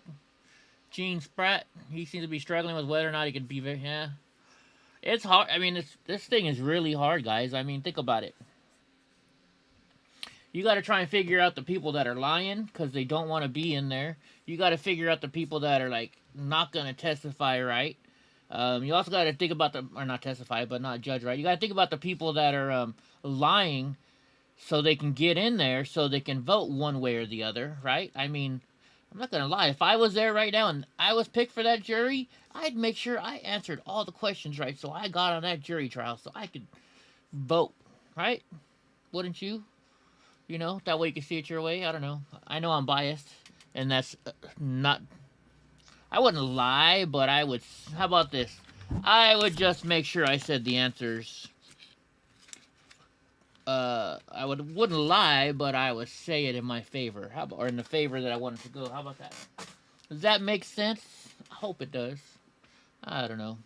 Man, I like this hat. This hat actually looks good on me. Even though it's crooked. There we go. Yeah, if you guys don't know, I like to collect hats. Just sitting here at my desk, I got, let's see, I got my Esteem hat that I got in Pismo Beach. Of course, you gotta have an EddieBlockFilms hat. I gotta get some more of these made. I got my Proud Boy hat. No, I didn't black it out. It was black. I bought it that way. If you like this hat, you can buy it at shop.1776. That really Of course, my Austin Speed Shop. There are two parts to this. Oh wait, they're Right? back. There's what happened, and then there's what happened means. And on that, this juror was unequivocal when he said, "The law is the law. I'm going to follow the law." And so, in this instance, the juror stated that he saw, really out of context, a segment of a video which was disturbing. And I think that most people would find it such. Right? It's a disturbing thing to see. But the question isn't whether it's disturbing, and the question isn't whether you're going to be able to unsee it.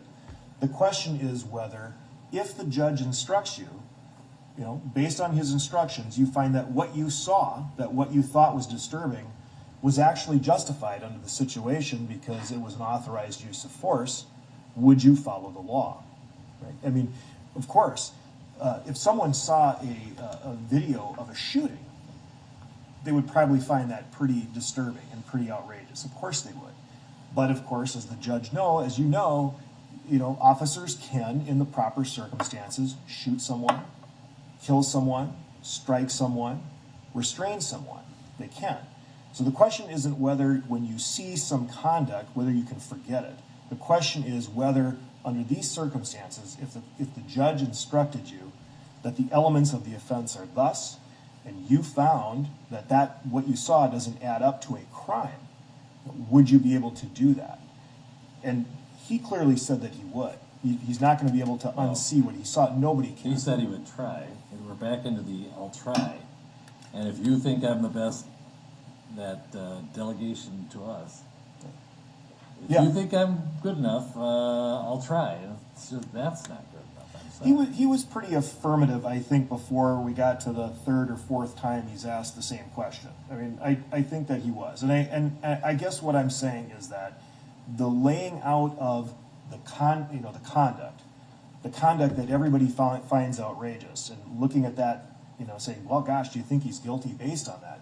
Without the rest of it, if you were given instructions as to what constitutes an offense, and you found that this conduct doesn't constitute an offense, would you be able to vote not guilty? That's really the question. The biased juror would be one who would say, I don't care what the law says. Based on what I saw, there's no way I could acquit the defendant. So they have to be expressly adopting that position. No, I mean, Your Honor, you know, in context. Well, let me just ask you straight out. Do you think, if you were the finder of fact, that you would find that he, in fact, will be fair and impartial? At this point, Your Honor, as a finder of fact, I would want to develop the record more, and that's why I would like to ask him a few questions. I don't think that I could make the finding either way at this point with what the record is, but I do think it's important that we look at both parts of it, right? Here's what you saw. Now let's talk about whether or not you could look at what you saw and still be fair and apply the law. I think that's the ultimate question, and I would like to do that. I'll give you the opportunity. I appreciate that. All Thank right. you, Your Honor. Judge, I would just note the second half of his response to that, which was, I am not sure how watching it in a courtroom setting versus in my home would change my feelings about this. All right, let's bring him back.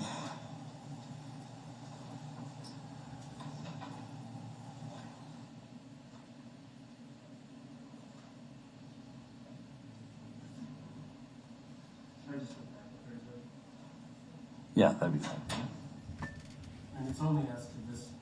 Right.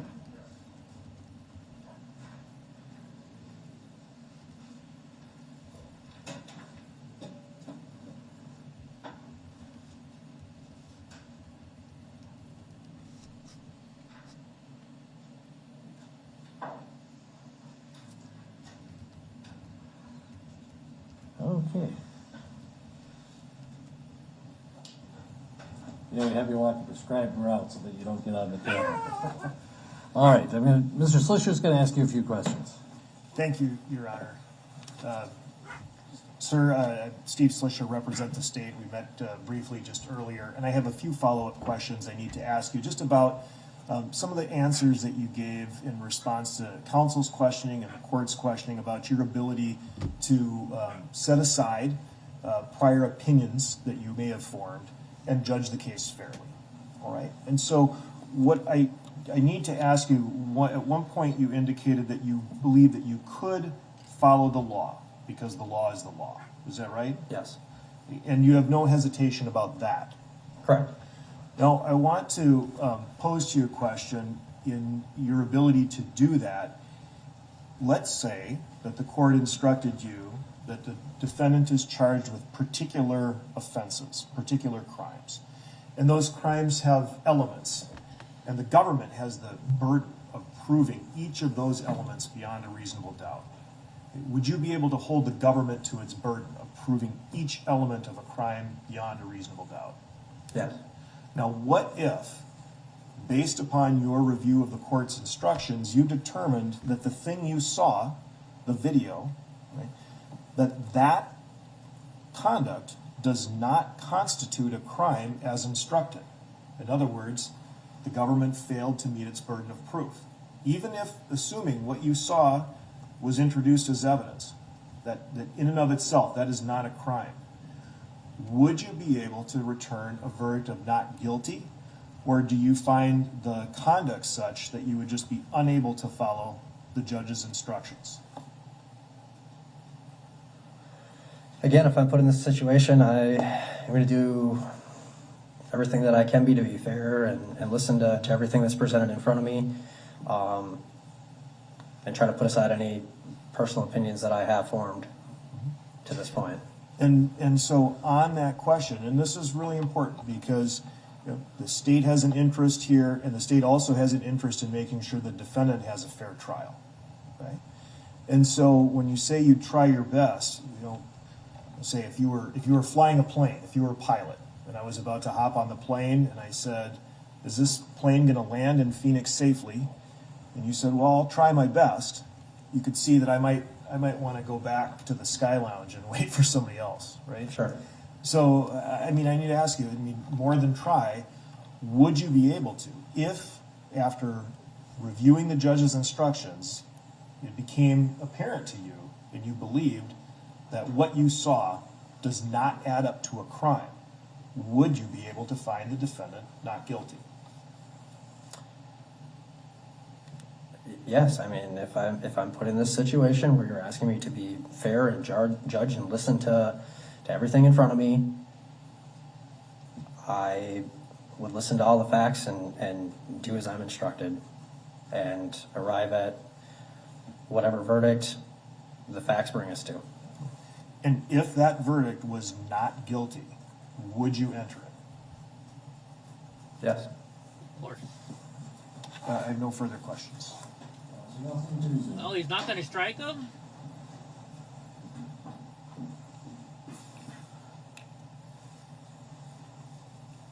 So I think you're kind of seeing that we ask you the same questions in multiple ways to get to kind of an end result. That makes sense.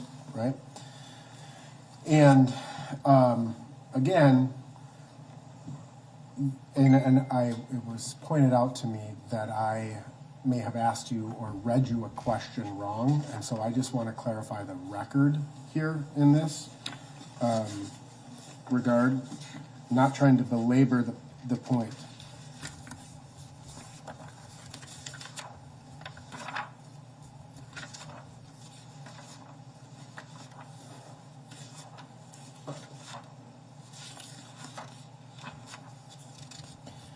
The question reads, under our system of justice, defendants are presumed innocent of the criminal charges against them. Would you have any difficulty following this principle of law? And that's what you answered no to. And you wrote, but human nature can lead you to presume one thing or another based on the information you have. Right? Correct. And so I guess, and then I'll move on from here, is there were several spots in this questionnaire that were asking you about, can you be fair and impartial? Can you apply the presumption of innocence? Is there any information that would make you, that we should know about you to make sure you're fair and impartial? And at each and every one of those opportunities in the questionnaire, you answered the question, but you followed it up with, but I can't unsee what I have seen, and I'm not sure how anything else would change my opinion. Yes, I think that's fair. Right? There was a question that said, is there any other reason you could not be a fair and impartial juror in this case? If yes, please explain. And you wrote, no, but I have watched the video and I have an opinion about what I watched and witnessed with my own eyes. Yes. And so it is, you're telling us now that you can, despite having every opportunity, and being asked this question 100 different ways to Sunday, right? You can just now set that aside It's going to take effort on my part. I don't make two ways about that. However, you know, if I'm called to be in this position, I'm going to do everything in my ability to, you know, uphold my civic duty and, you know, be as fair and listen to everything that I can. Now, having said that, we do have an opinion that I formed that I need to overcome and try to set aside before I sit down in this setting. Yeah, I'm wrestling in my head currently. I can't paint another picture.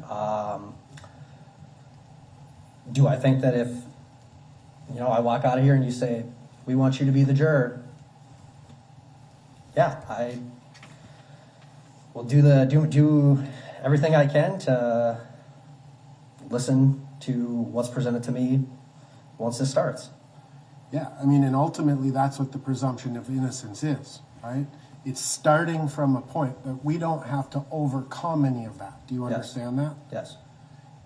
And that's what I'm concerned about here, is your ability to overcome that. And I'm not questioning your honesty. I really appreciate your honesty, right? If it's the system is set up that the defendant is presumed innocent, that's the starting point. It's not the starting point of I now have to overcome your preconceived notions. Sure. Right? Can you apply the presumption of innocence? Yes, I could. Now, you were asked some other questions about kind of your availability and your family situation.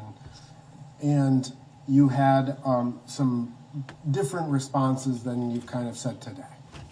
Would you recognize that? Yeah. I mean, this morning or this afternoon at the beginning of this, the judge asked you some questions about your availability and would you want to be a juror on this case because of your work situation, right?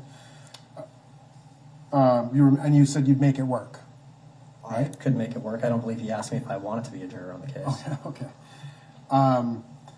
So there was a question in the questionnaire about the length of the trial starting on March 29th, and going about 4 weeks. And you wrote, I have a very demanding job and it would cause stress on my employer. Plus, I am a very involved father of 2 toddlers. My family and wife depend on me being able to watch our children. My wife not being able to work her part-time job would cause financial stress as well. Potentially, I mean, we could overcome that, but it is going to be, you know, something I'm going to have to deal with on the side of this. Yes. And then they asked the question about being sequestered, the possibility of being sequestered, and you wrote, I would not like to be separated from my wife and 2 small children. I would prefer not to. Now, there is the last 3 questions on the questionnaire where the court asks, or the questionnaire asks, is there anything else the judge and attorney should know about you in relation to serving on this jury? And you wrote, no, I'd prefer not to be a juror on this case. It then specifically asks you, do you want to serve as a juror on this case? You check the box, no. And then, why do you feel that way about serving as a juror? You wrote, I feel like there will be a ton of media attention around this case. I am aware that it will be televised and most likely be a very historic and documented case. I feel like there will be individuals that, regardless to the outcome of this case or verdict, that are going to have a problem with the verdict. I have a family to care for, and I do not want to need to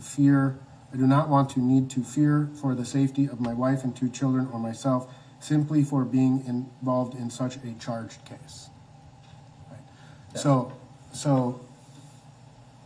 I need to be confident, right? I mean, because your answers in your questionnaire are much different than your answers today in terms of, can you be fair and impartial? You know, are you concerned about being away from your family and the financial stress? And I just want to make sure that all of these things, that you feel you can be fair and impartial. Yeah, I mean, I think we've kind of walked through the whole scenario leading up to this, I realize you're asking me the question, the same question in another way. If I'm put in this situation where I would be a juror, would I be able to make it work with my home situation, my job, everything like that? Yeah, I could make it work. Would it be, I don't know if inconvenience is the right word, but would it, put me in a bit of a predicament as far as, juggling a few of those things and, potentially still having some other responsibilities to take care of outside of what's going on here? I mean, yeah, I'd be lying if I told you another story. Okay. We're going to take our afternoon recess. We're going to have to start it back to that courtroom, and then we'll convene in 20 minutes. I'll expect a motion at that time.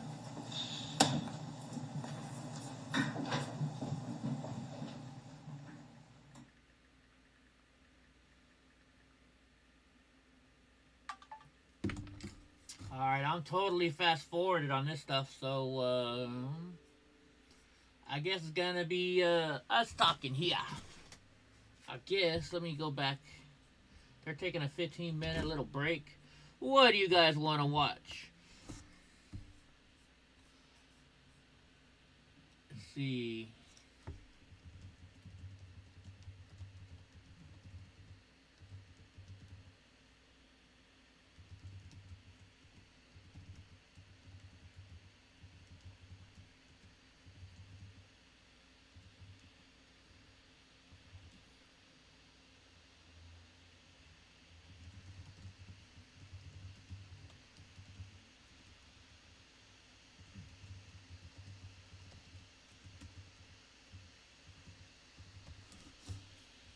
Well, let's see what we can watch. Here we go. You know what? Let's watch this again. I love this every time I see it. This is freaking hilarious. Let's watch this again. I'm not even on his foot. I'm not even on his foot. I'm not even on his foot. Hey, he was on my fucking toe. Stop fucking following me then, bitch.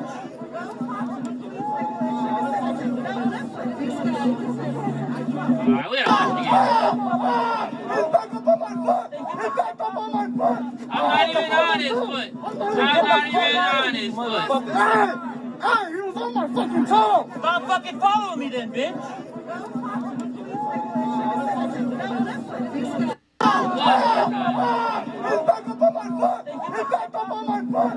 Get the fuck out of me, you motherfucker. Stop fucking following me then, bitch. Oh my god. And so check this out. Just so you guys know, everybody says the Proud Boys are like not with me right now. Just so you see this guy right here, he's a Proud Boy and he's there to protect me. Okay? But I would have kicked that guy's ass anyways. You want to see my shoes again? Alright, I mean my hats. You want to see my hats again? Alright, let's go here. Let me turn this off. Alrighty. So like this is, I got this at Austin Speed Shop when I was in Texas the other day, or last week. Of course I got this one at Austin. I like this one too. This is my Proud Boy hat, even though I'm not a Proud Boy anymore. I still have a Proud Boy hat. No, I didn't black it out. It came this way. I bought it at shop.1776.com. I don't know if they're still available or not, but you go check it out there and buy from Enrique. This one, it's all, I wore this during the summer and I sweat, so I gotta either buy a new one or see if I can clean it up. But there's my EddieBlockFilms shirt, or hat. And this is a Steam. I got this in Pismo Beach. So, yeah, he kept running into me, right? Or, I mean, he was in front of me, so I ran him over in front of me. And then he tried to do it in front of the cops to try and get me in trouble, but I'm not stupid, you know. But I pushed into him a couple of times. Watch. Okay, it's right here. Let me see if I can back it up. I got the actual video here because I still have it up because we were watching it last night. Let me see if it's going slow. It's delaying right now. I got the little spinning circle stuff. Let's hit play and see if it'll stop it.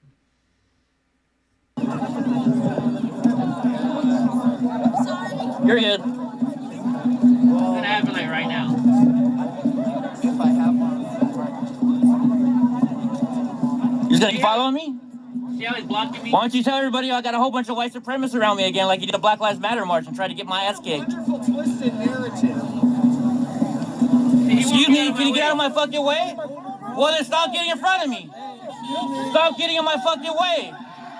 Stop blocking the fucking street, bitch. Get the fuck out of my way. Get the fuck out of my way, then. Because you won't get the fuck out of my way. It's a fucking public sidewalk, bitch. Get the fuck out of my way. Get the fuck out of my way, then I won't run your fucking ass over. Get out of my tower, district! Get out of my tower, you fucking faggots! Bounce! Bounce! He's right over here right now. Get the fuck off of me, bro! Then get the fuck off of me! Then get the fuck off of me, you motherfucker! Hey, he was on my fucking toe! Stop fucking following me then, bitch! Go talk to the police. They will issue a citizen. She's like, go talk to the police. It's really interesting too because he's got a thing that says media on the back. Dude. So check it out. My boys are laughing. Watch. The Proud Boys are laughing.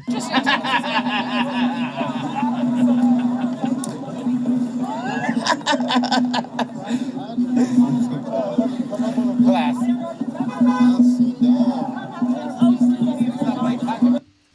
Oh my gosh, that was funny. That was funny. Yeah, he thinks he's a tough guy, right? They think they're tough. Key word. The key word is stink. Freaking. Oh, wait a minute. This was from a while ago. Oh, dude, they brought their dog that day. I didn't know that. I should have gone there. And I tell you what, the Proud Boys did not put that, because the Proud Boys that I know from Fresno are not freaking racist at all. Hey, you guys want to see Jen Psaki? There's Jen Psaki. All right, let's go to a YouTube channel. Let's watch something else. We could play poker. We could do something with Steven Kraut. Wait, tow truck versus deader. Let's watch this. I like watching tow truck vehicles. I don't know why. I'm gonna go ahead and get out and start strapping it. So whatever you do, don't get out. Okay, I'm just gonna record. Oh yeah. So you guys are saying he would have got rolled up fast if anything happened. First off, I would have whooped his fucking ass. All right. Because that dude was just a fat piece of shit. Yeah, I'm a fat piece of shit too, but I'm a whole lot stronger than that fucking dude. And just, you know, I can just fucking just knock his ass out. Number two, one of the Proud Boys that was there, I'm not going to say his name, you know, because he was all covered up, but he is a straight up fucking fighter. And he told me, he's like, dude, I was right there just waiting. So, you know, freaking... If I wouldn't have been able to handle... Well, I would have been able to handle him, but if everybody else jumped on me, I know I had my back fucking taken care of right there. So, I mean, you know... But I would have kicked his ass in like 2 seconds. Just one punch and that fat liberal dude would have been like... just falling over, you know. And I was on something that day. I don't know. Well, what happened is, so when I showed up, there's Dallas Blanchard, who was posting photos up all over Fresno about me, Ben Berkwam, Oreo Express, saying we're white supremacists. He put him in the post office with FBI, saying wanted by the FBI, right? So just seeing him already amped me up. And then that guy that it was in the picture, we were at a Black Lives Matter rally. And all of the people at the Black Lives Matter that were in charge, they came up to me and they're like, hey, Eddie, what's going on? Don't worry. We're not tripping on you. We know you're just here to film. And they were cool. But then that dude came up and saying, hey, there's a white supremacist here. We need to kick his fucking ass and blah, blah, blah. So he tried to get about 1,000 Black Lives Matter people to whoop my ass. And they already knew who I was and they were being cool, right? So they came up to me and they actually told him to shut the fuck up that day. So that guy amped me up even more because he's trying to get my ass kicked, right? Because he knows he can't do it. He had to go and freaking... He had to go and do it. He had to go and get the Black Lives Matter people to do it. So, yeah, let's watch this towing thing. Looks like it's going to be interesting. I love it when the people try to run. Ron Pratt. Okay, I'll check him out. You know who I like? I like, well, there's Tow Trucker. He's my friend, and he's a Patriot, so. Yeah, Dallas probably did do it, hey now?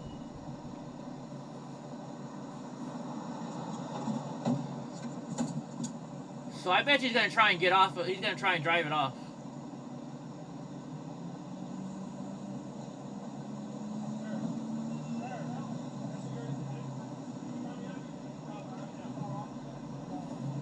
He's trying to drive. Oh! What a dumbass. Now, I wonder what happens to the tow truck company. I mean, do they lose money because the vehicle got damaged, or do they still get paid their same rate? I wonder.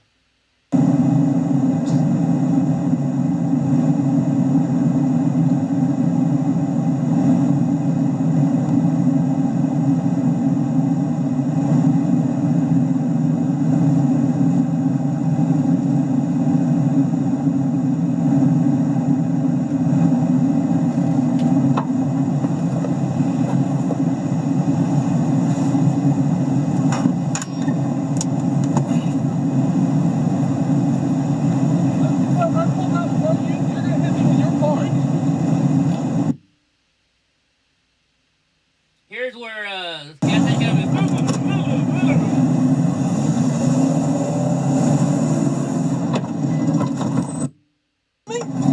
Huh? They just ran into him. Oh, jeez.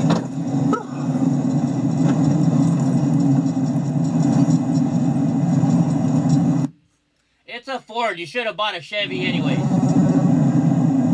There's a police station here.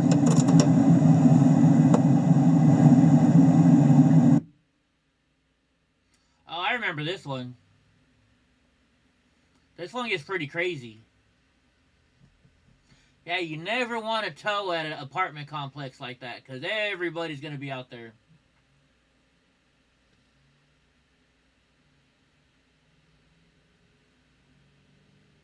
She out there with the juice cup.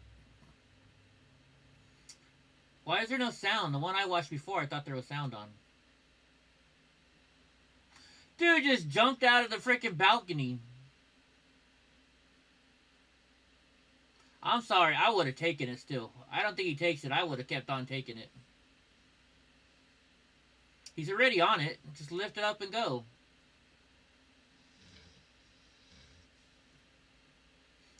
Lock your doors, lift it up, and go, right? That's what I would do. He was already on it. Oh, you know who that looks like? That looks like Bobby from Lizard Lick Towing. Is that Bobby from Lizard Lick Towing? Oh, no, that's in Dallas.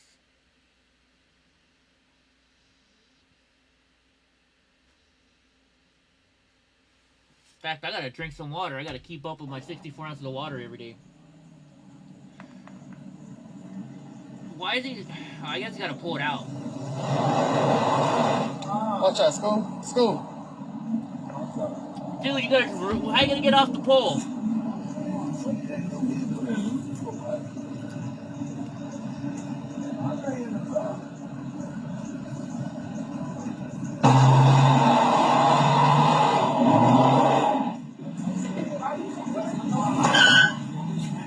All you're gonna do is...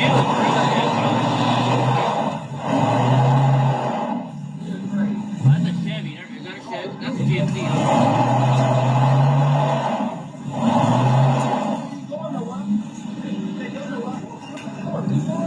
You got nowhere to go, idiot.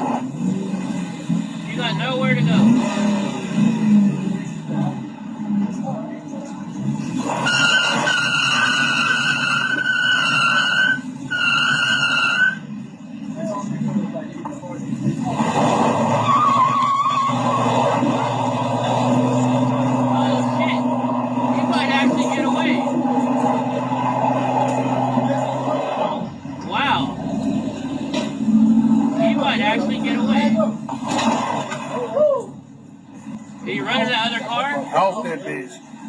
He ran into another car though, didn't he?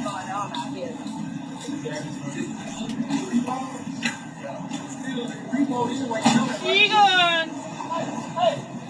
And he's gonna flip off the tow trucker as he goes.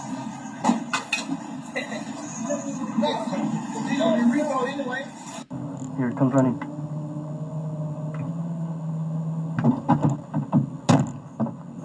Watch out. Manual recording will now start. That was quick.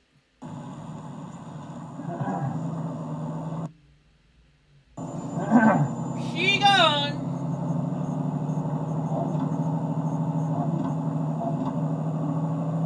I got CD right here.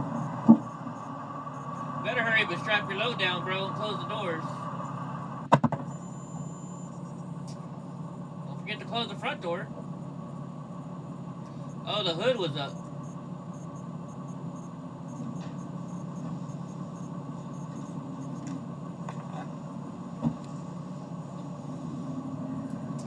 I guess you really don't have to strap those ones down, huh?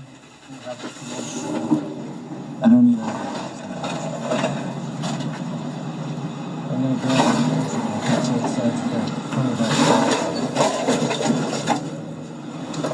He is branded as a tow truck. From the question. It's the Ford, let it go. Everyone in this courtroom is very Holy gee, just messing up even more. can probably get For what? Cause y'all in my driveway? one way or the other. That's Yeah, y'all in my driveway. to their desired result. Oh, whoops, My sorry, you're job back. is to figure out I was wondering what that noise was. whether or They're not back. the person can truly be fair and impartial. I think actually this is, in fact, I'm wondering if Mr. Nelson, I'm talented. I don't need our. Let's start from the beginning. You have a motion? I do. May have just a moment here. I don't need argument, I just need a motion. Motion to strike the cause. I'm gonna grant that motion. I think both sides have had plenty of opportunity to rake this juror over the coals. I am incorporating findings from the questionnaire as well. Everyone in this courtroom is a very talented lawyer and can probably lead a juror down a path one way or the other, and that's both sides, to their desired result.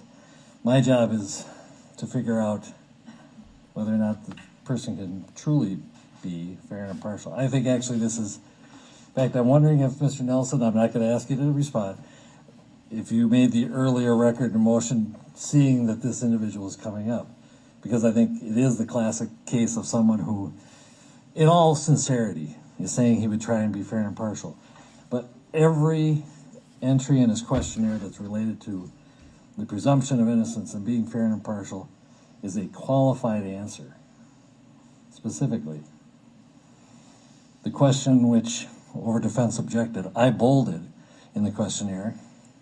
No matter what you have heard or seen about this case, and no matter what opinions you might have formed, can you put all that aside and decide this case only on the evidence you receive in court, follow the law, and decide the case in a fair and impartial manner? Yes, but there's no one seeing the video footage of the incident. I am not sure how watching it in a courtroom setting versus in my home would change my feelings about what I am watching with my own eyes. Further on, and the state, I accept your argument that there are two issues here. One is what happened, and then what is the interpretation of it. The problem is when we get to that second issue, there is further equivocation.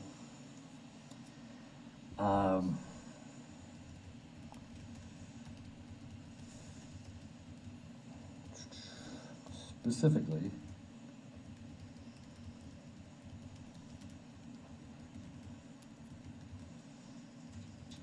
it was a discussion of intent. I've lost my place on it.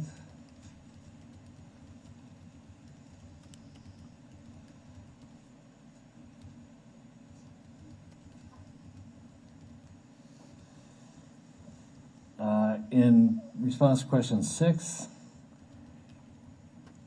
had talked to family and friends.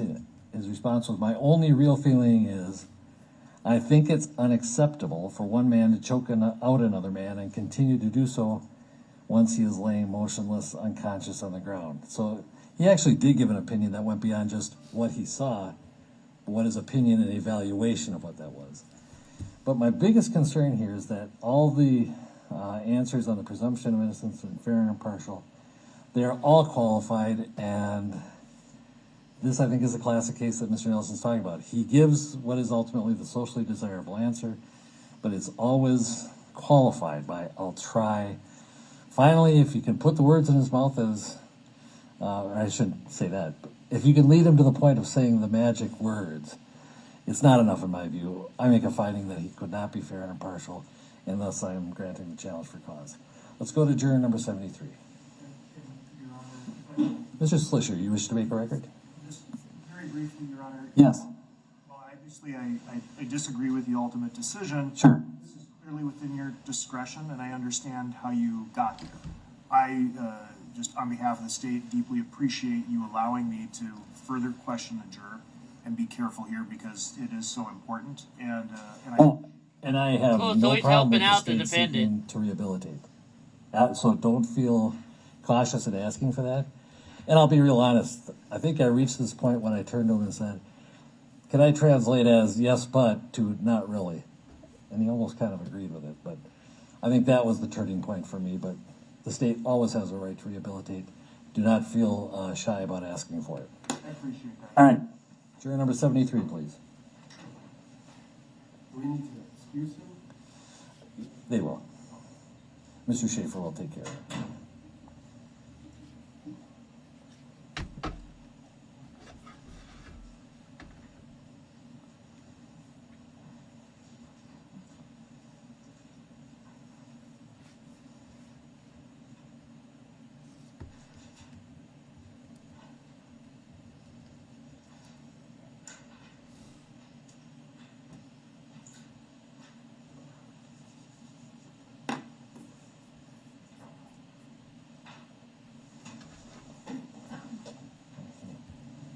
Since we're waiting, want to see what I'm listing right now on eBay? This painting.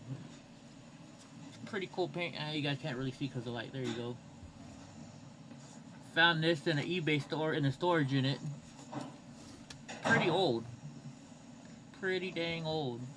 It's called Consuelo or Consuela by Hidalgo. So I'm trying to list that on eBay right now.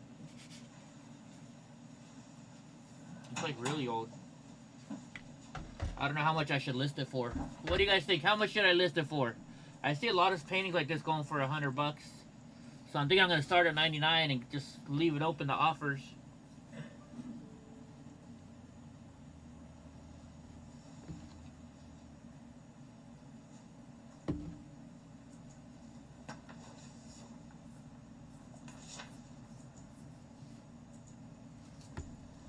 Oh, you guys are still looking at me, sorry. I wish oh wait, I can fast forward a few seconds, huh? We backed up a little bit, huh? Do is swear you in because They gotta go for you. a couple things. We have plexiglass in front of you, plexiglass between us. The lawyers have an extra layer of plexiglass between them. My point being that with all those precautions, you can actually take off your mask if it would be more comfortable. Perfect. Okay, there we go. A couple of things I want to ask you before I turn it over to the attorneys. First of all, you filled out a questionnaire. Thank you for doing that. Is there anything, or first of all, is everything true in that questionnaire? Yes. All right. Now, is there anything you wanted to add or subtract from that questionnaire? I don't think so. It's been Okay. a while. Yeah, and it's been a few months, and we realized that in the months that have intervened, sometimes maybe in reflection you think, oh, I should have added this, or maybe even an opinion has evolved. So if there is anything like that, it usually comes up when the lawyers are asking you specific questions, and they will usually read your answers because to refresh your memory, not to be disrespectful or question the legitimacy of anything you said, but just to refresh your memory. But right now, there's nothing particular you can think of to add or subtract? Nope. Okay. The questionnaire did advise you not to read any articles, to avoid media, but in the months that have followed filling out the questionnaire until today, which is a fairly long time, it's normal sometimes that people are inadvertently exposed to more information about the case, a headline, a blurb on the TV news, Maybe if a friend says, hey, did you hear about what's going on? Right. And we told you, don't tell anybody you're a potential juror, so you can't really stop people. Correct. Did you learn any new information between the questionnaire and today about the case, or cases that are related to this one, or the lawyers, parties, anything at all? No, not that I can think of. All right. Did you hear anything, for example, about any pending civil litigation? Yeah, I heard about the judgment for $27 million. The settlement that it Yeah. did? Okay. Well, it's not part of this case. It's Right. involves different parties, different law. But the fact that it was the Floyd family in the city of Minneapolis, how do you think that's going to affect or tilt you, if at all, one way or the other in this case? I don't think it'll affect me at all. I was thinking about that after it came up. I thought it was kind of odd that it was the timing of it all, I guess. Okay. In what way was it? Did you think it was odd? I don't know. I thought in the past that it always had been maybe after. Mm-hmm. So it was odd before a criminal trial? Correct. Do you take anything of it? Do you infer things from hearing about that? No, I don't. It doesn't affect me at all. Okay. Any other items that come up in your mind? Maybe some pretrial matters in this case, or anything like that? No. Okay. The whole point here is whatever you've heard outside the courtroom, you get, and whatever opinions you may have formed, and just about everybody in this case knows something about what went on. Some accurate, some not so accurate. You have to put aside that knowledge and any opinions you may have formed, and just decide this case on the evidence in the courtroom and the laws I give it to you. Do you think you could do that? Yes, sir. All right. Did you recognize anybody who is on the witness list? I did not. All right. Now, like the trial, there were some concerns in your questionnaire, I think, about the length being 4 weeks long. Yes. Tell me about that. Well, I'm self-employed, so it'd be a financial strain on my family for me to take that much time off. Okay.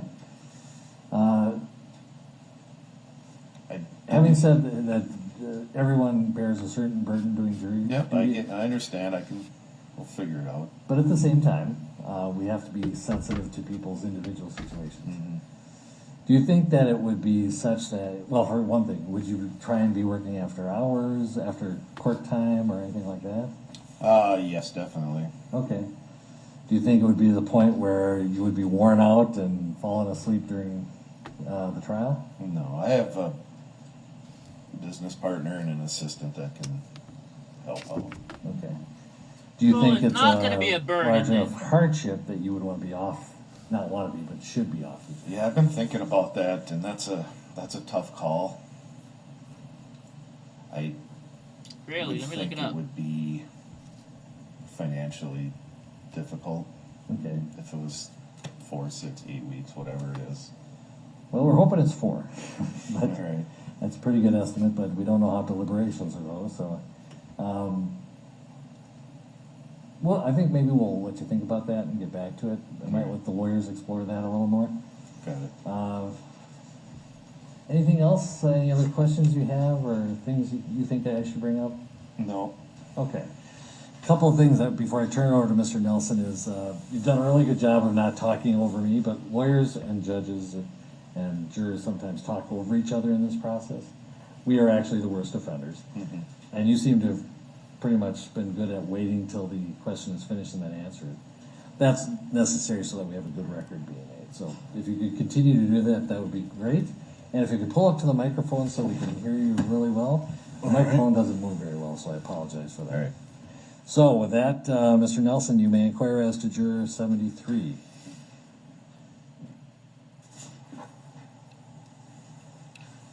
Good afternoon, sir. Hello. Thank you for your patience this afternoon. What I'd like to do is kind of ask you some general questions, get to know you a little bit, and then we'll circle back and follow up with some questions on your questionnaire. All right? Sounds good. So if you and I were to meet under much different circumstances, some sort of a social event or party, what are a couple things I'd learn about you during our initial conversation? Well, right off the bat, I don't know, that I've been married for 23 years and have 3 kids. Okay. Your kids in their teenage years? No, I have all adult children. All adult children. Boys or girls? A boy and 2 girls. Okay. And I know it's in here, but without going back and, Right. you know, just, it's easier to ask sometimes. So you received a packet of information, and when you received this packet of information, I'm assuming you learned that you were a prospective juror in this particular case. Correct. Right? And obviously you had heard about the case before you received this, right? Correct.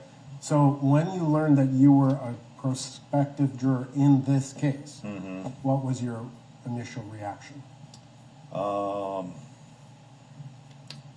That I didn't really want to be involved. Okay, and that's a fair and honest answer, and I appreciate that. Were you concerned about like physical safety? Was it COVID-19 stuff, or was it more just, I don't want to have anything to do with this because it's too high profile? No, it has nothing to do with safety or COVID or anything like that. It's more what we were discussing a few minutes ago about the financial part, because I knew it would be a long trial and how I would work through that. Sure. And maybe we can just skip some of my other general questions for a second, and let's talk about that, because maybe it's a short order type of a situation, okay? Got it. So, obviously we recognize that jury service is an inconvenience for all involved, and the question ultimately becomes, is it just an undue burden or hardship to you, right?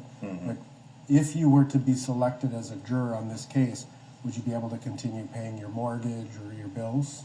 Yes.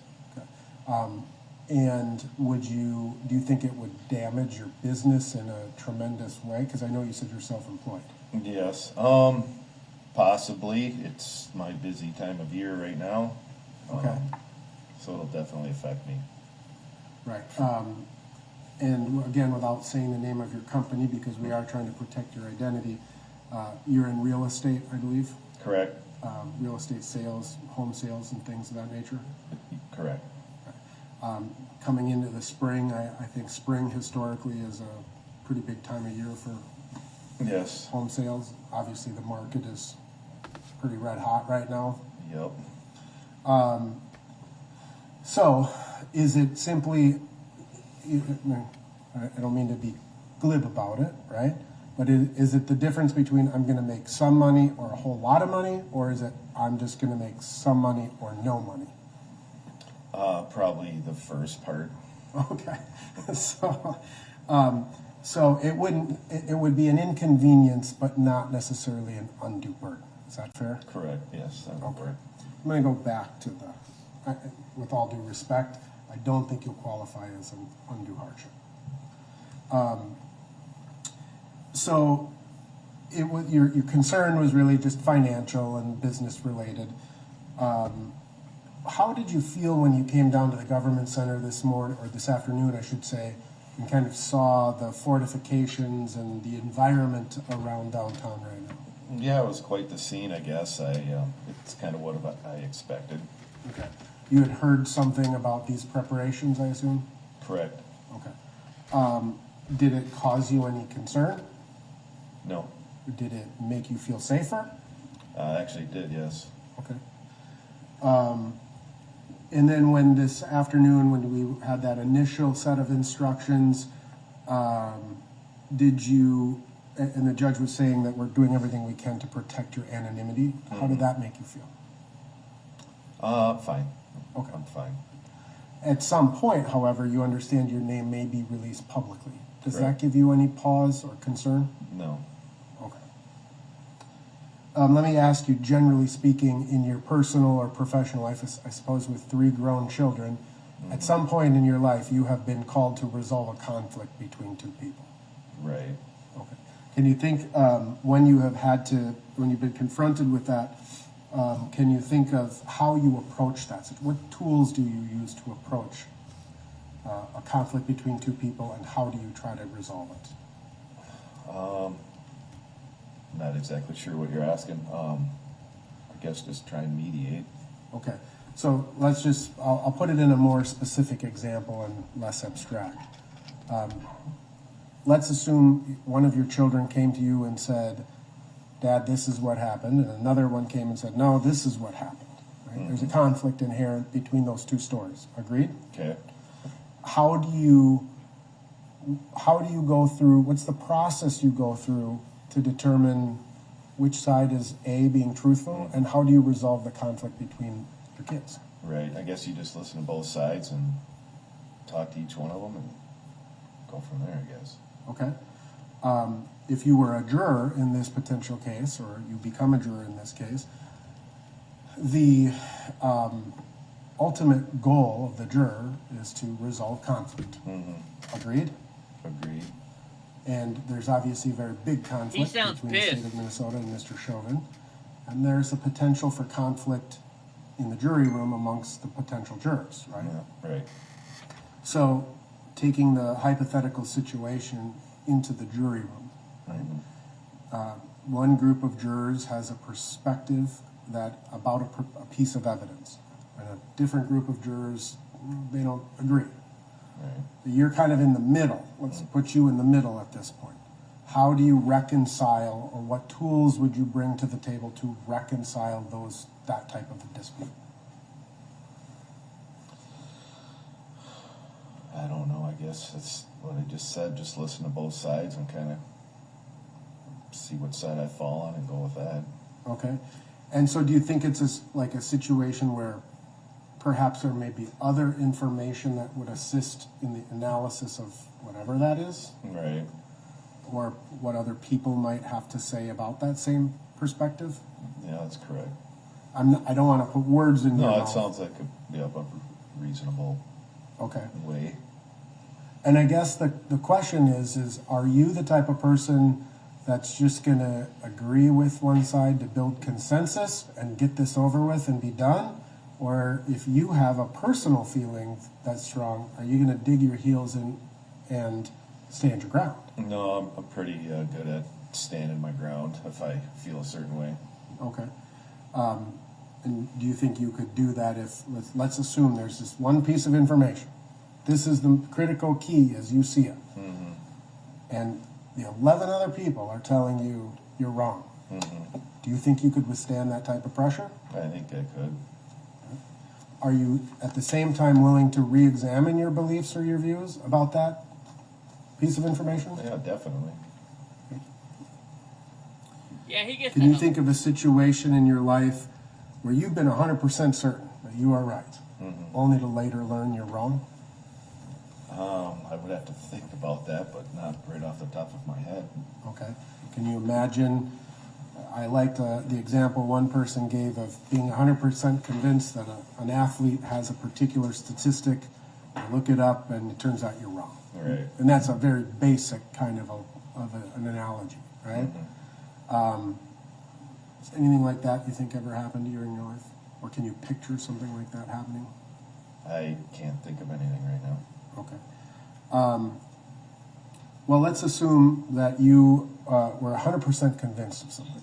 And then someone presents you with this evidence that you're wrong. Are you the type of person that goes, oh, well, big deal? Or are you the type of person that looks at it and goes, well, I need to apply this in some other situation? Yeah, I mean, if I find out I'm absolutely wrong, then yes, I could deal with it. Okay. Your job as a potential juror in this case is to be the judge of the facts. What happens? What happened? And ultimately, at the end of the case, you will be asked, or you'll be provided with the law that the judge says is the law in this case. Can you apply the law even if you disagree with it or think that the law should change? Yes. All right. So I'm going to follow up with some questions about your answers. The questioner asks you about what you knew about the case before you filled it out, right? Correct. And you wrote, I've seen a couple of videos from different angles with Chauvin's knee on Floyd. I've heard one of the officers was recently new to the force, don't recall which one. And that's what you wrote. So I guess the question I have is, in terms of the videos in this case, you have seen some various videos about what happened in this incident? Right. I have not seen a full video. I've seen pieces of various ones. Okay. So that's what I want to make sure we're talking about the same videos and which videos we're talking about. So you understand that a bystander took a video. That video ultimately went viral on social media and became a news story. Right. Have you seen that video? Yes. And when you say you've seen that video, did you go onto the internet and download the whole video, or are you talking about clips you've seen in various news I've sources? seen clips. I have not seen the full video.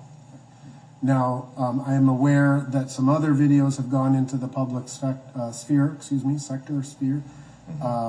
and there were like body-worn cameras from officers. There were some security or store surveillance videos. Have you seen clips or the entirety of any of those videos? I don't recall seeing any of those. Okay. So I guess the question is different angles. Were there other, I guess, bystander videos that you saw?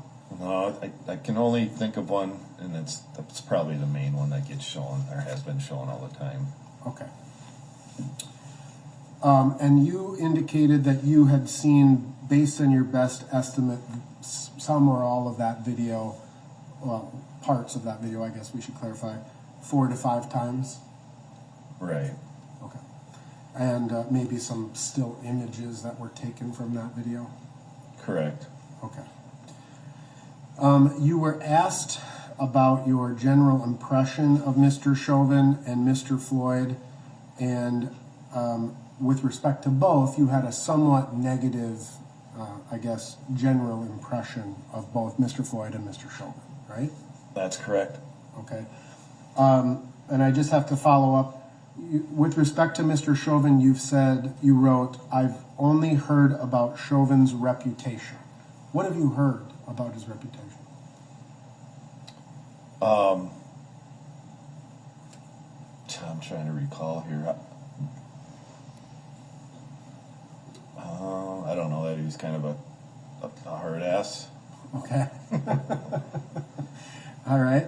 That maybe there was a reputation of some past incidents. I already worked at a bar. Okay. And then with respect to Mr. Floyd, you wrote, I've heard some things about his past. What did you heard about Mr. Floyd's past? Well, just drug use. Okay. Now, you understand if you were to be selected as a juror in this case, you would have to judge this case based on the evidence in that's presented in the courtroom. Do you understand that? Yep. Okay. And you may have heard some things about Mr. Chauvin's past or Mr. Floyd's past, and that information may or may not come into this trial. Do you understand that? Yes. So could you, if you were a juror in this case, the question ultimately becomes, anything you've heard before, can you set that aside and kind of start from zero, right? And judge this case impartially, fairly, on the evidence as it's presented in court? I definitely can. You were asked a question about whether you have talked about Mr. Floyd's death with friends, family, coworkers, etc. And you checked that you had, and you wrote, the media seems to try influencing viewers one way or the other. So your perception, correct me if I'm wrong, as I understand this, is that regardless of which position you may take, the media is going to try to bias you one way or another? Is that? That's the way I feel, yeah. I'm not big on the news. Okay. So, and you don't watch much news? No, I just weather and sports is about all I tune into. Okay, fair enough. You were asked a question, do you believe your community has been negatively or positively affected by any of the protests that have taken place in the Twin Cities area since George Floyd's death? And you wrote negatively. Can you explain that? Well, I guess my community where I live and hang out in probably hasn't, but the Minneapolis community, I'm sure Okay. So would you agree there's a difference between protests and riots? Yes. Okay. How would you describe the difference between the two? I don't know, it seems pretty self-explanatory, I guess. Okay. I'm not big into protests either. I've never participated in one. I never plan on one. I just think riots, I don't get that either, when people destroy their own city. Okay. All right. So I think what you're saying is that the rioting was negative for the city of Minneapolis, but the protests you just don't really care about? Exactly right. Okay. You indicated that you have a couple of friends or clients that are police officers in various cities. Are any of them Minneapolis police officers? No. Okay. If you were a juror on this case, the subject of police training may become an issue in terms of the use of force, right?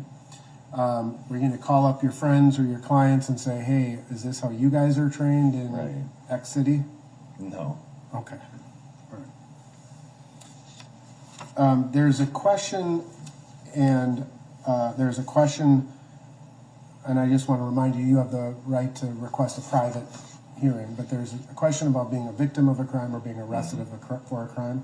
Are you comfortable answering those questions here? I am without audio. Without audio? Okay. All right. I think I know which questions, because you did mark one specifically to be answered privately.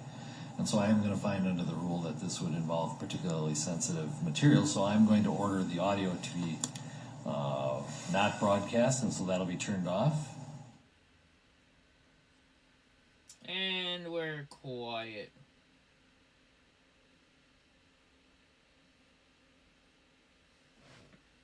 Let's see if I can fast forward a little bit for y'all. Nope, that's as far as we can go. We're all caught up.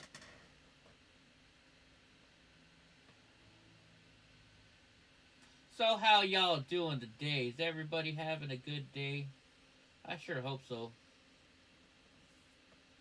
I'm just here relaxing and chillaxing, doing stuff on eBay. You know.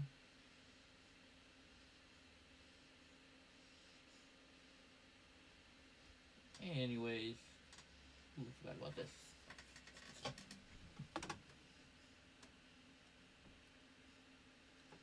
I wonder what they're talking about. I wonder what his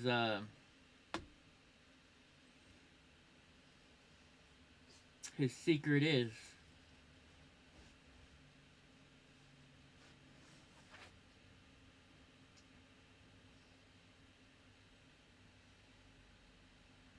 What do you guys think his secret is?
What can we talk about?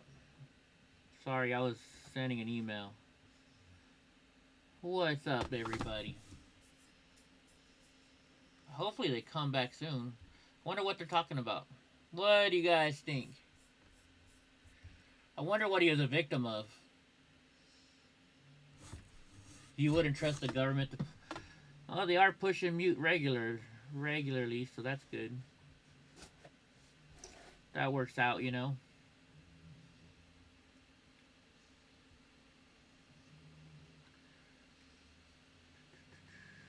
What the heck is going on with my thing here?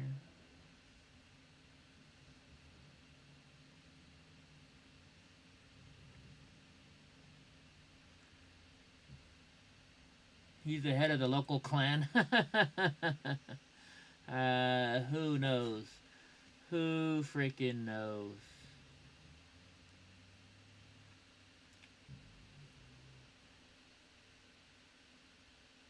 This is not good. There we go. Now we're back. Thank you. All right. On the questionnaire, sir, there were a series of questions where you were asked to rank your opinion, so to speak. There were these statements, and you had to rank your opinion from a 1 being strongly agree to a 5 being strongly disagree. Okay. And I just want to follow up on a couple of those statements.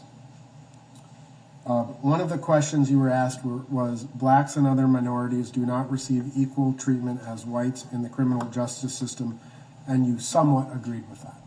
Can you answer why you somewhat agreed with that statement? Well, again, it's just something I've seen on the media. Okay. Do you have... I'm just going off that, and again, I don't watch that much. Okay. I mean, do you have any personal experience that would lead you to that conclusion? No, I don't. Or any friends who have said, hey, you're not going to believe what happened to me? Right, no. You were asked, or the statement reads, police in my community make me feel safe, and you somewhat agreed with that. Do you have concerns about policing or that they're overly aggressive, anything of that nature? No, I really don't have an opinion on that, I guess. I just... You don't disagree with it? Right. Okay. I guess I wouldn't know. Okay. I mean, police in your neighborhood, they patrol your neighborhood, they take care of the neighborhood, and you don't know if they'd make you feel safe or not? Well, I kind of live, it's hard, I don't really want to say, but not in a neighborhood. Okay, gotcha. And you were asked the statement reads, I do not trust the police, and you somewhat disagreed. Is that kind of the same analysis? Yes.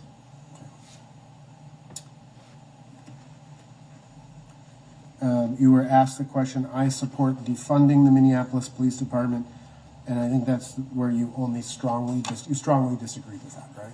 Correct. Okay. All right, you were asked a couple of questions about both Black Lives Matter and Blue Lives Matter.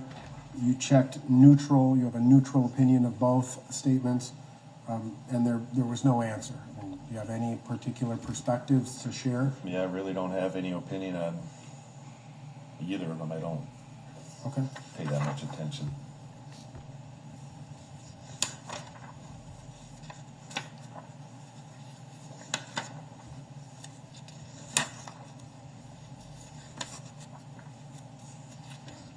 And so, sir, just want to make sure that because you did check, the question was asked, do you want to serve as a juror in this case? You checked not sure, and you said, why do you feel that way about serving as a juror? And you said the length of time. Right?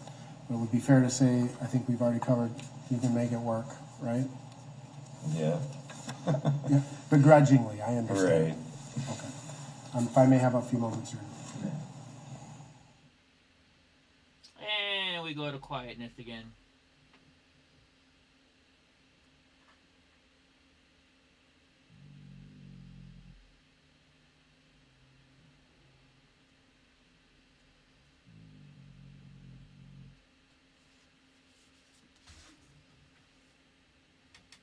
I want to get rid of this guy, but I want to keep this guy, but I want to get rid of this guy.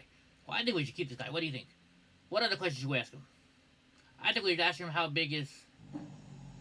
We'll pass the cause, Your Honor. Mr. Slusher.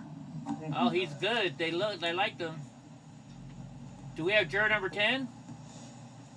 I think we have juror number 10.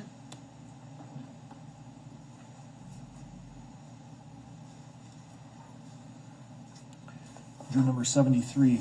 I wanted to follow up on some of the questions that you responded to regarding your employment, your self-employment, busy time of year. Yep. And the real estate market is pretty good right now. Yes. Okay. So if this does end up, if this trial ends up taking a little longer, and if would you be surprised if I told you that attorneys are terrible at estimating how long things take? Right. Right. You know, I think that to be fair to both sides, we just need to be assured that if we're in a situation where the trial starts grinding on and maybe it's a little bit longer than you'd hoped, that you would be able to give your full 100% attention to the witnesses who are testifying and the evidence being presented. Would you be able to do that? Definitely. Okay. And then when the trial is over, when the government rests and there's deliberations, those might take longer than you would hope as well. And, to be fair to both sides, it's very important that you'd be able to commit that you wouldn't be thinking about the business you're missing, you'd be thinking about what you need to do to reach a verdict in the case. Right. Yes. Did you say definitely? Definitely, yes. Okay, thank you.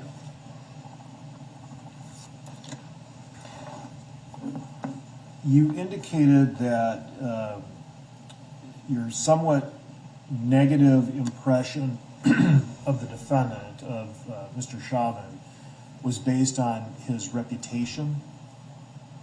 Reputation, from what I've heard, correct.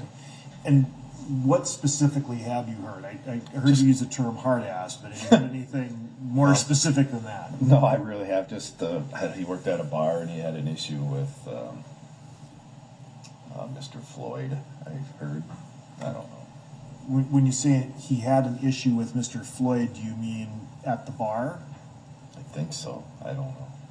Okay. And I'm curious as to the source of your information. Was it media? Was it someone who purported to have firsthand knowledge? No, I'm sure it was media.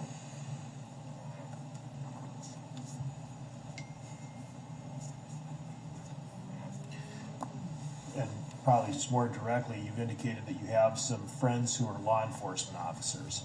Correct. Was it any of your friends who shared their opinion of Mr. Chauvin's reputation with you? No. So it would have been purely a media. Right. Okay.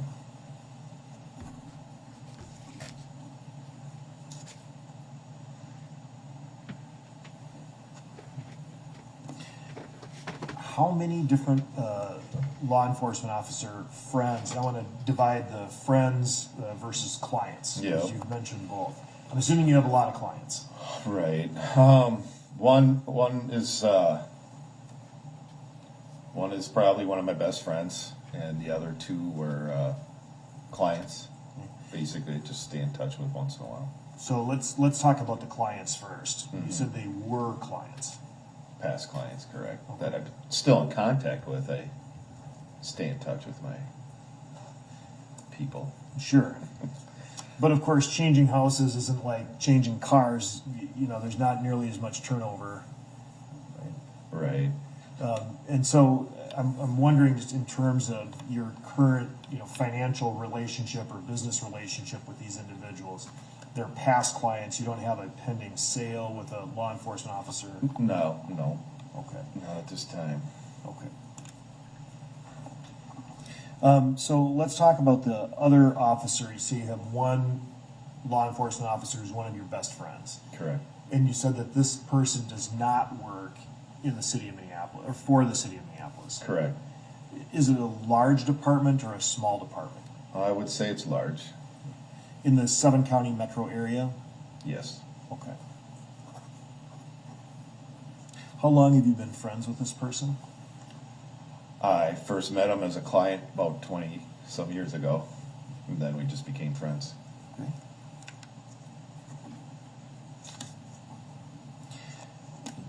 Approximately how often do you see or talk to this person? I talk to him probably once a week. Once a week. Do you go over to his house? No, it's usually phone. By phone. Yeah. Okay. Have you and your friend talked about this case at all? No. Your friend has never shared with you any opinion that he or she has about this case? Is it a he or she? It's a he. It's a he, No. okay. What about sort of, law enforcement in general? Has your friend talked to you about just policing, what that's like?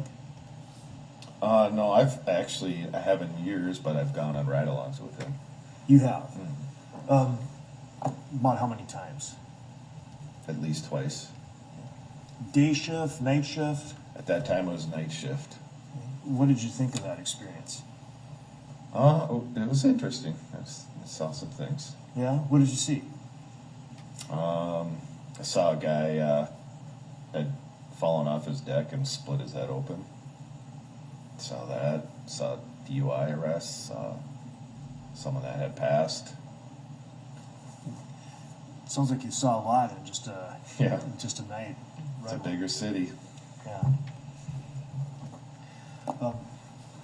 What do you think of that as a career path? The job your friend has? Yeah. It's not for me. Stressful, I'm guessing. Okay. Can be dangerous. Dangerous, definitely.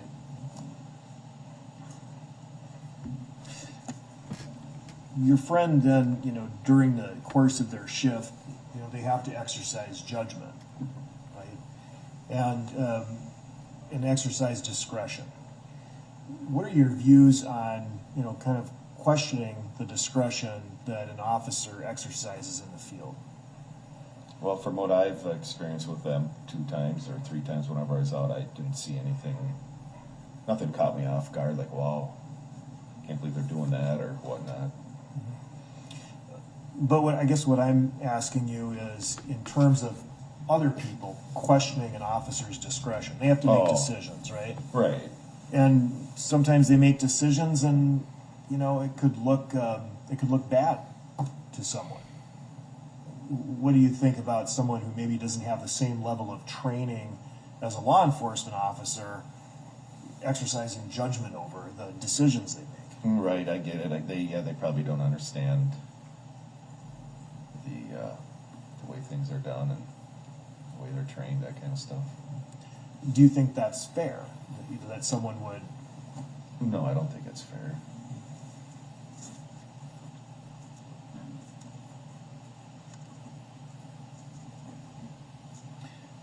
Has your friend ever expressed to you any concern about kind of the public opinion of police officers in the last year or so?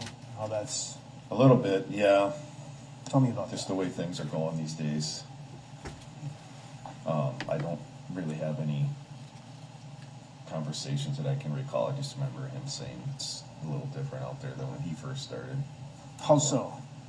Just the way things are handled with the media, and everybody has a phone with cameras on it now, and so I just think things are more noticeable these days. Maybe, literally more under the lens. Right. People can take out a phone and record you. Yep. And was that a positive or negative reaction that he was expressing to? I don't think it was either. I think he was just expressing that things are have evolved, I guess, over the years, and they have to be more careful on how they act and say and that kind of stuff. Yes, Your Honor. I talk privately again.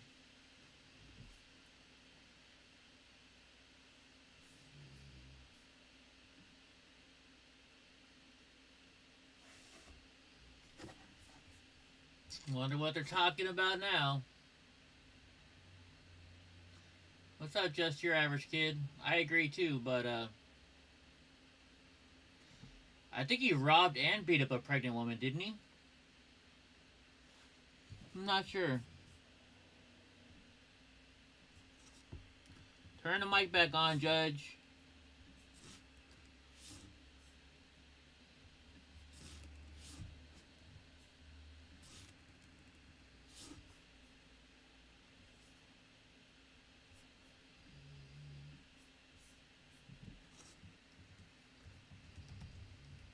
We can turn the mic back on, dude. I'm the law enforcement officer about how attitudes have changed. Things are a little bit different now in policing, and they have to be generally more careful. Is that right? Right. You're talking about that in the context of cell phone cameras. What about body-worn cameras? Does the department that you're friends with use body-worn cameras? Yeah, I was saying they have more tools as well besides the general public. Did your friend express any opinion, positive or negative, about using body-worn cameras? No, I don't. We never talk about that.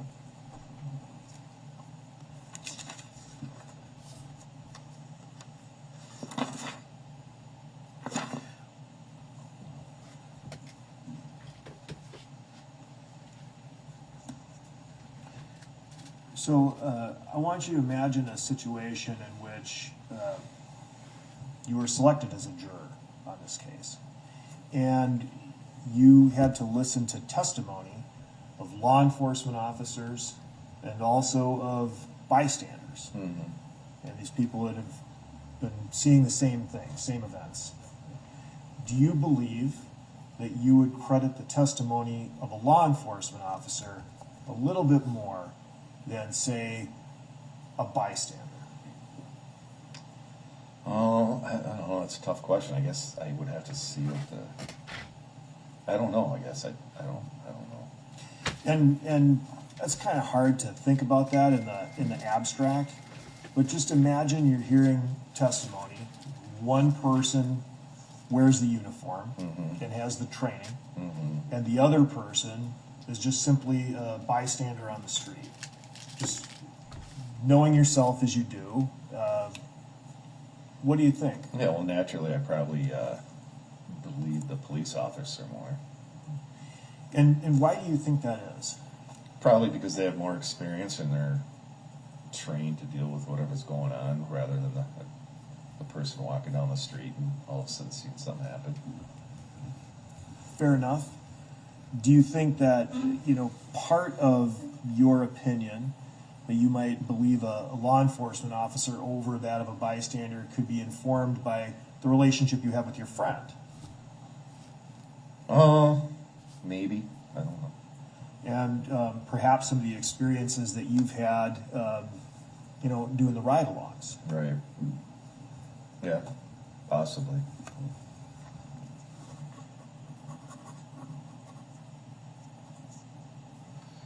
They're gonna kick them, watch. I'd also like you to just imagine if you're selected as a juror and rendering a verdict of guilty. And then going back and having conversations with your friend. Mm-hmm. Do you feel that you'd need to maybe explain yourself to your friend? No, I don't think so. Well, why not? Well, I mean, we've known each other 20 years or whatever it's been. I don't think he's going to have a say. I don't think it would be an issue. And regardless of whether your friend would, have a say or be an issue, I also want you to just really think about, in the deliberation process, would you yourself think to what am I going to say to my friend? How would I explain to my friend that I returned a verdict of guilty in this particular case? I would just say that, he wasn't there, he didn't see the evidence, he didn't see the people talking. And that's how you'd explain it to your friend. I guess I'm wondering if would that be on your mind as you're listening to the evidence, as you're deliberating with other jurors, would in the back of your mind you be thinking about your friend? Yeah, I get it. Yeah, probably. I don't think I would be thinking about that. You'd be able to put him out of your mind and judge the case based on the facts and the evidence? Oh, definitely, yeah.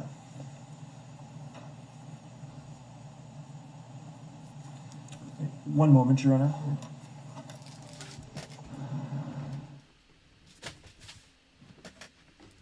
What are they going to be talking about now?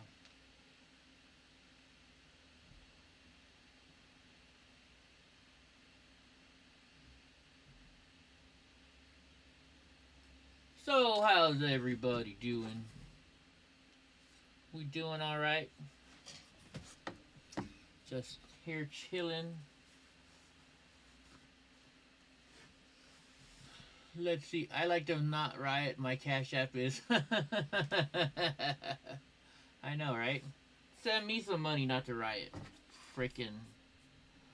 Oh my gosh. It's crazy. Thank you, Your Honor. And sir, if just in your own words, getting back to the financial issues, just in your own words, can you tell us what impact serving on a jury in this case, if the case went, say, 4 to 5 weeks, Right. what would the impact be On, you financially? it would be, I don't want to say devastating, but it would hurt. Okay. And do you think that you would have to, like, so for example, go into savings to pay bills? No. I mean, I'm just, in real estate, it's down the road stuff, so I'd be missing a lot of stuff, so it'd be down the road, I wouldn't be getting. I see. So participating as a juror now, that might cause you a financial hardship Later. This year. Can you give us any sort of idea as to the true impact of that? It's not so much that you then would be concerned about the financial impact at the time, but what I want to know is if you can just estimate for us what type of financial impact that you believe it would have for you. You want to know an amount about it, or what do you? Not in so much of an amount, it's more like, are you going to be able to pay your mortgage, pay your bills? I'll be fine. Okay. All right. Right. Your Honor, you need to make a record.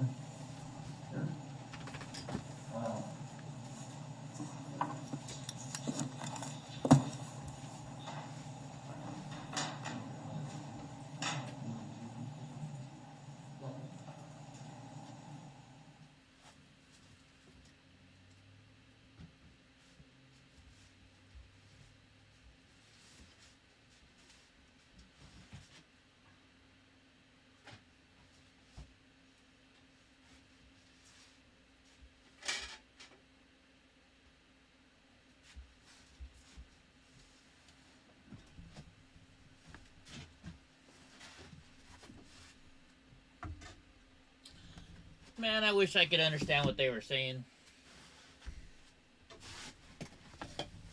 Would be good.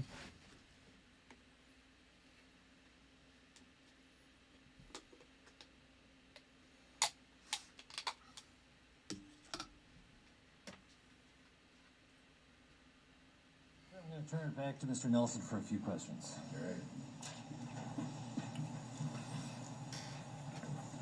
Just a few follow-up questions on your the relationship with your friend who's a police officer and the testimony of police officers.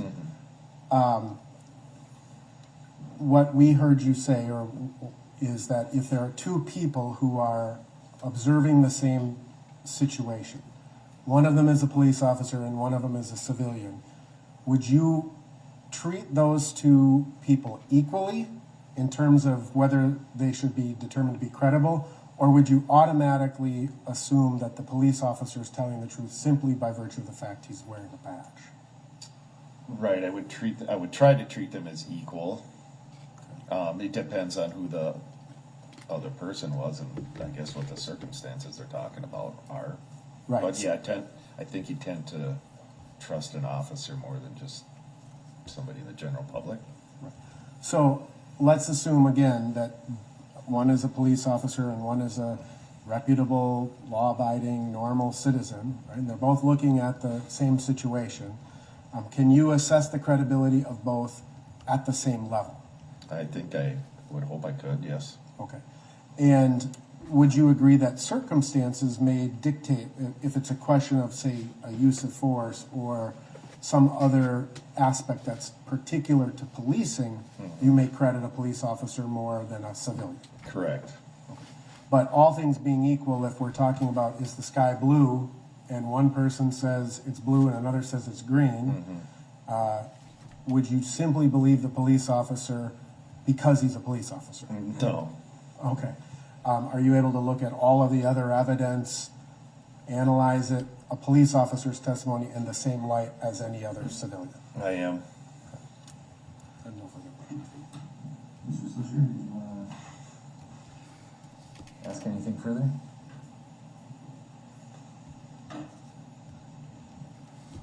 Okay. Okay, let me just ask one question, sir. Credibility. Let's talk first about whether someone is more likely to tell the truth or not. Do you think that police officers are more likely to tell the truth than a civilian? If that's all you know? I don't know. That's a good question. I don't know. I guess more likely the police officer. Okay. I guess it just depends on the situation. All right. But do you think that police officers are inherently more honest, for example? More likely to tell the truth than not lie? I believe so. Okay. I'm going to grant the state's motion. The state's going to get rid of them now. Sir, you are excused from this jury panel, and so we won't dig into your business for this month. That sucks. So, He would have been a good juror. Thank you.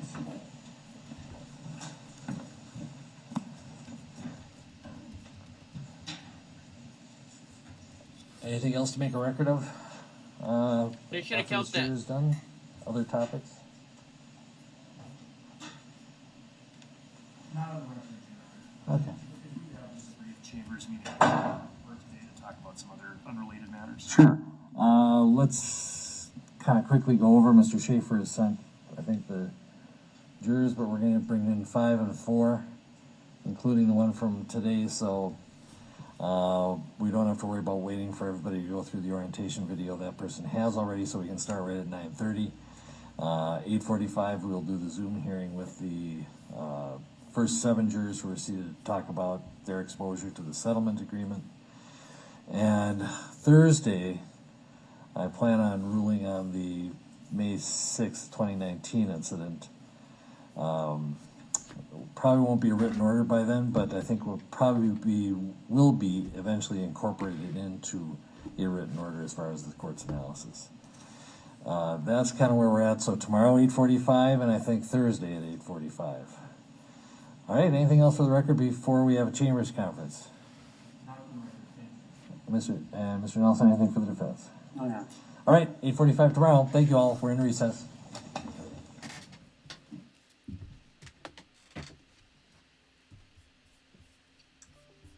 All right, guys. All right. That's looks like that's it for today on this trial. All right. Oops, that's one there. That's it for today on this trial. But yo, we never finished watching this little tow truck video with the first debtor. Let's watch this. Let's finish this, and then we're gonna go, because I gotta be back here in 3.5 hours to do a live show with you guys for my nightly news show. So let's watch this bad boy real quick. They're closed on Sunday.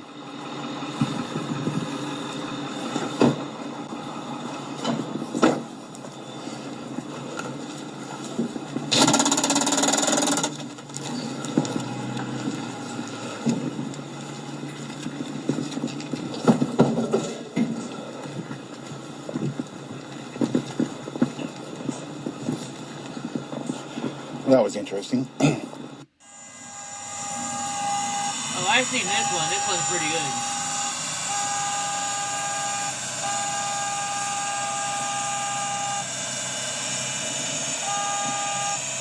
I mean, he's already got a freaking strap on the wheel. There's no way he's gonna get it off.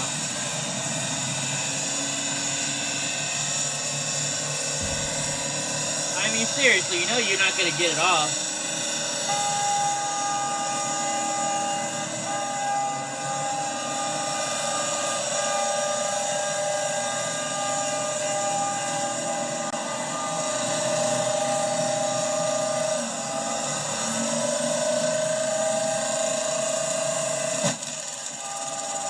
There goes the tire.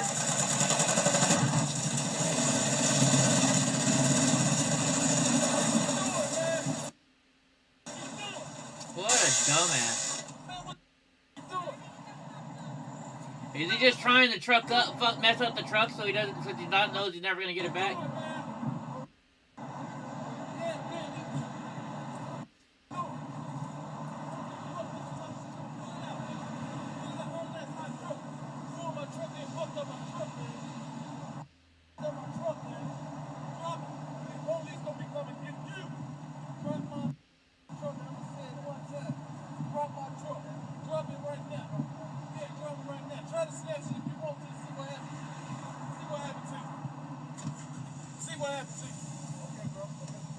He's getting back in, he's gonna start it up again, watch.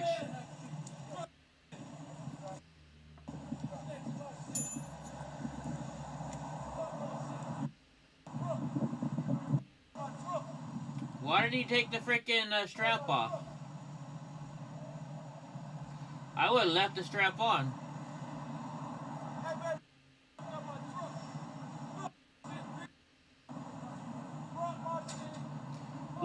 Look how far he shot the tire treads.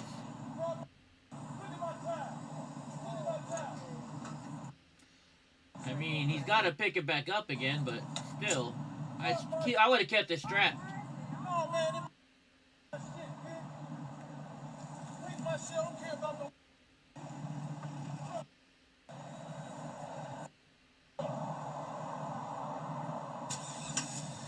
And that guy's gonna drive off like that, huh? That's why I would have left it strapped.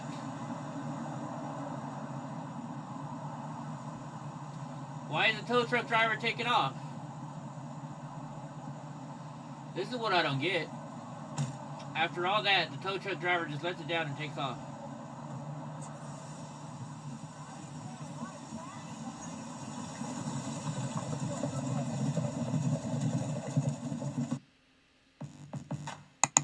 I don't get it, guys.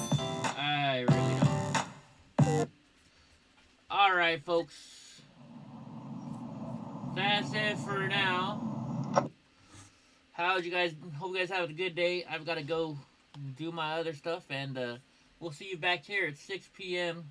Pacific time, California time here, and we'll talk about the news. We'll see what's going on in life. We'll talk about the case a little bit. You know how we do. We just have fun for a couple hours messing around. We got some nice girls coming in our chat. Some nice guys. So, alright. Well, I will talk to you guys later. And we'll